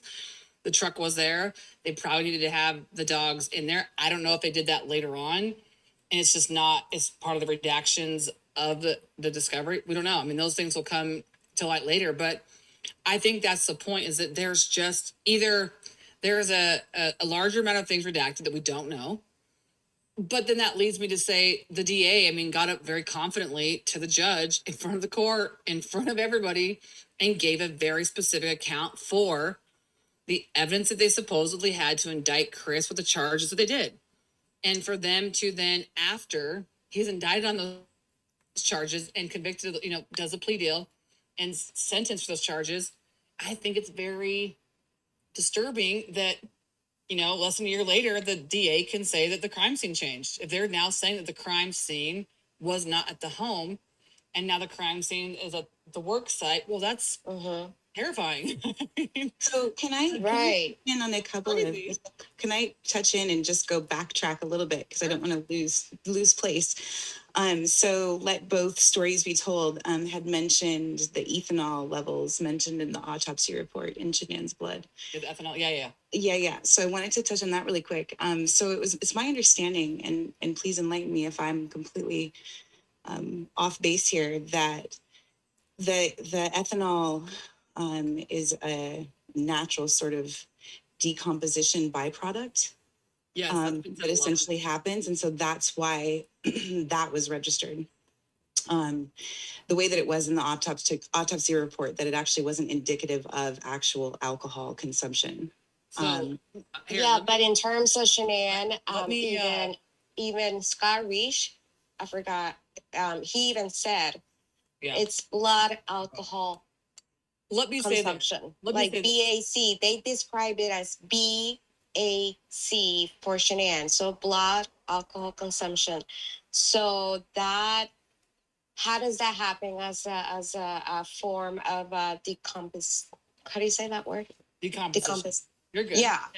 So because Scott Reich said that's blood alcohol consumption. Well, it's essentially like fermentation. Like, if we're just going to be really frank about it. So let me go through the actual autopsy for this, because, like I said, I think people have. Let me ask you this: before this case, had you ever heard that you get drunk in the grave when you die? If you're buried in the dirt, did you ever heard of that? Well, so no, I hadn't, but at the same time, I wasn't looking for it. So what I did was that you'd heard of. What I did was I started looking up, autopsy reports in other contexts to look for that specific marker, and I was seeing it. And so that's what also made me go, oh, okay, maybe this is that, because I had heard that remark made, that was why the blood alcohol was registering. at that particular level. Again, I have no experience with that. I don't look at autopsy reports on a regular basis. So even if I did, I wouldn't catch it. Right. Yeah. So I thought, okay, well, let me go back and like check this out on some other reports. And I did see that. And so I want to add really quickly too, because I think this all ties in, because Let Both story really opened that up really well.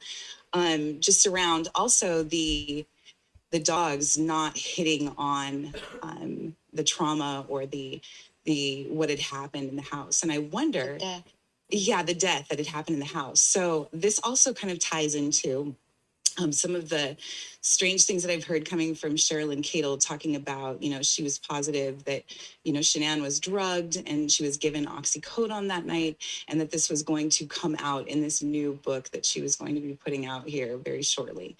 And so my question then was, okay, well, why wasn't the oxycodone on the autopsy report? the autopsy. That's the case. Right. And so I went back to see if it was. I didn't see anything like that. And then I also wondered, okay, well, maybe she was and the girls were asleep. And so in that case, if the dog is not picking up on the pheromones, that would, I guess, the fear pheromones, or the pheromones that a person would leave in that experience. Perhaps because there was no trauma because they were asleep. So I'm wondering how that all ties in as well. Well, like I said, when it comes to the autopsy and the blood alcohol level, you have to think about this. Clearly, blood alcohol level is important. That is something that's argued about in cases top to bottom, because when a crime happens, they rely on toxicology for a lot of things to decide. I mean, because homicides tied very closely with alcohol, with drugs. And so to say that ethanol and BAC to the level of 1.28 is normal, no. I mean, honestly, what they talk about specifically is if it's going to raise, it's more to the level of 0.07, which is a lot lower than 0.128. And so because on this toxicology report, if you guys go to page 1000 in the discovery, that's where her toxicology report's at. There is no description or opinion from the forensic pathologist of why hers was like that. All it does say is ethanol and her blood alcohol concentration. Now, they did only take it from the spleen, which I think is strange, because there's a lot better places, like through her eye and her leg, different places in the body that you would take samples from. Most of the time you take multiple samples. They only took spleen blood. I know I think Bella, they took it from her chest. No, Cece was her chest cavity. I think Bella was out of her eye. I'll have to look at it to double check. But I mean, they definitely, if there was a concern about that, could have obviously tested more places to have a better opinion of that. And like I said, because there is no opinion from the person who owns this report, they own it. They're responsible for it. And that's why I thought it was very important when DA Rourke referred to him and said, do you want to come up and address that? And he's like, I'm good, because he can't. If he could have, to a degree of certainty, said that, knowing he can get on a stand and raise his hand in front of the courts and say, yes, I'm going to testify to this, it would be in the opinion section like it was in Celeste's. So you have to think about that. Like I said, when it comes to other cases, I mean, you have to think and pull from every desert, from every person that's buried in the desert in Nevada, you'd expect to see that every person then got drunk in the grave. I think that was something that was normal. You'd hear that, it would be something that's normal. Now, can it happen rarely? Yes. Is it normal on more often than not? Absolutely not. No, not even close. But they do sell that story. Like I said, if you were to pull up autopsies, even 500 from California or from Colorado, I would guess to say maybe less than 5% are going to have ethanol contributed to them the way that they were disposed of. You're not going to find that. So, like I said, it's going to be argued in court. It's going to be a topic of discussion. There's going to be the prosecution side, the defense side, because, like I said, with Shanann's injuries, what they looked like, they could easily say that the evidence of injury does not show intentional, murder. It doesn't have enough of those things to do. So when you are drunk and if you've been choked, I mean, the gag reflex can go out. And so that would lead to asphyxiation, her dying. And so could that be something brought up later? Yeah. I mean, like I said, there is no 100%. If there was, number one, I think that there'd be an opinion of that. Number two, you'd have to ask the DA why they also then called all of her friends and asked about her alcohol consumption. Because clearly, if they were 100% positive it was not due to alcohol, then the question is to the prosecution, why were they questioning her alcohol intake? So I'm totally not an MD to be able to like make any kind of claim, right? Or a coroner, right? So, but what I'm questioning though is that, so as I just do a simple Google search, I come up with this term. So I'm questioning this idea that, okay, so maybe it's not normal, but I'm questioning whether it's unremarkable, right? It is something that happens. It may not be with every single case, but as I pull that up on Google, and which is why there may not have been a lot of information about it in the summary, because it is unremarkable in that nomenclature. Right. So yeah, as I pull this up, what I'm seeing is what they're calling putrefaction, which is essentially a high glucose concentration and bacteria, fungi, yeast found in post-mortem blood, makes an ideal environment for the production of alcohol as the sugar is converted eventually into alcohol, causing a falsely high BAC. Right. So, I mean, it clearly is a thing. Like I said, no. It is a thing, but here's what I'm saying is it will be argued on both sides, the defense and prosecution. And because there's not a 100%, it's going to lie in the jury's hand to make the decision about what they believe, period. I mean, they might even bring in 400 autopsies of similar persons, similar age, similar disposal place, and they might do a comparison, and that's going to be, and that's what I'm saying is it's just going to be argued. It's going to be brought up. It's going to be probably a very, I think it's going to be talked about for sure. I think it's going to be. Yeah, that is what's been killing me. I swear. So that's, it's going to come up. I mean, like I said, it's going to be experts. I've heard people go, well, this expert says it's not possible. Well, you have 50 more that say it is possible. So, I mean, that's no expert. That's the problem, is that there is no one. If there was, then there'd only be one answer, would have the answer. There's 100 doctors that will have 100 different reasons for that. But if you look at, like, even someone mentioned Scott Reich, I know that when he was originally covering this and asked about the autopsy, he was like, nope, it's just her alcohol level. So, like I said, it's going to be argued about in court for sure.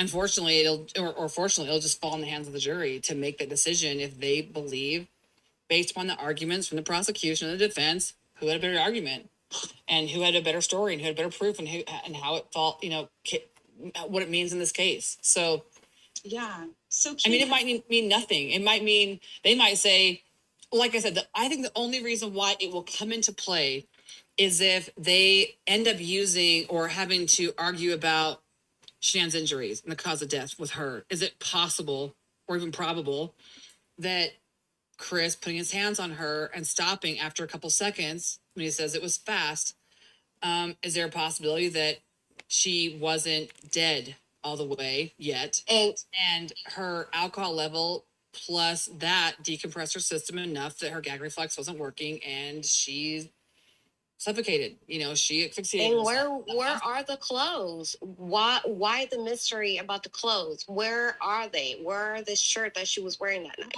Here's a problem. Why is it that those clothing are not, I don't know if you guys please point on the 2,000 pages about those clothing.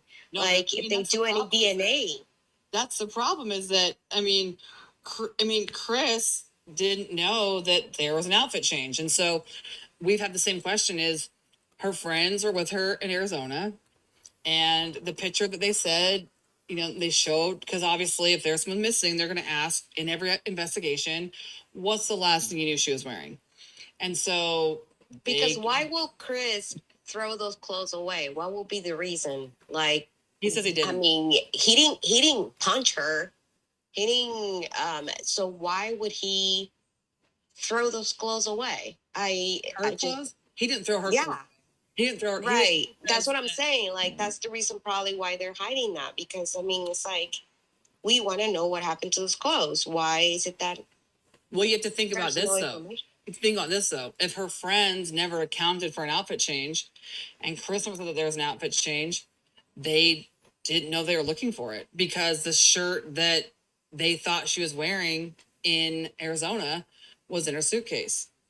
And it was there. So if they go to test that, that is the problem with this investigation. If they tested that shirt, they clearly aren't going to see what they might be hoping to see in an investigation because that wasn't the shirt she was wearing. She came to the door in a different outfit. And so because the crime scene was changed, the autopsy photos, whatever, that wasn't discussed. And so the house was cleared out. Who knows if they went in? And like I said, if they went in and found the shirt, it's not in discovery. The Watts don't know about it, and Chris doesn't know about it. I mean, that's obviously that's a good question. That's a question we all have. So we want to ask those same things because clearly there's an outfit change, there's a shirt change, and to our knowledge, they haven't found the shirt. And her family took home the piece of luggage, and never returned it. So who knows? I mean, clearly on that suitcase, that would be a big piece of evidence. Was there saliva? Was there blood from the injury to Bella's lip? Could going back into that suitcase, I mean, Chris wouldn't have known to put her back in the same shirt in Arizona. I don't think. I mean, how would he have known that? So could there be potentially DNA evidence on that suitcase? We don't know. They took it from the scene. They never brought it back. And so it didn't go that far. I mean, that's where this case is going to be hard because when it comes to things like that, I mean, unfortunately, we're not going to have answers, I don't think, because the suitcase is gone. Her family took it. It's out of the house and it was never returned. They returned the makeup bag to test the makeup, but not the suitcase. So, and that's where that shirt, the shirt she had on would have come from. So I think that the zipper, the handle, the suitcase in general, that would be obviously imperative to test every single thing for hairs, for saliva, for blood, anything. Yeah, because she was wearing jeans. She wasn't wearing, I don't know if you've seen, she was wearing long jeans. No, they weren't jeans. They were leggings. Actually, they're the same exact leggings. If you guys seen the picture when she was leaving to North Carolina, they were like LuLaRoe leggings, I think they're called. But they were the exact same leggings in that picture with the bright suitcases when they're leaving. Because I thought I saw jeans, like she had those ripped jeans when she was coming in to the house. No, it's actually just like a, I don't even call it like a firework pattern. I don't know what it's called. If you slow down, look at it, and then go to the picture of the pants, the leggings that she was wearing when she left to North Carolina, it's the same pair, and those were accounted for. So I believe they are accounted for. So it just makes me so hard to believe that she didn't know anything about NK for the whole 5 weeks, just for the fact that her friend, it's her neighbor, and you're gonna tell me that NA never went to go check on Chris or like to go snoop and see, hey, what's going on? I don't know. Like, it's not documented in the discovery, so if it happened, we don't know. Right. I would think that would be, like I said, maybe that's something that we will see as for someone that she had control of his phone, his everything, that she didn't know anything about NK. Well, it's just hard to believe. That's why people have the assumption that she was sidetracked with something else for those 5 weeks and something changed, because she wasn't. And it's not documented through the discovery. It's not been documented based on friends' conversations or their interviews. So we don't know. That 5 weeks is a mystery to everyone. And that's why, like I said, going back to court is going to be critical, because those things need to come out. We don't have everyone's 100%, transparency with their text messages, with their calls, with their location. We need to have that. And it's going to be critical in a case going forward. Chris has those same questions. He wants to know. He said the same thing to me. Like, she would have known, like, I wasn't coming home. We just discussed this a little bit earlier. Like, how did she not know? Like, what was she doing? What was she distracted with? I mean, I know that that's some things that people haven't seen is Shanann was looking for houses in North Carolina. She posted several on her Facebook. A couple of them were even limited, so even her closest friends didn't see them. I know that there's a screenshot I have of one of the homes I think has 3 likes. And I'm like, well, that means that the audience was very limited. But that could also be seen as like Chris knowing that she was doing all that she was talking to lawyers and everything, and maybe Chris saying, I'm not gonna let her take my kids away. Well, I don't think that I've asked him about that lawyer, if he knew about that. He didn't know about that. He had no idea. He found that out through the discovery process as well, like when we did. So, but I mean, like I said, we don't know. We hope that there'll be more answers, because clearly I think that her phone and his phone together is going to be critical, because the prosecution will not release his phone to his family. Well, by court documents, it was supposed to be released over 2 years ago, and they've asked for it multiple times, and they don't have it. They won't release it. And then now the most recent time that Ronnie called for the phone, they said, well, we heard through People magazine that there's potentially Chris going back to court, so we're not going to release it. Well, I mean, you have the copy. You clearly transferred and downloaded the imagery, everything from that phone. So to us, it just leads us to believe that there's information in there that they don't want the family to have right now. That, I mean, we can only suspect that it would be something that would help the defense. They don't want it to be out there right now. And like I said, the prosecution, it's been so weird. Everyone has said that. The prosecution has been the one to want to hold things back, to hold the autopsy back, to hold Chris's phone back. Why? That's typically a defense move. The defense is trying to conceal things, hide things, but it's the prosecution's move. So that's odd. It's very interesting. And the family wants these questions answered. Chris wants these questions answered. I mean, you guys, he has found out probably as much as we have through this whole process. He had no idea about 95% of the things that has been released in Discovery. So he wants it out there. And that should say something. If Chris is saying, bring it out there, lay it out there, let's see it. I mean, it's got to count for something. I mean, I think it's awesome that he wants that. That's fantastic. He wants everyone. He wants it out there. He wants I mean, I know that clearly if it comes to like pictures that are provocative or revealing, that should be obviously handled carefully. But anything else, it's like, he wants it out there. And I think that even at this point, if they needed to release that because they had to for the timeline, I think that Chris is like, well, we'll have the timeline then, so I think at this point, it's just, I mean, hopefully it doesn't get to that point as far as that, but I think that my point is that he wants transparency. He wants an accurate timeline. None of this, well, this website was searched. Clearly, if you found the website search, you know exactly where it's going to go. Why? Why the smoke and mirrors? Why the games? Why not put, like everything else that was searched? Put it where it's supposed to go. Put the little box around it. By whose phone? When it happened? Don't play the game of like, let's copy and paste and put it here. There's a game. Like even, like I said, with all the confessions. Why did they go through the trouble of screwing it up and scrambling it so that people could not see all the emotion and all the gestures? Why do that? Why change it? And specifically when it came down to him giving a very accurate and very detailed account for his confession. Why change it so that he's saying certain things? His hands gestures make you believe something different than what happened. It's very disturbing. And so that's a prosecution move, I think the prosecution, I would love for the DA to have a conversation with me or Tammy Lee. Please, I would encourage that. Like, let's have a discussion. Let me ask you this. So is Chris still like saying that Shanann murdered the kids, or he's still like, is he saying that? So is he doing all this? Back to his first story, 100% back to it. Now I will tell you that there are certain things in that story that, I mean, I think just your trauma, there are some things that he's like, I can't. Because I can't, the one thing I can't sleep at night is thinking, why did he put him in the tanks? I mean, and that's the only thing that is like. I think for him, he has the same question. I mean, that's not, all of us do. It's not, let me make this very clear. We are not by any means saying that he's not saying it, his family's not saying it, and I specifically am not saying it. None of us are saying that aspect of this case is okay, that it needs to be overlooked, that it needs to not be, looked as horrific. No, absolutely not. That is horrific. It's horrible. It's sad.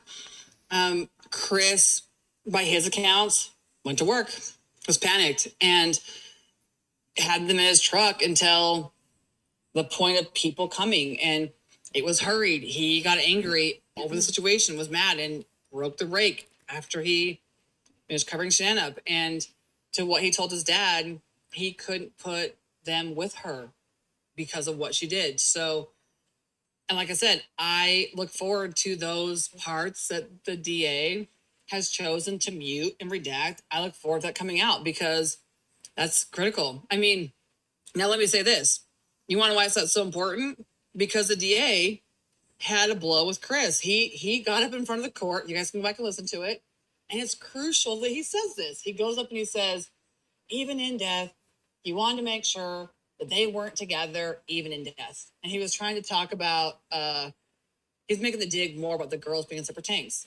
But where that came from was the comment he made to his dad about not putting the girls with Shanann after what he had done. And that's something that Ronnie says. You guys go listen to the audio on my channel of the conversation I had with Ronnie the other day. He discloses that. I don't know that anyone's ever heard that before. But that's going to be when they have to release, and it's talked about, all the audio and all those little blurred parts and skipped parts. And I couldn't believe when I was going through the audio with Chris how much, when I was watching the clock, at first I didn't realize how much was missing. And then I started looking at the clock going, they're talking in mid-sentence, the clock jumps 14 minutes. And I'm like, interesting. But it sounds like it doesn't skip a beat. And I was like, they did good. You know, they really, as far as people, I've had people argue and say, no, the audio and the video matches up. And I'm like, no, it doesn't. Are you kidding me? That means you haven't paid close enough attention because it does not match up at all. When Tammy's mouth is moving and nothing is coming out, that's an indication that there is a problem with the audio and video.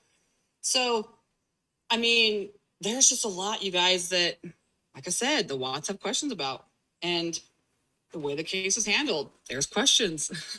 And that's, unfortunately, who knows how that will go when it goes back to court because of the crime scene. I mean, her family got into that house and was able to take out every item of Shanann and every item of the girls without Chris knowing, without Chris's permission, without his family, you know, having a chance or a say in that to go in there and get things. I mean, that's their grandkids too. That's Chris's children. He had no say in them taking everything out. So I don't know how that will be going into court going forward. I know that he obviously gave permission for them to walk in the house originally, but you can see upstairs when that officer's first in the house, he goes upstairs and they're in the bedroom, and clearly the top sheet of that bed could have very critical, you know, stuff on it.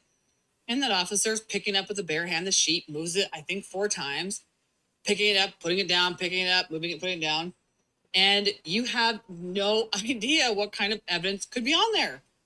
Even with the drone footage, the sheet that Shanann was taken to the site in was, when they first had the drone footage, it was crumpled up in a certain type of pattern on the ground.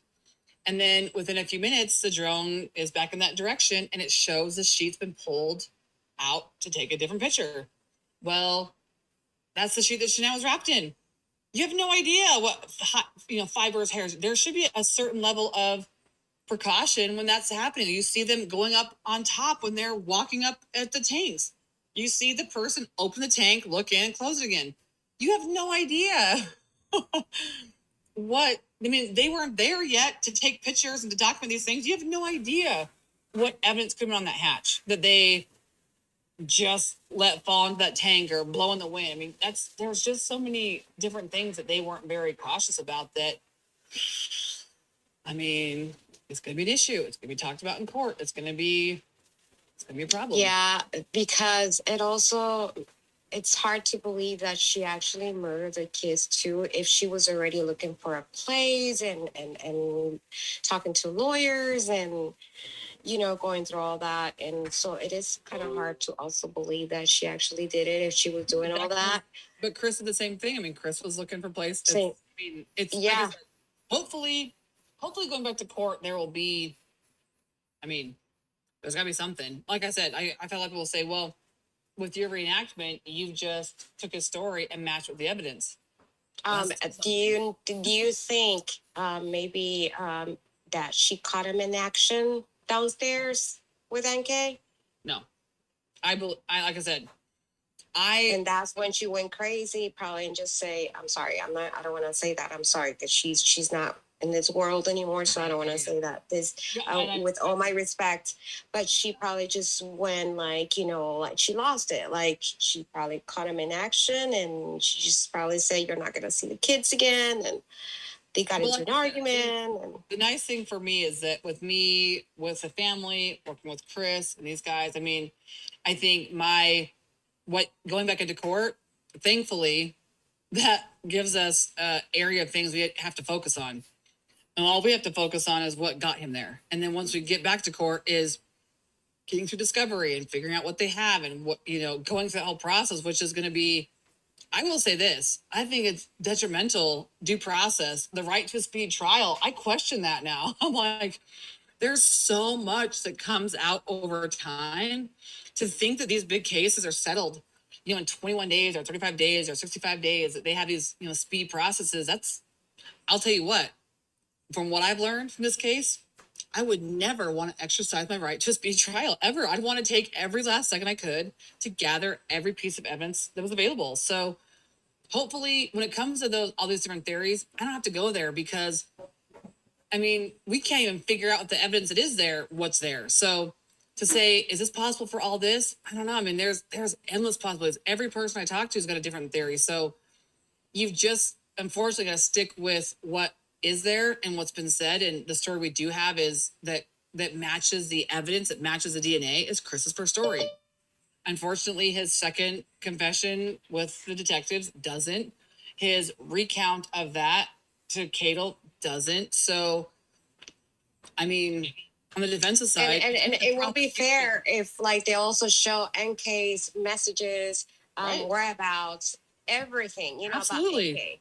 You know And what I Chris mean? 'Cause wants it's that. not just Chris wants like that. it's not just focus on Shanann, just showing Shanann had this, Shanann did, but also NK, the messages we never saw, her whereabouts of that day, why her phone ping, at that Right. address, Right. or a Frederick. So Right. all of that, you know what I mean? It's not gonna, let me say this and I'm gonna go because I mean, I don't want to bore you Yeah. guys talking, Yeah. but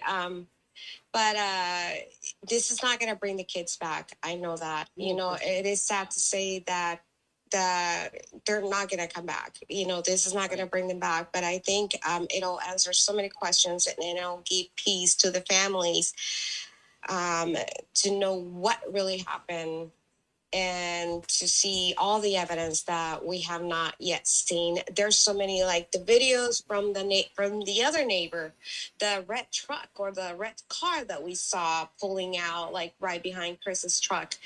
All of those, like, there's so many people saying now that the red truck NA had it and then it belonged to Shanae's mom. So rather than just, coming with all this scenarios and, just have an answer to whose truck was that, whose car was that, because they're saying it wasn't the neighbors. What happened to the neighbors' cameras? There so many neighbors had cameras, you know what I mean? I'll say this, that that a lot of those things will probably be on the shoulders of the prosecution, because the prosecution going forward in this is going to have to present, which I'm thankful for, a case against Chris. And so we're going to have to see what story they go with. It's going to be on them to put all their eggs in a basket and say, here we go. So it'll be on them if they choose to indict Nicole, if they choose to indict anybody else. I mean, it's going to be on them to introduce those stories to. Yeah, because that red truck, I think it was Miss Mensa. I don't know what video I saw that she was saying that it belonged to Shanae's mom, but then she gave it to Nicole Atkinson. And then we see a red truck or a red car pulling out, but it's mostly a red truck pulling out right behind Chris's truck. And then it's not even on the 2,000 pages about the red truck. Like or the red I car. said, the only thing that, so you guys know, Chris come back into court. Think about that. Chris has had 2 years in discovery in his cell to go over. If he is going back to his original story. That's the one he wants to go to court with. Clearly, with the lack of evidence and with the DA, frankly, flip-flopping their stories, which is insane that it's even happen or even possible. I mean, you have to think about that. If you want to get away with it, I'm sure he's had a lot of time and a lot of, maybe things at his disposal to figure out a different story. That's got to tell you something if he's going back and still taking responsibility for Shanann and taking the girls and disposing the way that he did. the girls and Shanann. So, I mean, that's what I do know. That's what he has said. That's what he's taking responsibility for. So that's what he's going back to court for, is to be charged with the things that he did participate in. So, I mean, I think specifically if he didn't care about anything else, he could easily go blame it on somebody else potentially. And who knows if he could wing it and get away with that. I don't know. But I do know, I'm talking to him, what he's going back to court with is what he told his dad. And he, like I said, it's not going to bring anyone back. It's not going to bring Shanann back. It's not going to be the girls back. The baby. It's not going to. But I mean, he wants to go have his day in court for those things that he's responsible for. And so, I mean, obviously, he's not expecting to walk out the next day free. I mean, who knows? I mean, I don't even know. There's been a lot of talk and speculation about, them not being able to charge him again or not having enough evidence to charge him in the first place. So we'll have to see. Who knows? And I mean, as far as like what he was charged with before, I mean, clearly with him still saying he's responsible for Shanann and for disposing them, there's going to be charges associated with that. We don't know what they'll be able to charge him with based upon those things, because it was domestic. I mean, who knows? But that'd be argued out in court. He's just wanting to have his chance, have the evidence, have a fair shot, and go from there. Did he ever mention anything about the sheets that they found in the garbage? Yeah, he put them there. He said. Why? He threw them away. I don't know. They were how come he didn't throw them in the? Because it wasn't a full set anymore. He just threw it away. I mean, clearly. I mean, I guess are you asking, like, are you wanting more of a specific answer? I think she's wondering if there was like something on them or anything like that. There was a mascara. How come he didn't throw him away with his clothes down the street? Right. Why were those in the house in the garbage? Yeah. Well, I think that goes to show that there was some premeditation. He didn't do it very well because he clearly could have done that. Or if there's someone else involved, they could have done that for him. But that is really stupid. Yeah, there was a lot of stupid mistakes for premeditation. I mean, for sure. thankfully, he didn't think that far ahead. He doesn't. That's the thing I want you guys to understand. A lot of these things, he doesn't have answers for himself. I mean, he just literally doesn't know either. He can't. He hates the end result as much as I think anyone does, which is ironic that he hates it so much. It's horrific for him. He misses his girls. Like we discussed this literally 2 days ago. He says, I love my wife, but another thing that somebody said, is it possible that he was on drugs? No, he was not on drugs. Oh, that was a question I had. Did they do blood work on him when he was arrested? Yeah. No, but he doesn't say he was on drugs. He's taking, I mean, as far as responsibility that way, he's not. That would be the only reason that he blacked out and he doesn't remember. Not that he doesn't remember, but he says it doesn't make any sense. Like, those were my children. Yeah, I mean, I mean, you have to think about that. Like I said, if you can really honestly take your emotion out of it and honestly think about being in that situation. I mean, if you think that you're having emotional conversation, you're trying to initiate a divorce, because by all means, you guys, I mean, seriously, Chris he was not a confrontational person. So him even saying 100%, like, we need to do this. Like, this is, no more back and forth. Like, we're doing this. Like, it was done. He wanted to go forward. That's why I believe there's that follow-up with the real estate agent. They tried to say that Chris did himself that morning on his own. That's not true. But I think that there's a level of shock that he had to have been in, clearly. I mean, I think I discussed this earlier today about when someone wants to commit a certain crime, you'll see them go on TV and they have no problem being in the home. They want to be there and they want to wait for their loved one to come back and they're not leaving anywhere. But Chris he couldn't do that. He actually says the exact opposite.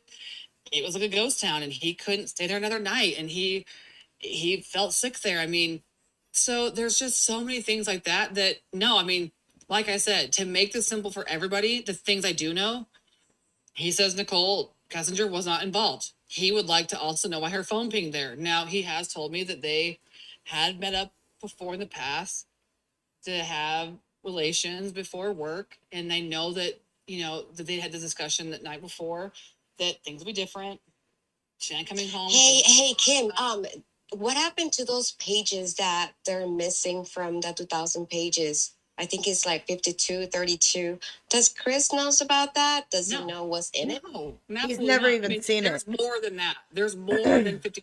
Hold on, I want to That's- give Hamburger a chance Oh, to. I was gonna say that. Yeah, but there's more than that. I'm sure that there's got to be. I mean, clearly there's. I mean, I even have a second set of like 780 pages that were given to me by somebody else who went to Colorado and got more papers. So there's 780 that I have that I don't think the majority of people have. So I mean, there's way more than just 50 or something. And no, he does not. He only has what we all have. All right, Hamburglar. Unmute yourself. Okay, I'm here. Hey. Hey, I just want to make sure my audio is not overlapping or anything. No, it sounds good. What's on your mind? Awesome. So I have a question for Kim. If Chris Watts was approached by the detectives and everything, and it was in February, like, why would he confess so thoroughly to something? Like, I don't understand that at all. I'll give you the best answer I can with that. Number one, he was given a pass to go to the room. And in prison, he's been told, it's drilled in their head that they don't have rights. So he goes there. And let me clarify, it was not a willing account for what happened. As a matter of fact, that's why it took 5 hours, because if you listen to it from the beginning to the end, he does not want to answer. As a matter of fact, close to the beginning, he says to them, I don't want to answer these questions. I don't want to talk about it. Those are my girls, please. And he's trying to not do it. But they're there and they're there. And if you listen to the coaching by Coder, it's almost disturbing. It sounds like he's coaching a play, is all I can say. Is when Chris is saying little details, he's like, come on, Chris, that's really good. Like, you just need to do more of that. Give us more of that. And that was weird to listen to. I mean, and Chris does not in prison think that you can just get up and walk around. You don't have that luxury in prison. You can't just get up and leave. They are officers of the law. They're in there to see him, and he's been escorted there. So he can get up and walk away. Well, that's not how it works there. And that's his impression, especially in the prison he's at, that he has never had those rights afforded to him to be able to freely walk around, freely walk from here to there. I mean, it's not how it works. And so I was the first person to speak with him after that happened. And I'll be releasing the rest of the audio minus some personal things in there that aren't going to be released. But as far as his account for that, number one, he says the reason why he thinks that they were there is because they were worried that he was going to come back to Colorado and get a reduced sentence. Now, that should say something. I was about to say that they're probably gonna say, well, we asked them the same questions again, and he can't use the fact that he was under some trauma or anything anymore because we asked it again and he gave us all these details. So I think that's the reason. Let me tell you, though, how those details work. If you listen, that's what's so critical. The details that he gives, number one, the majority are based off of, did you see this or this? Was this or this? Did this or this happen? This or this? And that's why the first one I did to break apart the Wisconsin confession for everyone was the bloodshot eyes, because that is crucial. I said it, if you listen to that video that I did about the bloodshot eyes, you can go see it on my page. I kind of was even sarcastic about it. I said, you would think that the big story that they said was, oh my gosh, Tammy put the story in Colorado in Chris's head. And I kind of sarcastically said, well, you would think that they learned from that and they would not make the same mistake twice, that they would not go there and lead Chris in any way, giving him anything that we could then say that he did the same thing. And I literally said, like, sarcastically, like, well, that didn't go very far, because right away they're saying, Chris, did you see bloodshot eyes on Shadan? And he just does a little like noise. That's it. And then later it just keeps coming up and all these different things and pushing Chris harder. And Chris said it was like an investigation, except for the room was bigger. And they were not leaving until they had an answer. And let me make this very, very clear. If Chris knew that that was going to be released, that conversation would never have happened. He wouldn't have said one thing, ever. It would have not happened. he was under the impression that they were not leaving until they gave him enough of a story that they felt confident that he basically cleared Shanann's name so they could go back to her family and say unequivocally, like, we believe Chris, he's given us a story and Shanann's name's cleared. Because that's what was told that they were there for, to clear Shanann's name for the family so they could move on. And so when they say, well, who is Chris lying to? Well, he was lying to those 3 people. That's it. He had no idea. If that story was going to go worldwide, it never would have come out of his mouth. You have to understand that when he found out that was going to happen, clearly, I am telling you, if he knew that it was going to be released, he would have said the same story he told his dad. That would not come out of his mouth. It was literally because they were there for 5 hours. They were not leaving until they had a certain amount of details. And the nice thing about his story that's great for the defense is it does not match the evidence. It doesn't. She wasn't strangled, number one. Wasn't strangled on her back, internally, externally, that nothing matches. She did not have bloodshot eyes. Chris didn't even account for the way that Bella had injuries on her. So literally nothing in that story matches the evidence. So people can say, well, he confessed there. Well, cool. Then, I mean, that's an emotional response. They want to, that's what the prosecution put out. They knew that the majority of people were not going to match it to the autopsy or know how to. So they put it out like, oh my gosh. And all they said was, it was worse than we thought, so it must be true. Are you kidding me? That's how you're going to say it, is because it was worse than they thought. It must be true. So you're not there for evidence. You're not there to get the true story. You're not there to call him on his lies since you think he's this horrific liar. Well, then why all of a sudden is he so truthful? You believe him now? Wait a minute. So you can't have both. They've got to decide. And clearly, if you look at the prosecution, they have jumped sides and stories as much as Chris has. It's all around. So when it comes to that story, I mean, it's important. Chris, literally, it was not this willful confession. It was not a story that he knew or suspected would go around the freaking world. I mean, if you listen to my audio, even the one thing I put out, and the ones that are coming out, he says they were in plain clothes. There was no pen and paper. He did not know he was being recorded, had no idea it was being released. If he knew, there'd be a different story. And that's my point, is if they were going to do that, why not be honest? I mean, that's the question you'd have to ask them. But why would he embellish so much about saying that he brought the kids alive and then add all of these graphic details? Like, why would anyone admit to that? Until they had that. If you, like I said, if you listen to it front to back, you have to listen to it from, this is what you have to do. When you go through evidence, you have to listen not just to what's being said, but why it's being said and how it's being said and what's the point of it. I mean, if Chris wanted to do a confession, it could have taken 20 minutes. If you wanted to tell those details, why did it take 5 hours? Why over and over and over? Why the coaching from Coder of like, come on, Chris, we got to have more of this. Even if you don't know it completely, just give it to us. Tell us more. I mean, that's. Oh my gosh, Kim. What? Guess who joined? Who? Your best friend, Dave. Dave, hey, bud. Hello, can you hear me? Oh, that was Kelly. Hang on. Can you see his picture on Zoom, Kim? Let me see. I always have everything closed down, so no. Oh, it's a picture of Kessinger. It says, "What did she do?" He's so hell bent on that theory. I've got a question. Yes. I've got a question. Why do you keep... Okay, I'll put it this way.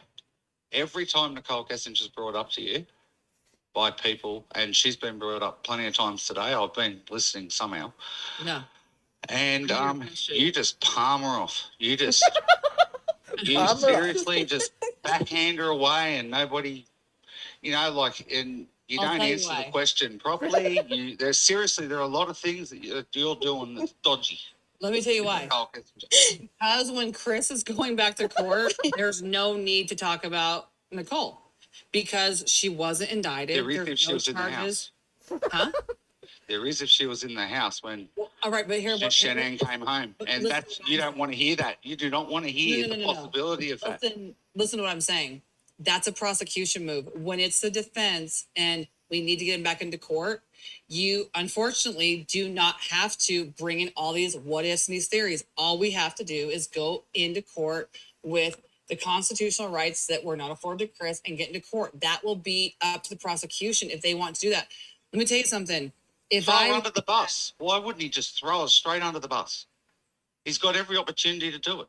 It's a fantastic defense. Well, he doesn't. He wants his best. He wants an honest defense. He wants to go to court for what he feels he was responsible for. So that's what he's doing. I mean, I said the same thing. That's the whole point of this, I guess, is if Chris wanted to just get away with it. I mean, was she ever pregnant? Is that true that she was ever pregnant? He has no idea if she was. Never heard about that. Never was told that. No idea. Bob's in Alaska. Yeah, I have no idea. Who's in Alaska? So what I'm saying for me, that's what I'm saying. For me, could I sit here and entertain 30,000 ideas? You've got to have to understand that there is gazillions of theories that are brought to one me. of 30,000. This is actually one of maybe 10. She This is a very wasn't important indicted. one. I She wasn't think she was indicted. there. I do believe she was there. I think she might have caught him in an action. So like I said, There's something seriously going wrong with Nicole Kessinger, D.A. Rourke, her father. There is something going on. Well, like I said, that will be put that on the prosecution because that's going to be a prosecution move. Unfortunately, it's not a defense move. When you go back to court, you're not trying to entertain as a defense all these unlimited scenarios. Clearly, she wasn't indicted, and it's not part of the defense. Chris is going back to court based upon what he talked to his dad about, and that's what it is. So for me, And let's face it, that's enough to have to comb through. you have to understand that my brain, there are But fair enough, Jay. Look, fully fair enough. But all I'm trying to say is, whenever we bring up or someone brings up to you about Nicole in any way, Because it's not part of her theory. It's not part of her available for theory. me. It's not in the table. It's not like I said, if she was indicted in this crime, 1,000%, you better know that I will have dug a trench around her, under her, over everything. But when it comes to this case, she was never indicted. And granted, she hindered the investigation. Well, like I said, that will be something the prosecution will have to bring up. That's going to be on their side. That might be why they've still got Chris's phone. Maybe What they're bringing up a investigation? case against her. Now, remember, let me say this. I get it. Everyone says, you throw her to the side. Well, if Chris told me that she was responsible, I'd be talking about it. If she was indicted, I'd be talking about it. Because she's not, that's where my hands are tied. So, clearly there's endless theories about all these people involved.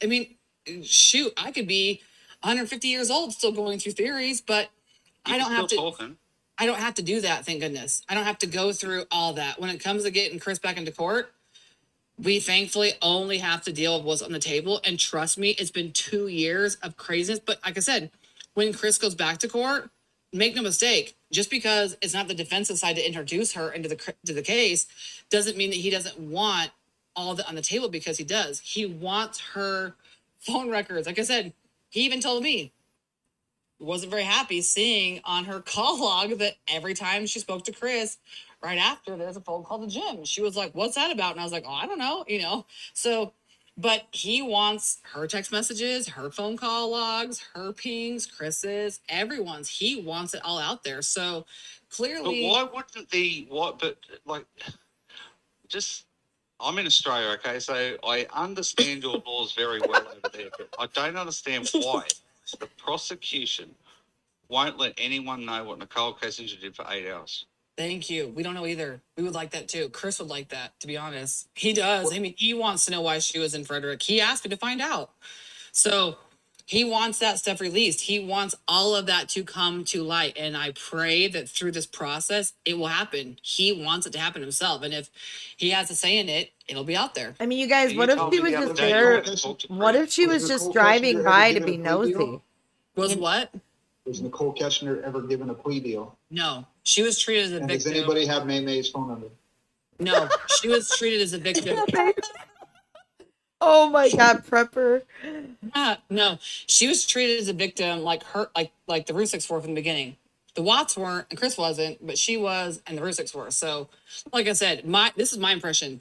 If the DA could have found something to charge her on, they would have.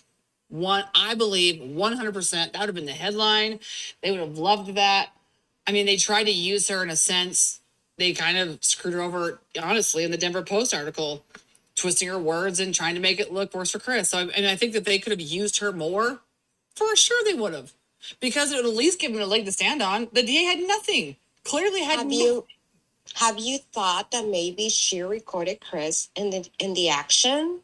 Who? And maybe she gave it to the police and then say, well, I'm going to give you this and you give me this back. Well, no, because she didn't give any, that if that would have happened, then that would have been what was gone on. That would have been evidence presented against her. So there was no deal. Like, if you give us this, then you're, well, because it wasn't used in the case.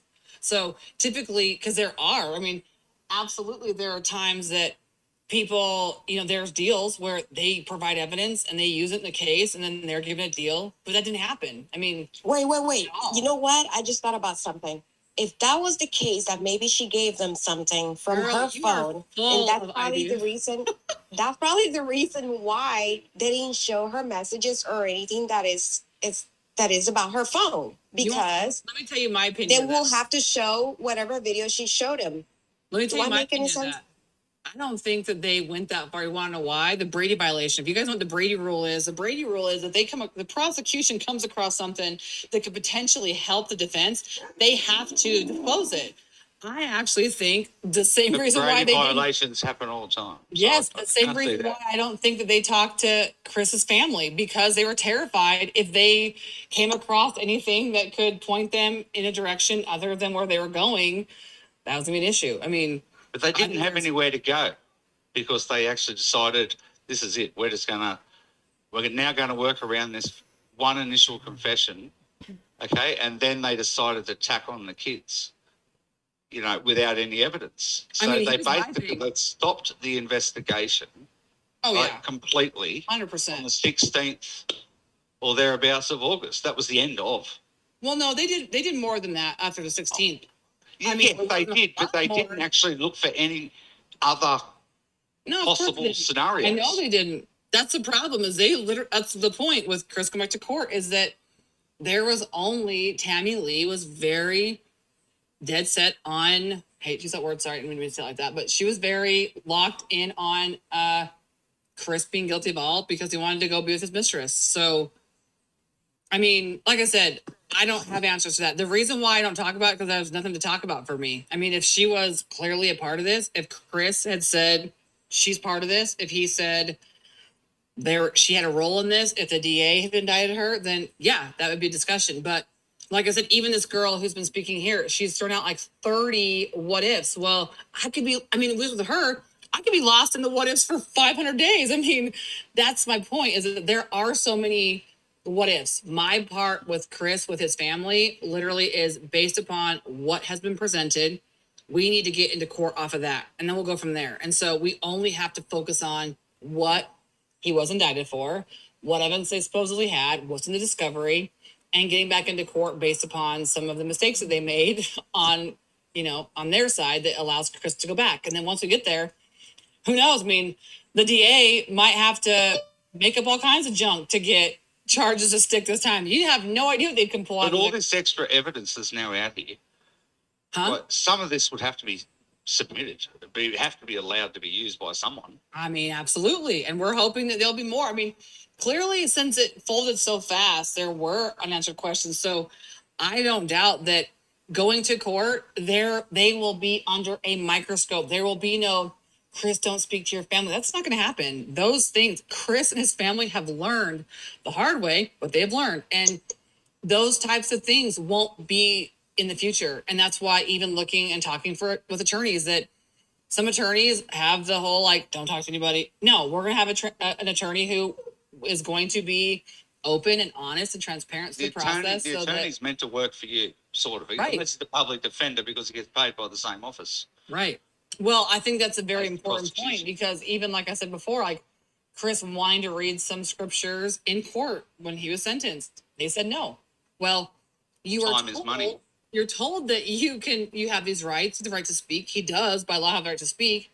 And then when he tells his defense team he wants to speak, they say no. Kate has prepared a couple sentences and she's going to read them.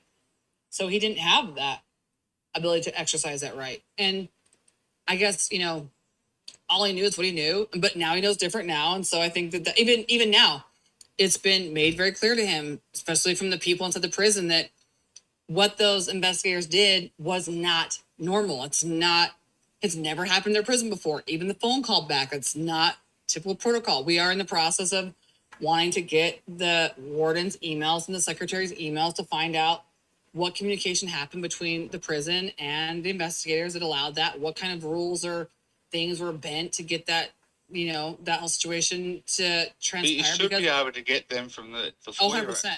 Yeah. Well, we will. And that's the thing too, is we got to find out, with, obviously, if there's a case was closed, anyone coming to see Chris. It's public information. You can get it. You can get it. Well, yeah, I know we can. But we have to, if they were coming in plain clothes and the case was closed, they'd have to come through Chris's visitors list. Well, clearly they didn't do that. So that's, an area we got to go down here real quick, is getting that information and figuring out why, how, what, all those things. And they can use what they said, what he said in that second confession. They can actually use that. Oh, we hope they do, because it doesn't match the evidence. They can use it though if they chose to, because the case is never really closed, and the police are allowed to lie. Well, like I said, we hope that they lied to get the confession. Well, like I said, we hope that they do, because that confessions are only as good as the evidence. And if the confession doesn't match the evidence, then it doesn't matter. And thankfully, the confession doesn't match the evidence. I mean, unless you're going to go with the fact that you think the autopsy is completely false and like fake, and that's another story. But if you're matching it with the evidence, it doesn't match. It's not backed up by the autopsy. So that's the problem, is if they want to use it, please do. Everyone goes, are you afraid of them using it? No. Cool. That just shows that clearly they weren't there to get the truth. They weren't there to, and number two, they clearly introduced many scenarios and things to Chris, because he ended up taking some of them, and even like kind of like when you do like a English paper, when you have to give credit to where it comes from, he literally said, you know how you guys mentioned that earlier about the bloodshot eyes? Yeah, this is when I saw it. He gave credit to them in that conversation, thankfully out loud. So, and she didn't have the petechia in her eyes. She didn't have the broken blood vessels. So, like I said, if it's used, wonderful, because it doesn't match. And so, that's great for us, Well, real quick on the autopsies, but I got to say a shout out to all the mod and my fan, the fan in the bedroom, the fan in the living room. What's your name? I don't have talked before. I don't know what your name is. But when it comes to the autopsies, did they ever set how long they had been, how long they had died, how long they'd been dead? Okay, that's a good question. Yeah, so they, as a matter of fact, I thought the DA work was kind of funny when he's like, he gets up in one of the conferences after court. He's like, well, this isn't like CSI or whatever he said. Like, we can't just give all these answers. And I'm like, well, there's clearly a lot that you can give. So, like the idea that the girls had been passed away potentially the night before. Well, you can prove that in the autopsy with, I mentioned earlier, blood pooling. Now, the girls didn't have that. So if they'd been killed hours before, even Shanann, had Shanann died right when she got home and was laid down on the floor for 4 hours, you'd expect to see what's called pooling, where the blood is going to settle to the lowest points. She'll have blanching from where, like, say, a hip was hit the ground or whatever, but you're going to have a pool mark. And then if she were to be moved again, you're going to have a secondary pool mark. So the coloring of the blood will be different in the tissues, and you'll be able to tell. If you guys haven't seen that, you guys don't know what I'm talking about, you can Google it. I don't know if you guys want to see it, but it's obvious. And you could tell if there was a first position of pooling or a secondary, and there's going to be what's called blanching. Blanching is a white aspect of the skin from certain pressure points hitting, whether it's like the floor or whatever. So the girls didn't have any pool marks. They actually had what's called marbling or modeling. So that's like a swirly marks in their abdomens that show that the blood did not pool like from being laid down. They were actually suspended in fluid or something. That would make sense. That would go with the story that he said he killed them on the lease, that he killed them there, and when he put them in the tank, well, they floated in the tank, so there wasn't no real floating, so they didn't have any pressure points to build that blood up. Yeah, actually, Ashley Banfield, I need to do that. I need to look into, she had experts that were on her show a long time ago. Now, I'm not a fan of Ashley Banfield at all, but she did have some, back when this case was going on, she was like, well, we have one thing of evidence that we can prove if Chris was honest that they died right before he left, it's going to be marbling. If they have it, that's going to tell us the timeline that Chris said is true. So it's not necessarily right away, because there could be potential issues if the girls were clearly, they'd already woken up supposedly once and then passed away. There is a certain level of concern that potentially there'd be a breath that would go into the lungs. They have oil there, but they didn't. They had fluid, which means that they were dead. So I know that, like, Bella's mouth potentially was open a little bit before rigor mortis set in, allowing some oil to go into her abdomen, but then obviously it set in, it clamps your mouth down, so it would stop that process from happening. So, I mean, the timeline that he gave is consistent with the marbling as well, as far as the timeline of like 4 to 5 in the morning and then going to work and disposing of there too. So, I mean, like I said, down to the last second, can they account for that? No, but I mean, I think when it comes to like the kids, that I'm listening to what you're saying, so I'm trying to absorb that. Yeah. So I agree with the pooling you're talking about. That's why the kids didn't have it. She would have multiple ones because she was moved around multiple times. Well, she only had the one, and from in the grave. So like I said, they would need to get down to forensically the timeline that the pooling, the blanching lines as far as a first and a secondary, account for that. They'd have to get down really to that. But like I said, I mean, that's going to be something that will be argued about by forensic people there. And that, like I said, that's going to be where the prosecution is going to have to bring their A game. They're going to have to do their job this time, which they're going to have to earn their money this time. They're going to have to do all that. They're going to have to bring those answers. Them saying, oh, we're not CSI, we don't do that. Well, you do. Well, you got to look at it. She was put in, the kids were probably different. They were killed. He might have moved them for a minute or two, and then he took them up to the tank. She was moved around multiple times. She was moved around. He had to kill her in the house. She rode in the truck all the way out there, which was at least a 45-minute drive. And he probably left her in the truck while he was digging the holes. See, and that's the thing that you have to find out. And then he took her out, set her down, probably repositioned her, and then put her in the hole. She had to have at least 2 different pooling marks in. So she doesn't. She only has 1. And so that's, like I said, that's going to be where they're going to have to forensically decide and talk about what the timeline is for potentially the circumstance of when would they assume that a pool mark would settle. Is it 2 hours? Is it 4 hours? Is it 6 hours? When will the secondary account for that? So that, like I said, will be argued by forensics in the case. And I'm excited for that because they will have to bring their A game. They won't be able to just say these things off the top of their head and get away with it. Now, more specifically, the DA, which I think that this needs to be changed. I mean, knowing that the DA really has like complete freedom to do whatever he wants, and he cannot get held responsible for it. That's got to change. I mean, this is 2020. There's got to be some way that law has to change. But like, they're going to have to bring their A game. They're going to have to come with more like real answers that you can prove versus just a lot of this fluff that they've done and just expected that the public is dumb and is going to buy it. And sadly, I shouldn't say it like that because that sounds bad, but gullible or uneducated or whatever it is, they just know that most people don't have the discovery, don't have a forensics background, don't have a medical background, don't have a legal background to know, certain laws or rules or codes of ethics or, conflict of interest. And so most people just unfortunately think that they're in a position of power and take their word for it. So that's not going to happen this time. I mean, that's why they got away with it the first time. I mean, even his family, they were standing in the courtroom with a woman who was supposed to be their advocate who completely lied. And they were standing right next to her. They didn't hear her. So I remember having that discussion with Cindy. I said, because Cindy's like, why isn't he fighting? Why did he just give up? And I said, well, you were standing right next to Gene Powers. Why didn't you fight? Why didn't you turn to her and say, what the heck did you just say? And she goes, well, I didn't hear her. I was nervous. I was in shock. And I said, well, is there a possibility that Chris has been too? And she was like, well, yeah. I mean, it was eye-opening for her to realize that. Like, why didn't Chris fight? I mean, you have someone by all accounts does not do that.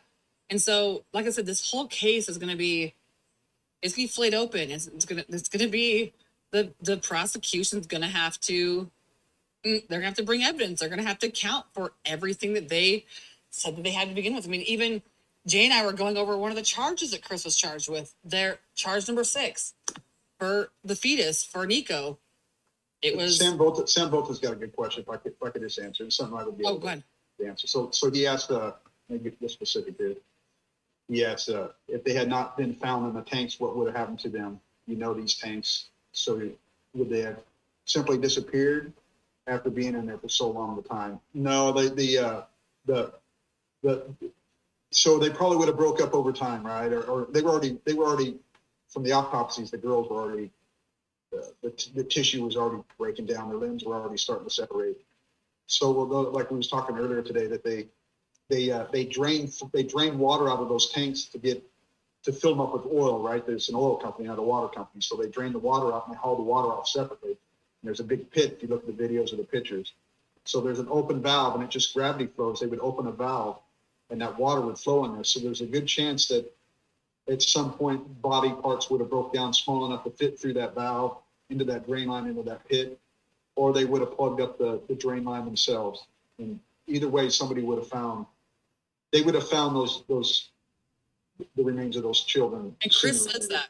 Chris accounts for that when he was talking to Tammy Lee at the end of his confession with his dad. They say that. Chris does exactly that. Like, it was going to be. But a lot of people are under misconception that oil is corrosive and it would have ate the bones and all that. Now the tissue's different. The tissue would have broke down, but the bone, I always look at it going, what do they find in tar pits? They find bones, right? They find bones from 2 million year old dinosaurs. Oh yeah. The oil's not corrosive, right?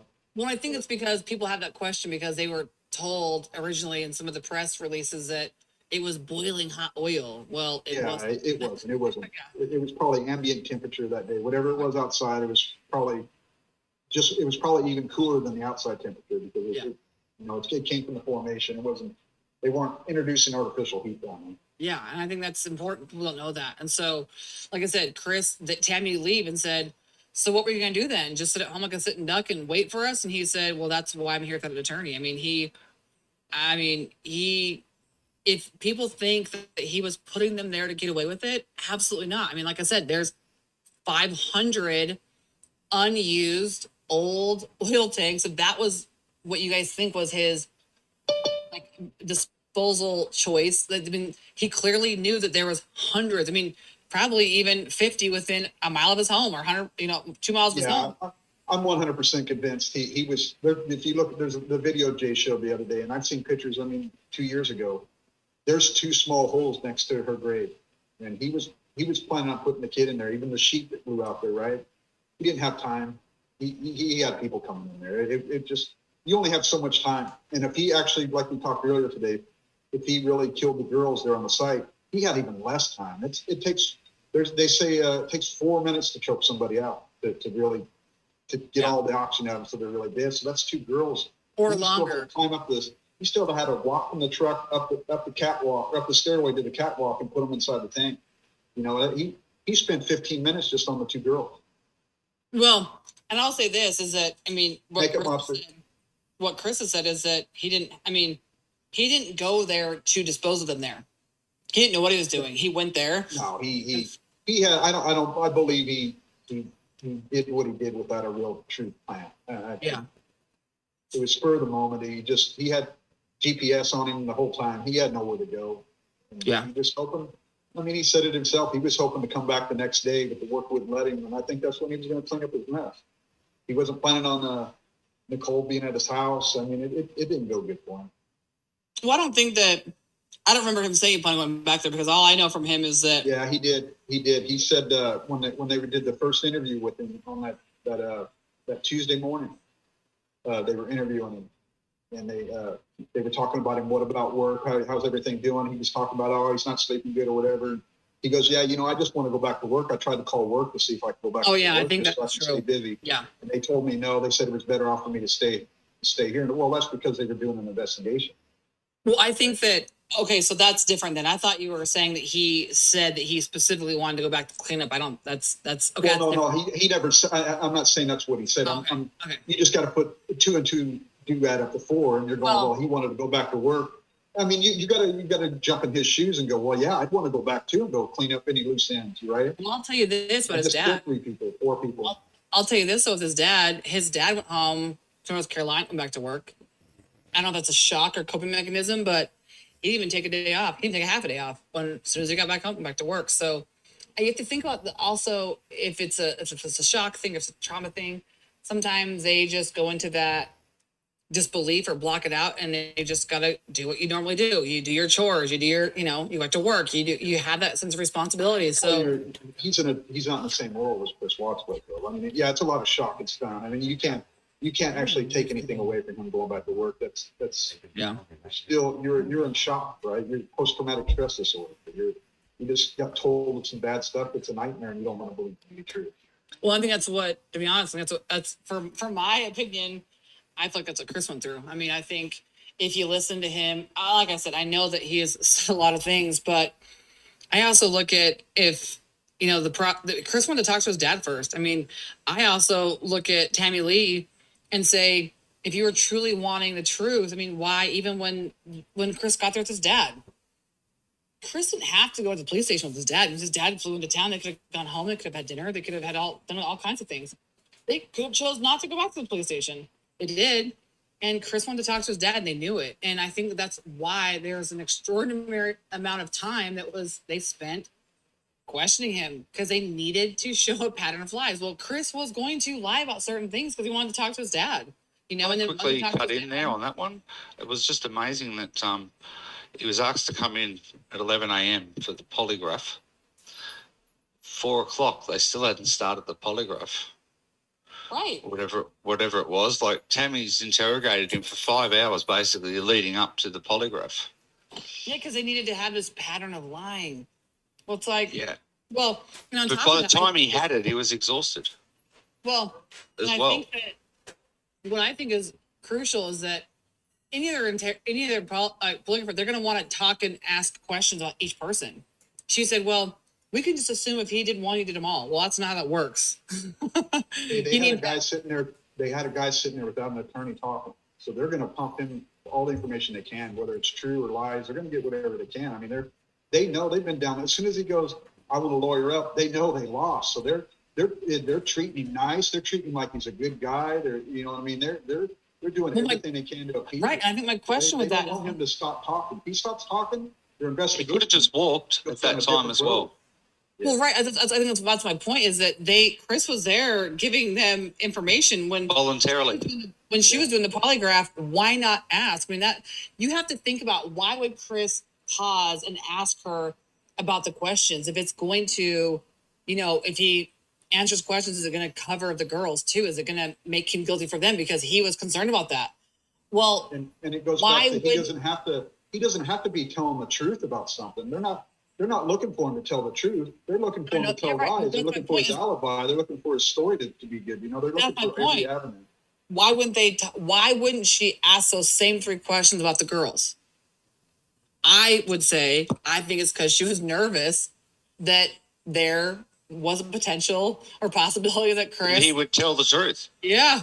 And they're come across honest. I mean, if Chris was such a bad liar to her account based on the numbers that she said, why not? You've been sitting there for 6.5 hours. Why not ask 6 more questions and be sure? Because that would change everything. That would have been so much different. Not that it could be used in court, whatever, but that would have been proof. That would have been something that people could tangibly hold on to, is that he lied about Shanann and he lied about the girls.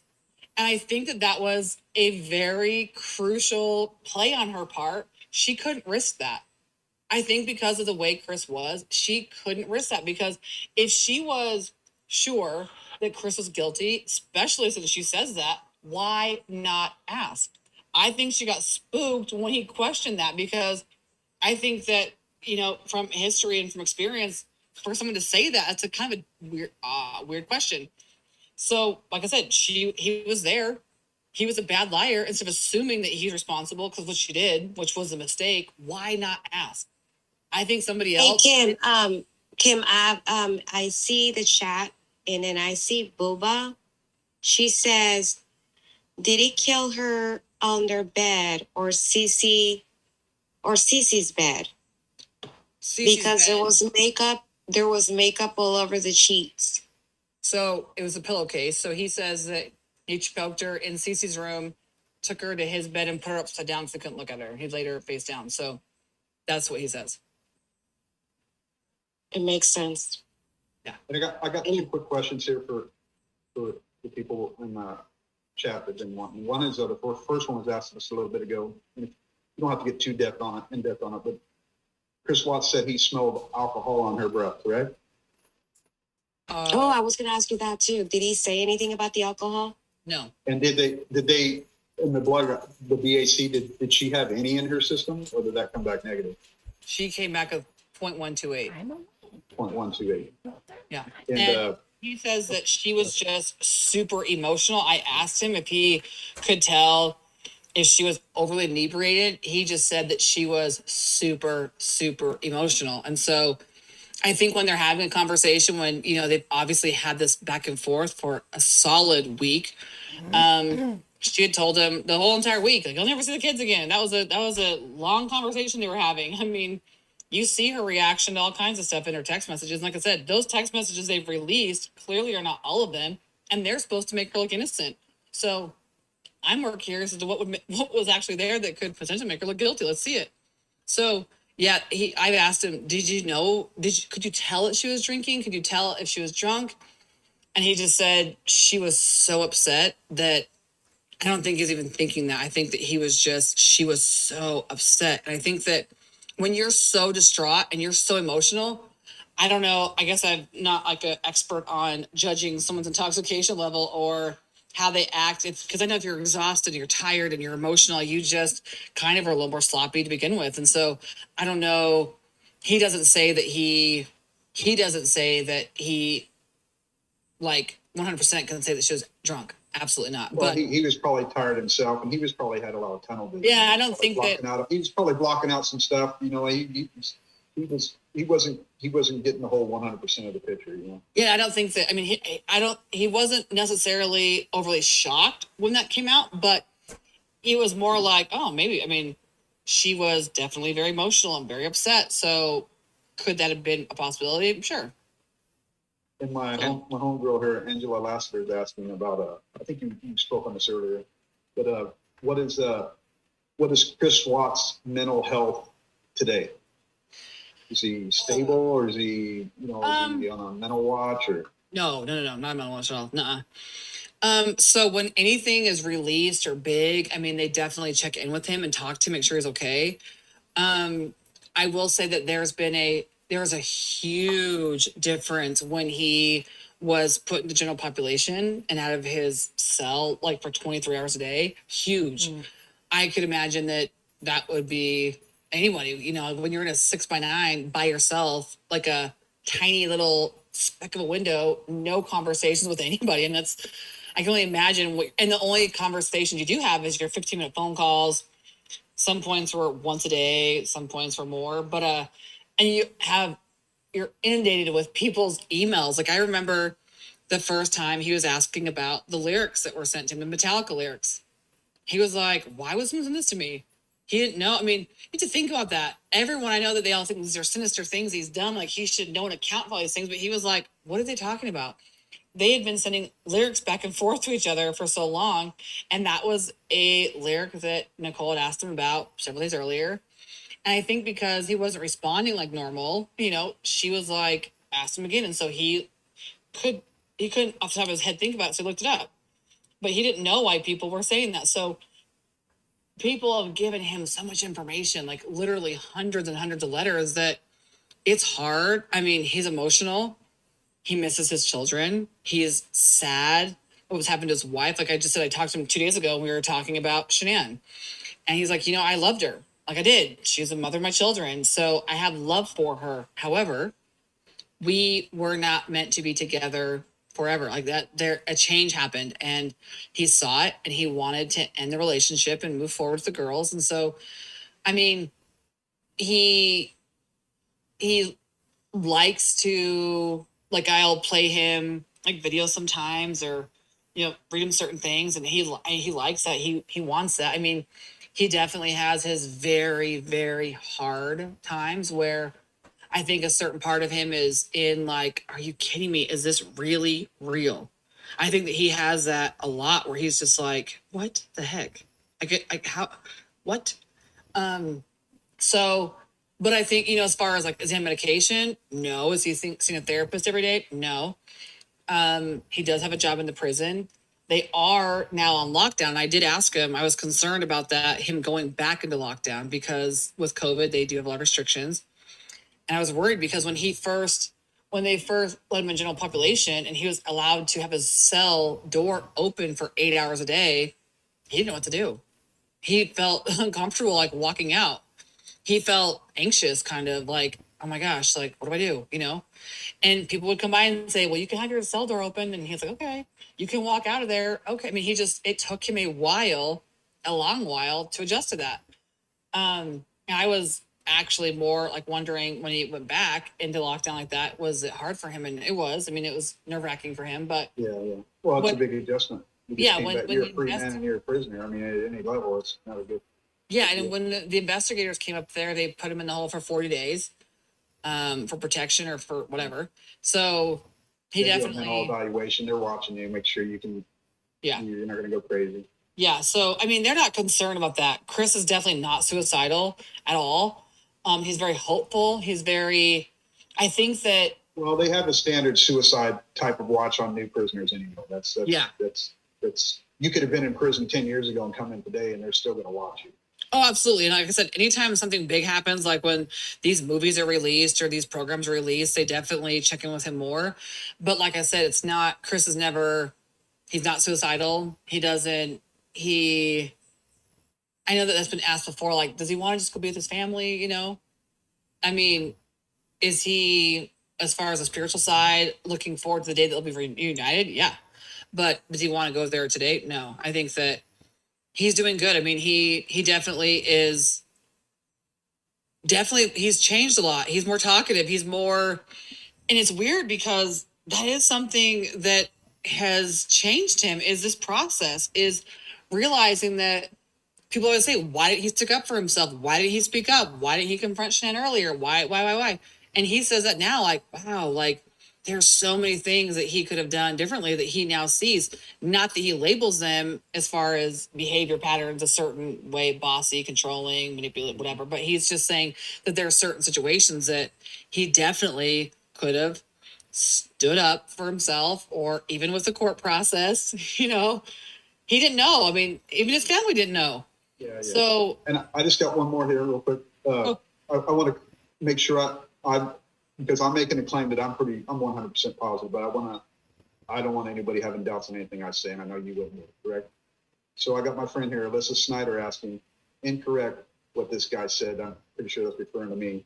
The investigators dug the hole in the wrong spot and had to move over. Now I'm going back to the drone footage that day. That was the Wednesday, right? That would be in the morning. Chris made his confession, so that would have been the first time that the investigators were on the Serbia 319 spot, correct? Afternoon. Yeah, that afternoon. It was the afternoon. He was actually about to polygraph him. The drone footage, when they flew over and found the sheet and they found the disturbed dirt, that was without investigators going out there and doing any digging, correct? We know of. But yeah, that's correct. That's where I just want to listen. That's where I'm getting that from. That they hadn't been out there. You could tell by the way that drone flew over there, Alyssa, that they just seen that. That was the first time I think they seen that spot, that disturbed earth, and that's where you see the two holes. I don't think that they had already dug there at that time. They were just on scene, and they were just popping out the drone, and they were just checking the top of the tanks. They were just doing a walk around. They didn't actually go on there and do any digging until the following day. And that's when they pulled Mom out. Yes. I mean, go ahead. Sorry. So I hope that answered Alyssa Snyder's question. Look at these things when I talk about it, because I've seen so many things. I'm like, okay, let me go back and make sure that I'm speaking correctly. I will say this. Chris had of burying them together. So, if there's even a possibility of, I don't like actually stare at that little spot. I think what I focused on hatch and the sheet versus that spot. But well, there's a a spot that's obviously that's where it's a big spot where Shanann was buried, and then just to the upper left on there on the drum, or at least the actual photo I seen, the first one. You could tell there's two shallow little holes he dug, and I don't know if there wouldn't be any other reason to do that. And that wouldn't have been naturally there in that ground. Well, I don't know if that's. I mean, I'll have to look about it. I will. I mean, I definitely look at those things, but I don't know if that could have been like him sticking the shun there because he's the right. Like, if that would have, I don't know. Have you asked him if he tried to bury the girls? He did not try to bury them. He didn't at all. No, he was running out of time. So yeah, I asked him how long he thinks. I asked him how long he thinks he was digging for, and he said probably a good 20 minutes, like hard 20 minutes. So he put out that day digging those holes. He put out. A lot of people don't understand that. Digging a hole, go grab a shovel and go in your backyard and try to dig a 2-foot hole by 3 foot wide. Yeah. You'd be wore out. I mean, it wasn't. Watch a Walter White dig one. And it wasn't like a pretty dig either. I mean, I asked him about that specifically, did he have the intention of digging more of like a grave for her? And he said, I didn't know. I was just digging as fast as I could. There was no rhyme or reason. Not necessarily there was a reason for them to be in the tanks. It wasn't that, but he wasn't going to put them right there. So if that's what he says, he had zero. I imagine he dug the first hole to put Shanann in, and he was going to put the girls in there, and he realized they weren't going to fit. No. Well, he scraped up just enough because she was shallow buried. He scraped up just enough dirt for her, and he goes, well, I got to bury these girls. And I think he was in the process of burying the girls, and somebody came down. Whether they were coming directly there or indirectly, there was somebody coming down that road and scared him. Yeah, I don't know. He says that he wasn't going to put him with her at all. I mean, he told his dad that too, so I don't know. That's all I could say. And even today, now, to the conversations we've had numerous times since this has happened, he's never said he was going to put them with her. He actually says the exact opposite. So I have no idea. That's all I can say. Is that's what he's told me. It's what he's told his dad. I don't know. I can ask again, but I mean, you don't have the same answer. I would like to know why NK was able to clock out and didn't clock in. Or I think it was the other way around. She clocked in but didn't clock out. No, she never clocked in. I don't know. She never clocked in. Nope. And also, she was in charge of the sensors, wasn't she? No idea. Like I said, anything Nicole Kessinger, like I said, yeah. All I can tell you is that Chris says she wasn't involved in it. She wasn't part of it. He actually tried with his defense team to get a hold of her multiple times. He was very concerned and felt bad because he knew she lost her job, and he felt very upset about that because that was like her dream job. He tried, I think, 5 or 6 times to have his defense team reach out until it was like basically said, please stop trying to contact her. Chris has said if he could talk to her again, he would. He'd like to at least check in on her and ask her like what this has been like for her and what she's gone through. And, so I think what? He wants to talk to her again? If he could, yeah. He'd like to have a conversation with her again. I mean, but if he goes to trial, she's going to have to testify, isn't she? I mean, if they call her as a witness, yeah. Well, because we want to know where he still wants to talk to her. I mean, that's what he said. He wants to have he'd like to have a conversation with her. Hey, I have a question regarding the sensors now. Do you think that the reason why he put them and both kids in separate tanks is because as you open those hatches, they have some sort of a timer that can actually trigger the sensors? There is no timer up there to trigger the sensors. The sensors that you're referring to are called H2S monitors or sensors. That's hydrogen sulfide gas. It's poison gas. It will kill you. It takes the oxygen out of your body. There is no time. There is no time delay on them. When they reach what we call 10 parts per million, whether they're a fixed one on site, she was in charge of those because they send out radio signals and they automatically tell people when the alarms went off because these guys are out there by themselves and they could drop dead and nobody would know about it for a day. So there is no delay. It wouldn't be like, okay, it hit 200 parts. I'm just going to wait 20 more seconds and see if it keeps going up. As soon as it hits 10 parts per million, the alarm would go off. There wouldn't be a delay. No, I do know this. I mean, like I said, I've asked him because that was a question, would there be, did he put them in there separately because having 2 in 1 would set up some type of sensor? And he says no. So he put one kid in one tank, and I think Jay was talking earlier, it was shallow, and that might have bothered him. He might have heard that. He might have heard, oh, I put my kid in a shallow tank, somebody's going to see it. 18 I mean, very much.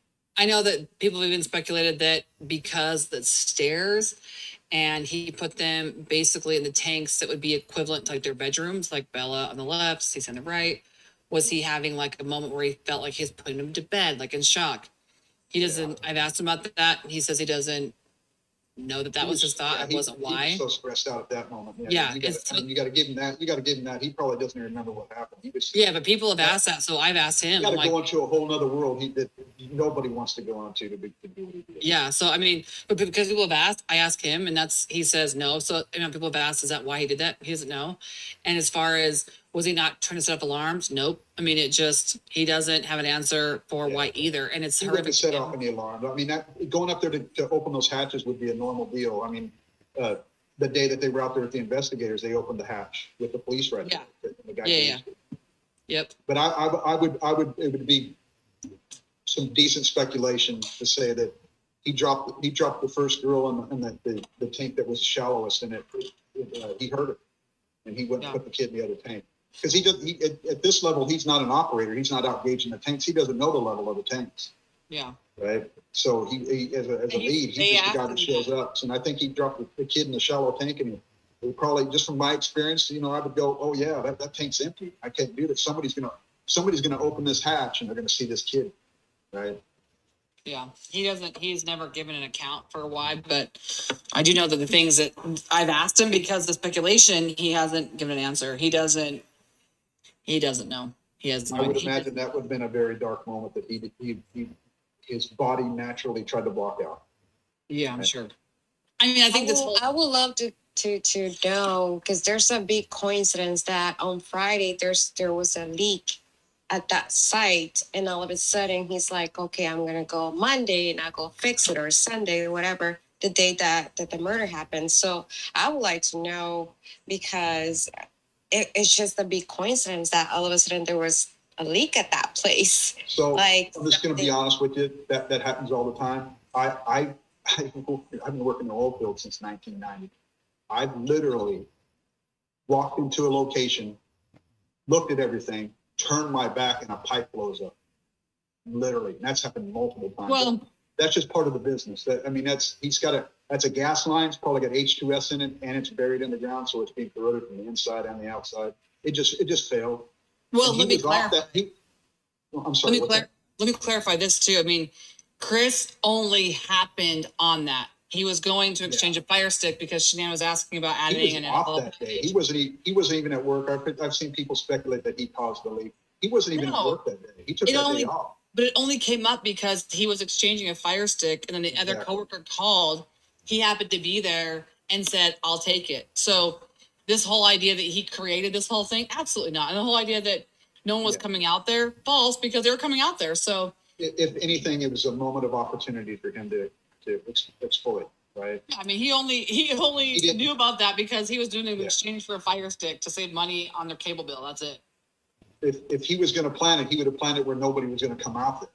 Let me say this. If he was going to plan it, he would have gone to one of the 500 ones that are empty, not used, not in service around that area, and done it in Shanann's car so they wouldn't have been caught. I mean, that's my point, is that there's so many, when it comes to speculation, if you're thinking about him trying to get away with it, oh my gosh, he could have stayed in the garage in Shannon's vehicle, loaded him up, her windows are tinted. He could have gone anywhere of 1,000 places. You have Loveland Reservoir, Boulder Canyon, you have 1,000, like I said, open oil containers that are not in use, not service. There's 1,000 things he could have done.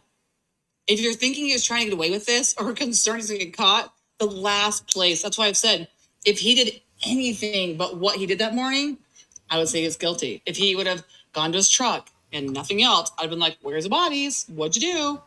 If he would have taken Shanann's car, guilty. If he would have gone in everybody's work site, guilty. If there's... his work truck limited pretty much anything he could do.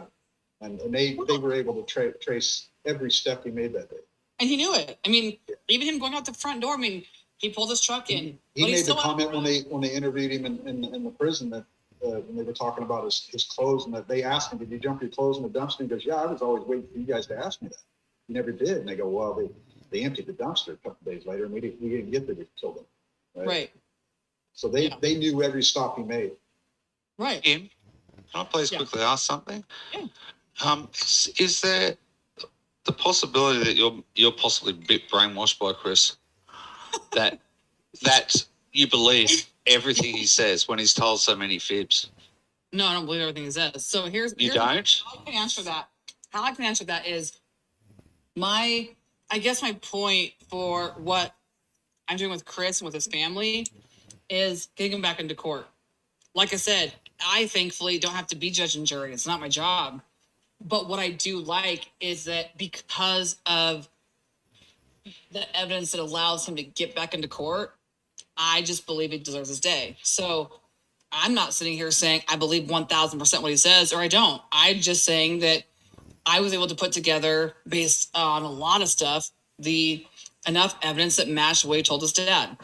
And I haven't had enough evidence that's actual evidence. I mean, I've heard theories. You guys have heard 1,000 theories tonight. I mean, I've heard theories up to wazoo, but I haven't had anyone be able to supply me evidence that matches that. So actual evidence that would also refute his ability to make an account for something that would line up with the evidence. So I think that, like, for me, it's getting back into court.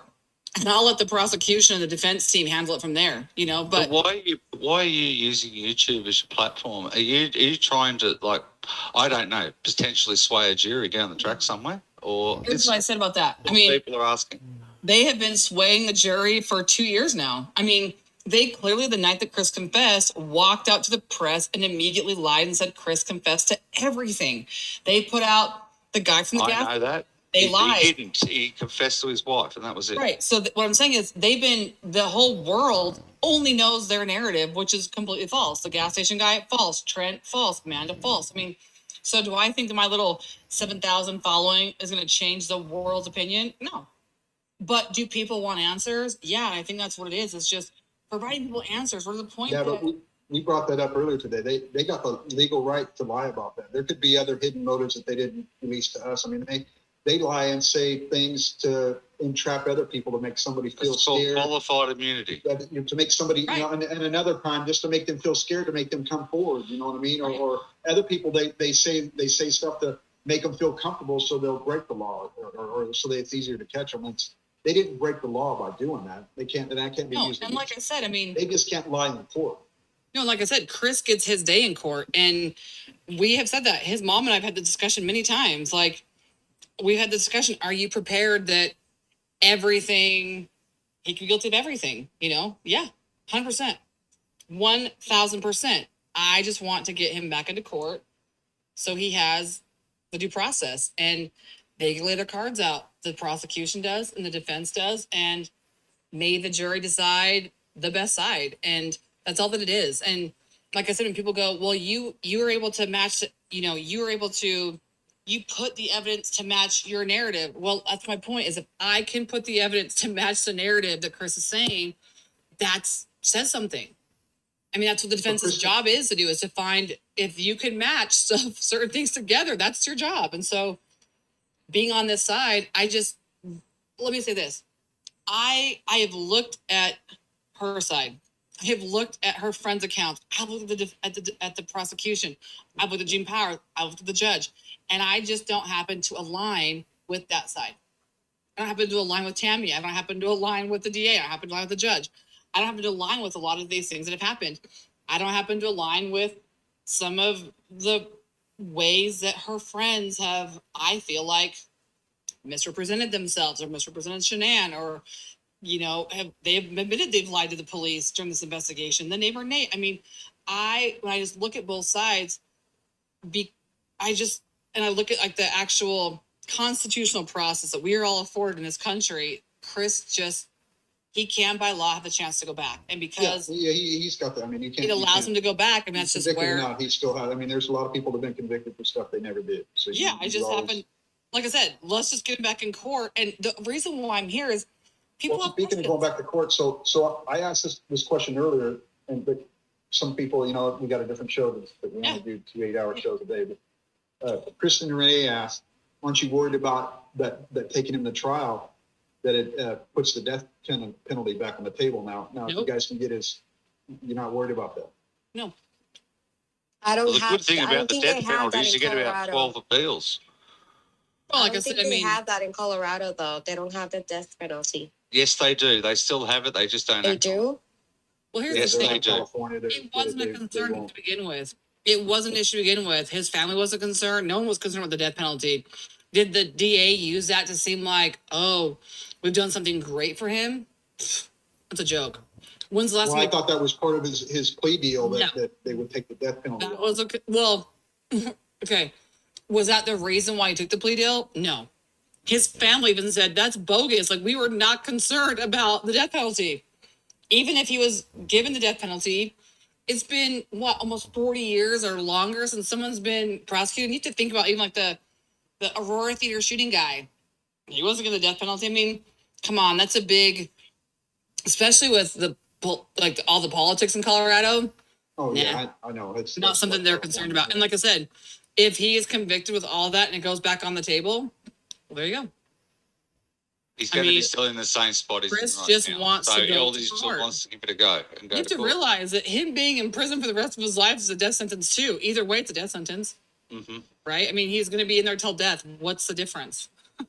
There's no difference. Hey, is it true, you guys, that when you're on death row, you have more of a chance to appeal? Like, I think there's 8 different chances. So if that's the case, how come he was afraid of the death penalty? He wasn't afraid of the death penalty. That was never even. That was just a bogus story. That was the majority of the time. If you are going to appeal, you're not appealing. You're not really appealing the case and the evidence. You're more so appealing the death penalty itself. So you've got a whole lot of appeals, whereas in normal judicial law, pretty much like what Chris is going through, he's got an appeal against the sentence that he was just given, or he's got an appeal of prosecutorial misconduct, as in if there are any Brady violations. He can't actually appeal. He can do the 35C. This is something different. The death penalty, I'm pretty sure it's in every state. If you were to be found guilty and given the death penalty, you get an automatic mandatory appeal. Right? Well, and here's the thing. I mean, like I said, I mean, I think that the death penalty conversation, I know that DA Rourke loves to throw that death penalty around, which is why we think it was so ironic that Gene Powers wanted to get up in front of the court. And like, if you guys have not seen that, please go back and watch Gene Powers with the Watts in court and listen to what she says. It is insane. All they could say is they had a theory. Well, the theory, are you kidding me? They showed him 0. And so she gets in front of the court and is like, thank you so much. After meeting with the assistant DA and their team, like all this stuff, they showed the Watts, they've now changed their mind and believe their son's guilty. And thank you for being so kind to take away the death penalty. It was all a lie. It's crazy.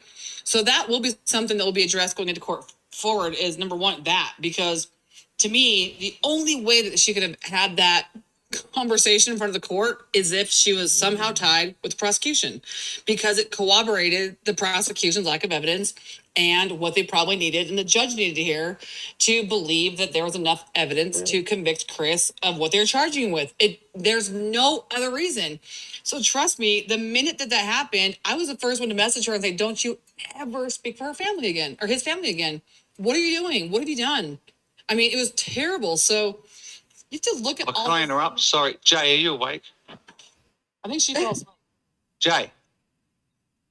Hello. I think she's Jay. gone. Jay. Fell asleep. I think she's asleep. I think we'll just end it. I mean, whenever we're done talking. Yeah. She probably had something with the farmer. She might be. Kim, has Chris mentioned anything about Sherilyn Kettle's letters? I mean, said anything about all the graphic details? No, I mean, I think this is, like I said this earlier, he was recounting to her. So when that was first started, it was supposed to be a book about his testimony. Some part it changed, and it was more of like I don't want to say a threat, but it was like, if you say anything but, because she wanted an account for it, if he said anything but he did everything, she wasn't going to write the book. And so he basically tried to give her a recount, like an account of what he told the prosecutors, or the investigators. And so clearly you'll see how much that story was not the same. I've got a question for you here that somebody asked. Mhm. Was the wireless router turned off so Vivint didn't record it? Say that again? Was the wireless router turned off by Chris in the house, and as soon as he ran back into the house, when NA was there, when the police were there when he first got home, No, did he run downstairs and turn the router back on? No, because when he got to the house, his phone and her watch pinged the router, so it was on when he got there. It was on. When he got to the house, his phone connected immediately to the router. okay. So, All right, but it had been turned off at some stage, I believe. I don't know. so And the discovery, it was her phone hit the router, or his phone, sorry, and her watch. So I don't know. So legitimate question, I'm trying to be straight up. Yeah. Honest here. If he's wanting to get the truth out, like you say, or like he's saying, why does he feel the need that he has to go to court to get the truth out? Why can't he get the truth out and just even half stories or half truths and just say the truth and not drag people? Well, it's not that. I mean, But if he's really wanting to protect the families, like he says, right? Yeah. Why would you want to drag them all through the court? Because that's going to be like that's going to be just as bad as going through it all over again the first day. Yeah, I mean, it's not just about the truth, because he could say the truth, people don't believe it. He wants to also know the truth. There's a lot of stuff that he wants answers for. And I think he wants to just go back and have his day in court and be tried and held responsible for what he did. But he's saying he did it, right? So, I mean, He's just saying he's responsible for Shanann's part and for the work site. So that's what he wants to be charged for. He wants to have He's going back saying he didn't kill the kids. Right. He's going, everything he told his dad in that first. I'm being totally. So the part that he trying to be talks totally about. respectful to you right now, so please don't take it any way that it's not. Do you believe that? Do you believe he didn't kill the kid? Yeah. I do. So the part that he talks about, that the kids were in the back of the truck and they were alive and they were like laying on each other's lap and everything, that's a lie? Well, I don't think that they were alive. I think that, I mean, they were in the back of the truck in the back seat. I don't think that they were alive. I don't think he killed them twice. There's no evidence he killed them twice.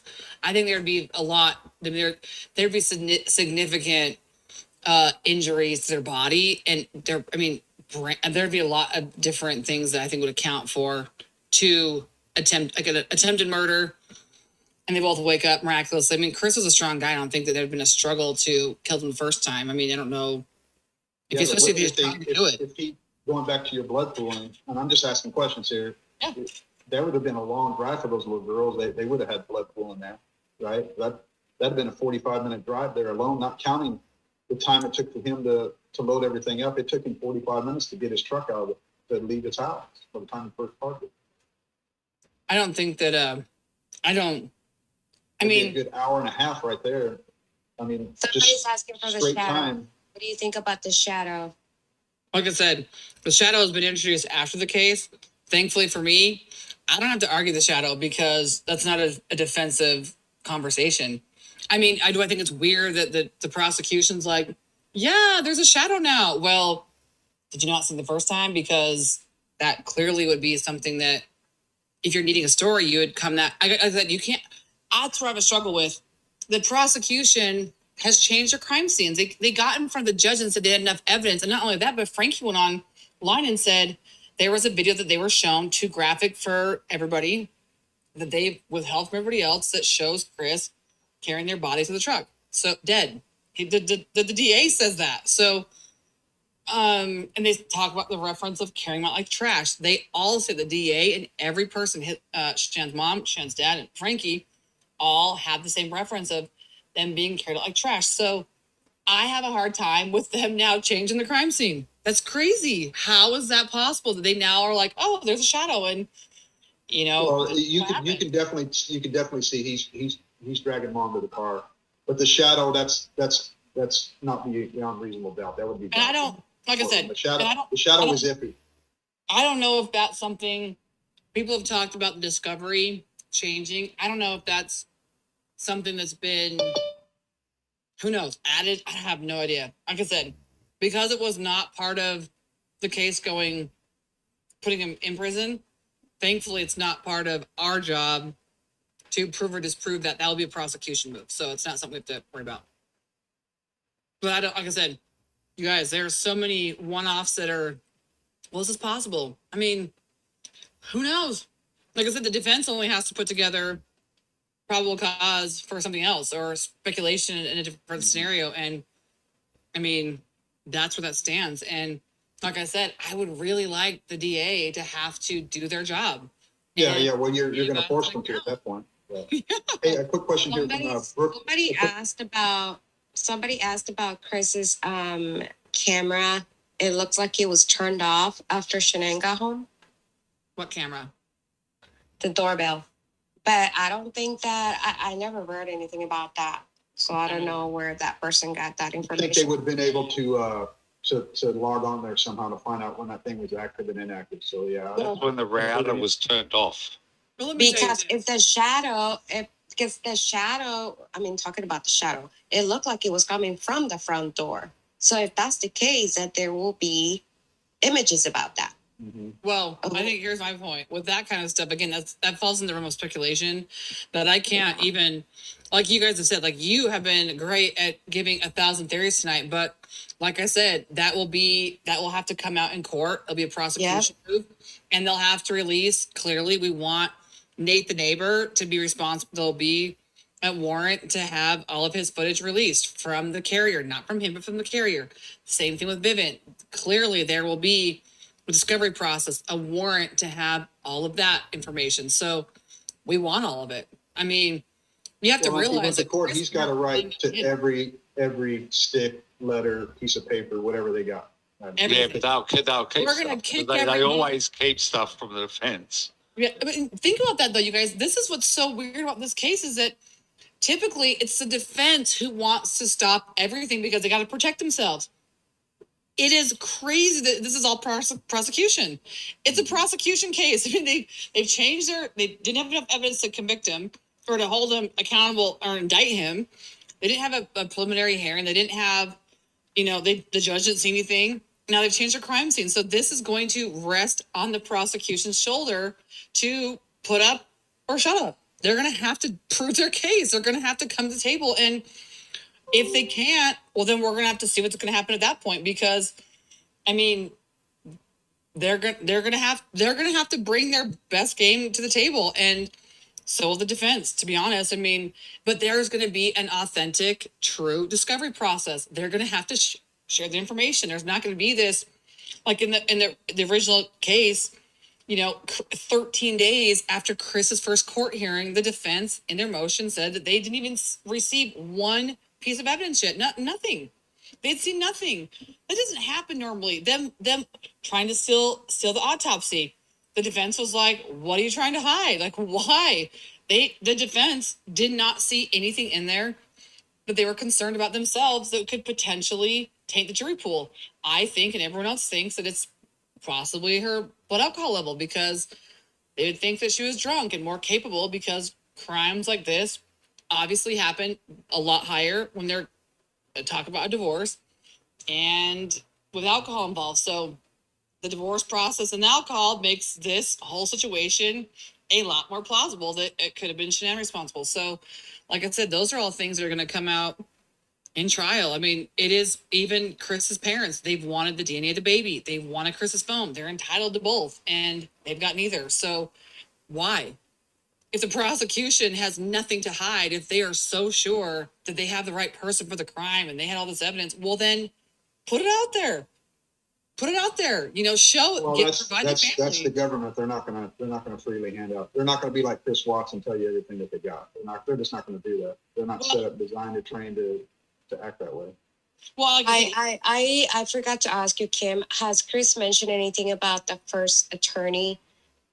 He had an attorney, the bull-headed guy, and then all of a sudden there was a woman. What happened to the other attorney? No, so when he was first put in with the public defender, they simply just had to, assign him to an office. So that first hearing, I think it's maybe even the second hearing, you hear them discussing that about needing to actually assign him to a public defender, whatever it was. So it was merely just a transactional thing that they needed to get him registered with whoever it was. So there's nothing about that. Yeah. There's nothing about that. Brooklyn Delight, I was want to answer this question real quick. I had a question asked about the gas can. So I'm going to tell you that gas can, that had nothing to do with anything. He had a pump in the back of his truck. You could tell by the hoses, or he had another pump somewhere that probably ran on gas. After he was loading the truck, he kept going to the back of the truck. He was making it look like he was busy, right? Like he was because that's what he told the police. It's what he told his neighbors. He was busy loading stuff in the back of his truck, getting ready to go to work. Let me say this. I think hold on, because a lot of people think that gas can, they're going to use it to blow something up. I'm just going to tell you, that 1.5 gallon gas can, 2 gallon gas can he had, or whatever it was, you're not going to blow up shit with that thing. Well, here's the funny thing, when the investigators were up in Wisconsin, I thought this was so ironic. They were sitting here trying to get him to say that his intention was to possibly kill his whole family. I mean, even Coder says, isn't that what a family man does? They just do it all together. And that was so strange, because if their theory was that Chris killed his family to go be with the girlfriend, then why would he be blowing himself up or whatever? I mean, and then I never got the vibe that this was a murder-suicide. Well, what's more important, though, in the Wisconsin interrogation is listen to what Chris says. I mean, this is the important thing. He first says that when they mentioned that, he was like, no, I wouldn't cause a problem because I would, there's people out there and I wouldn't know if that would hurt somebody. I know that they're far away, but I don't know if that would cause an issue or someone can get hurt. That's what he says. Then you have later, after 3.5, 4 hours of their interrogation, where he's like, I was in a blind rage. I could have killed anyone inside that day. Yeah, well, they already worked on him once. They brought up, did Shanann kill the kids? So they could probably bring up, hey, you brought a gas can. Were you planning on blowing people up just to use against him in a further time? But right. So just going back to the tanks, he couldn't have blown those tanks up with gasoline. That'd have been the wrong thing to take, because they were already saturated with natural gas, and you need 3 things to cause a fire and explosion. You need a fuel source, you need an ignition source, and you need oxygen. Those tanks were oxygen depleted. There was no oxygen inside those tanks. You would not blow those tanks up. You would need. Thank you for clearing that up. That's amazing. You would need to bring oxygen and put in those tanks to blow those tanks up. You wouldn't need to bring more gasoline. That's great you cleared that up, because I also just think it's kind of crazy that they were literally trying to get him to admit that he was suicidal or going to kill himself or whatever. And I'm like, wait a minute. That goes 100% against what you guys said. Why this happened in the first place? That he was going to go live with his girlfriend and live a happy life, and that's why he killed his family. See, when I first seen the Michigan interview, right, the prison interview, I really took it for what it was presented. They just wanted to come back and get some answers. But listening to you and what everybody else, the other people on the panel saying, they obviously knew they were coming to this point at some point, right? That there was going to be a court battle. So they obviously, today I thought about it. Oh yeah, that's why they went back there. They went back there to get their case solved, to just like you said, to sabotage him, to make him look even worse than he already does. 1,000%. I mean, come on. They already had Dr. Phil queued up, all these different things. They weren't leaving until, if you listen back to it now, you guys, I'm telling you, and you start, especially if you've seen my reenactment, you've gone through the actual autopsy evidence, and then you listen to I did one on the bloodshot eyes, you'll sit there and start going, oh my gosh, if they were there to get the truth, then why? Chris didn't account for Bella's injuries. He said he didn't do it like that and didn't put the downward pressure at her mouth and denied it. He said that he strangled them with his hand on her throat. Well, clearly that didn't happen. He said he put the Yankee blanket over their head. The Yankee blanket was at the house and there was no fibers and the injuries were completely different. And I mean, all these different things. It's like, wow. I mean, they really. How do we actually know that though, that his hands weren't around his throat? Because we haven't received DNA evidence that hands were around. Just like Shanann's neck, where there's bruising, a pattern of bruising that would show that, there's zero evidence. And not only external bruising, but you have to realize that you get tissue bruising. So the layers of your tissue bruise. So there was zero. And like I said, Chris, by everyone's accounts, was very much in shape, very strong. And there, if he had his hands on their neck to choke them, there would be something. Yes. To show that. And there's nothing. So, I mean, I guess that's as bad as what he did to his kids. No, I don't think he choked them or smothered them. I think he might have just covered their noses. Yeah, that's smothering. He smothered them. Oh, that's smothering. Choking them in the neck. That's no, that's with the hand though. That's not very with the personal when you do that. Even as what he did was so wrong. That would be, man. Absolutely. Choking your kids would be even more gruesome, right? Yeah, Smothering them is one thing. Put a pillow over them and you can't see their face. You can't hear them. Well, if you hear what he says in Cato's book, he says that's why their cause of death was smothering, because he says he smothered them at the home and strangled them at the site. But he says that's why their cause of death was smothering, and I'm like, well, they didn't die at the house from being smothered, then their cause of death would have been strangulation because you strangled them. Didn't they find? What did they find of kids' items in the truck or at the site? Excuse me. Didn't they find any toys or anything or stuffed animals? No. Now let me say this. I've asked Chris about that. Chris does say that they had like a little blanket with him, but he says he left it with the blanket. Now, if you guys can remember all the way back, and you guys can go to some of the articles in the news that's still out, they did say, if you guys remember when the story first came out, they were saying that they believed underneath of the sheet looked like there was toys. There was something underneath of it. If you look at the very first picture, it looks like there is. And if you look at the search warrant note in the discovery, it says search warrant for truck, and it says like shovel, toys, blankets. It says all these things, but then there's nothing there. So we still don't know, because he said he did not throw them away, but they were out there and they've not been accounted for. And he's like, well, where are they at? So we don't know if that's a redacted thing, if they're withholding it because there's potential evidence on it. They haven't tested. I don't know. But we do want to know about that, if that is something they've collected and they've just not told anybody. But Chris doesn't know about it. He says he didn't throw it away. He says he did leave some stuff out there at the site with the sheet.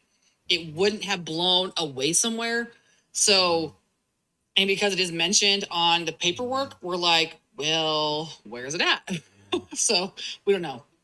Well, Chris said that he used Cece's blanket, that Yankee blanket.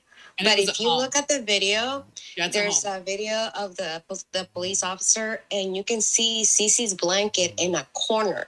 Yeah, it's at the house, and everyone says exactly. So I don't think he used the blanket, because I was thinking, well, he's saying that he used the blanket, but the blanket is at the house. Right, and there's only one. There was not two.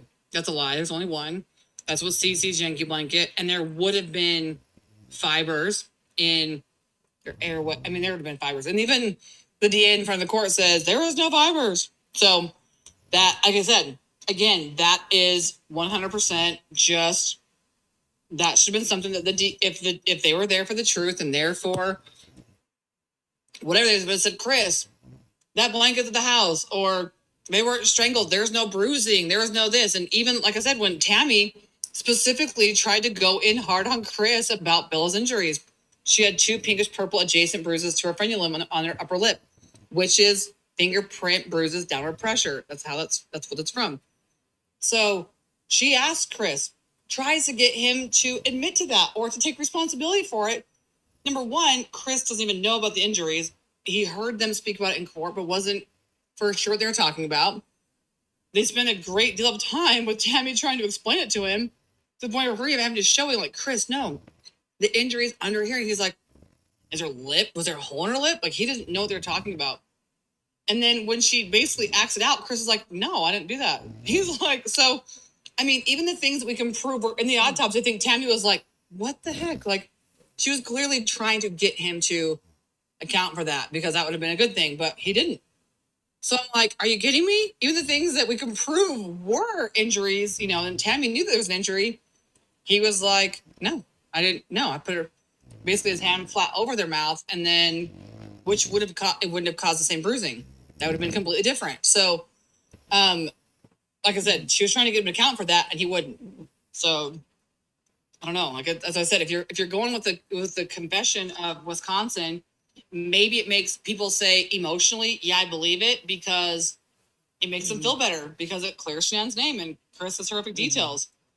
But it doesn't So match. I'm reading some of the chats right here, and somebody said that they both had 2 blankets, Yankee blankets, that is on Shannon's Facebook, and also it says, No. how will there be any fibers evidence when they were in oil tanks, an oil barrel? There's still fibers. It's not going to go away. Even the prosecution talked about it.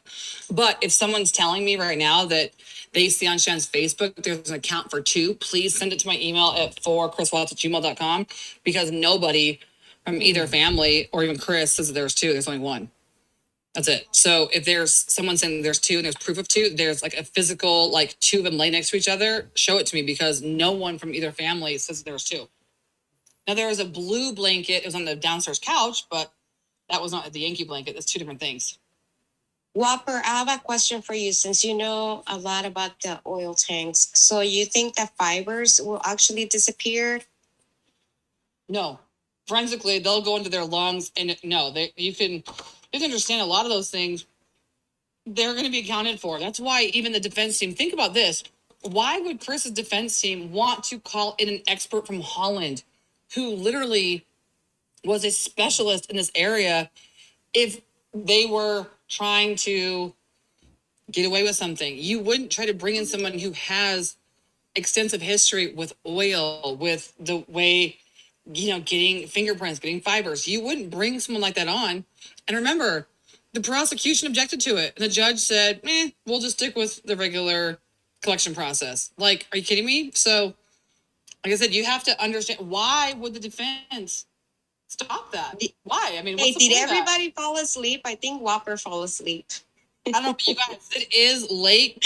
I've been on the channel for probably 13 hours, so I need to go to bed too. So I think Jay's already gone. So I will arrange with No, Jay. I'm here. I'm here. She needs to turn it off. Who's here? Oh, she's there. I'm Is that here. Jay? Yeah. Hi. Oh, Jay. Hey. Good morning. No, Jay. Oh, hi. No. I was yelling out to you ages ago. Oh, you were, huh? Oh, yeah. We all figured you went to sleep. Oh, well, yeah, maybe I did a little bit, but I'm Probably here. walked away. Jay, it's 2:41 in the morning your time. It is 2:41. You're right, David. But I think we need to. Yeah, I think we need to call it a night, eh? Yes. Kim, you are a freaking beast. Like, I can't. You're like a machine on here, man. It's not Ritalin. Ah. Unfortunately, this is all natural. That's the problem. Oh, no. Personality. That's a worry. I know. Yeah. And it's All not right. Thrive patches. It's not drugs. We're good. It's not Thrive. I don't have 15 black labels on. We're good. Good night, everybody. All right. Thank you guys, everyone, for staying here having this conversation. I do appreciate the questions. Like I said, I can only answer what I know, and that's all I can do. But I will. I mean, Jay, when you want to do this again, let's do it. All right. Sounds cool to me. Absolutely. All right. No, thanks. You're welcome. Thanks for guys. everything, Kim. All right. Have a Good night, guys. Hey, Bye. bye. Bye. Bye.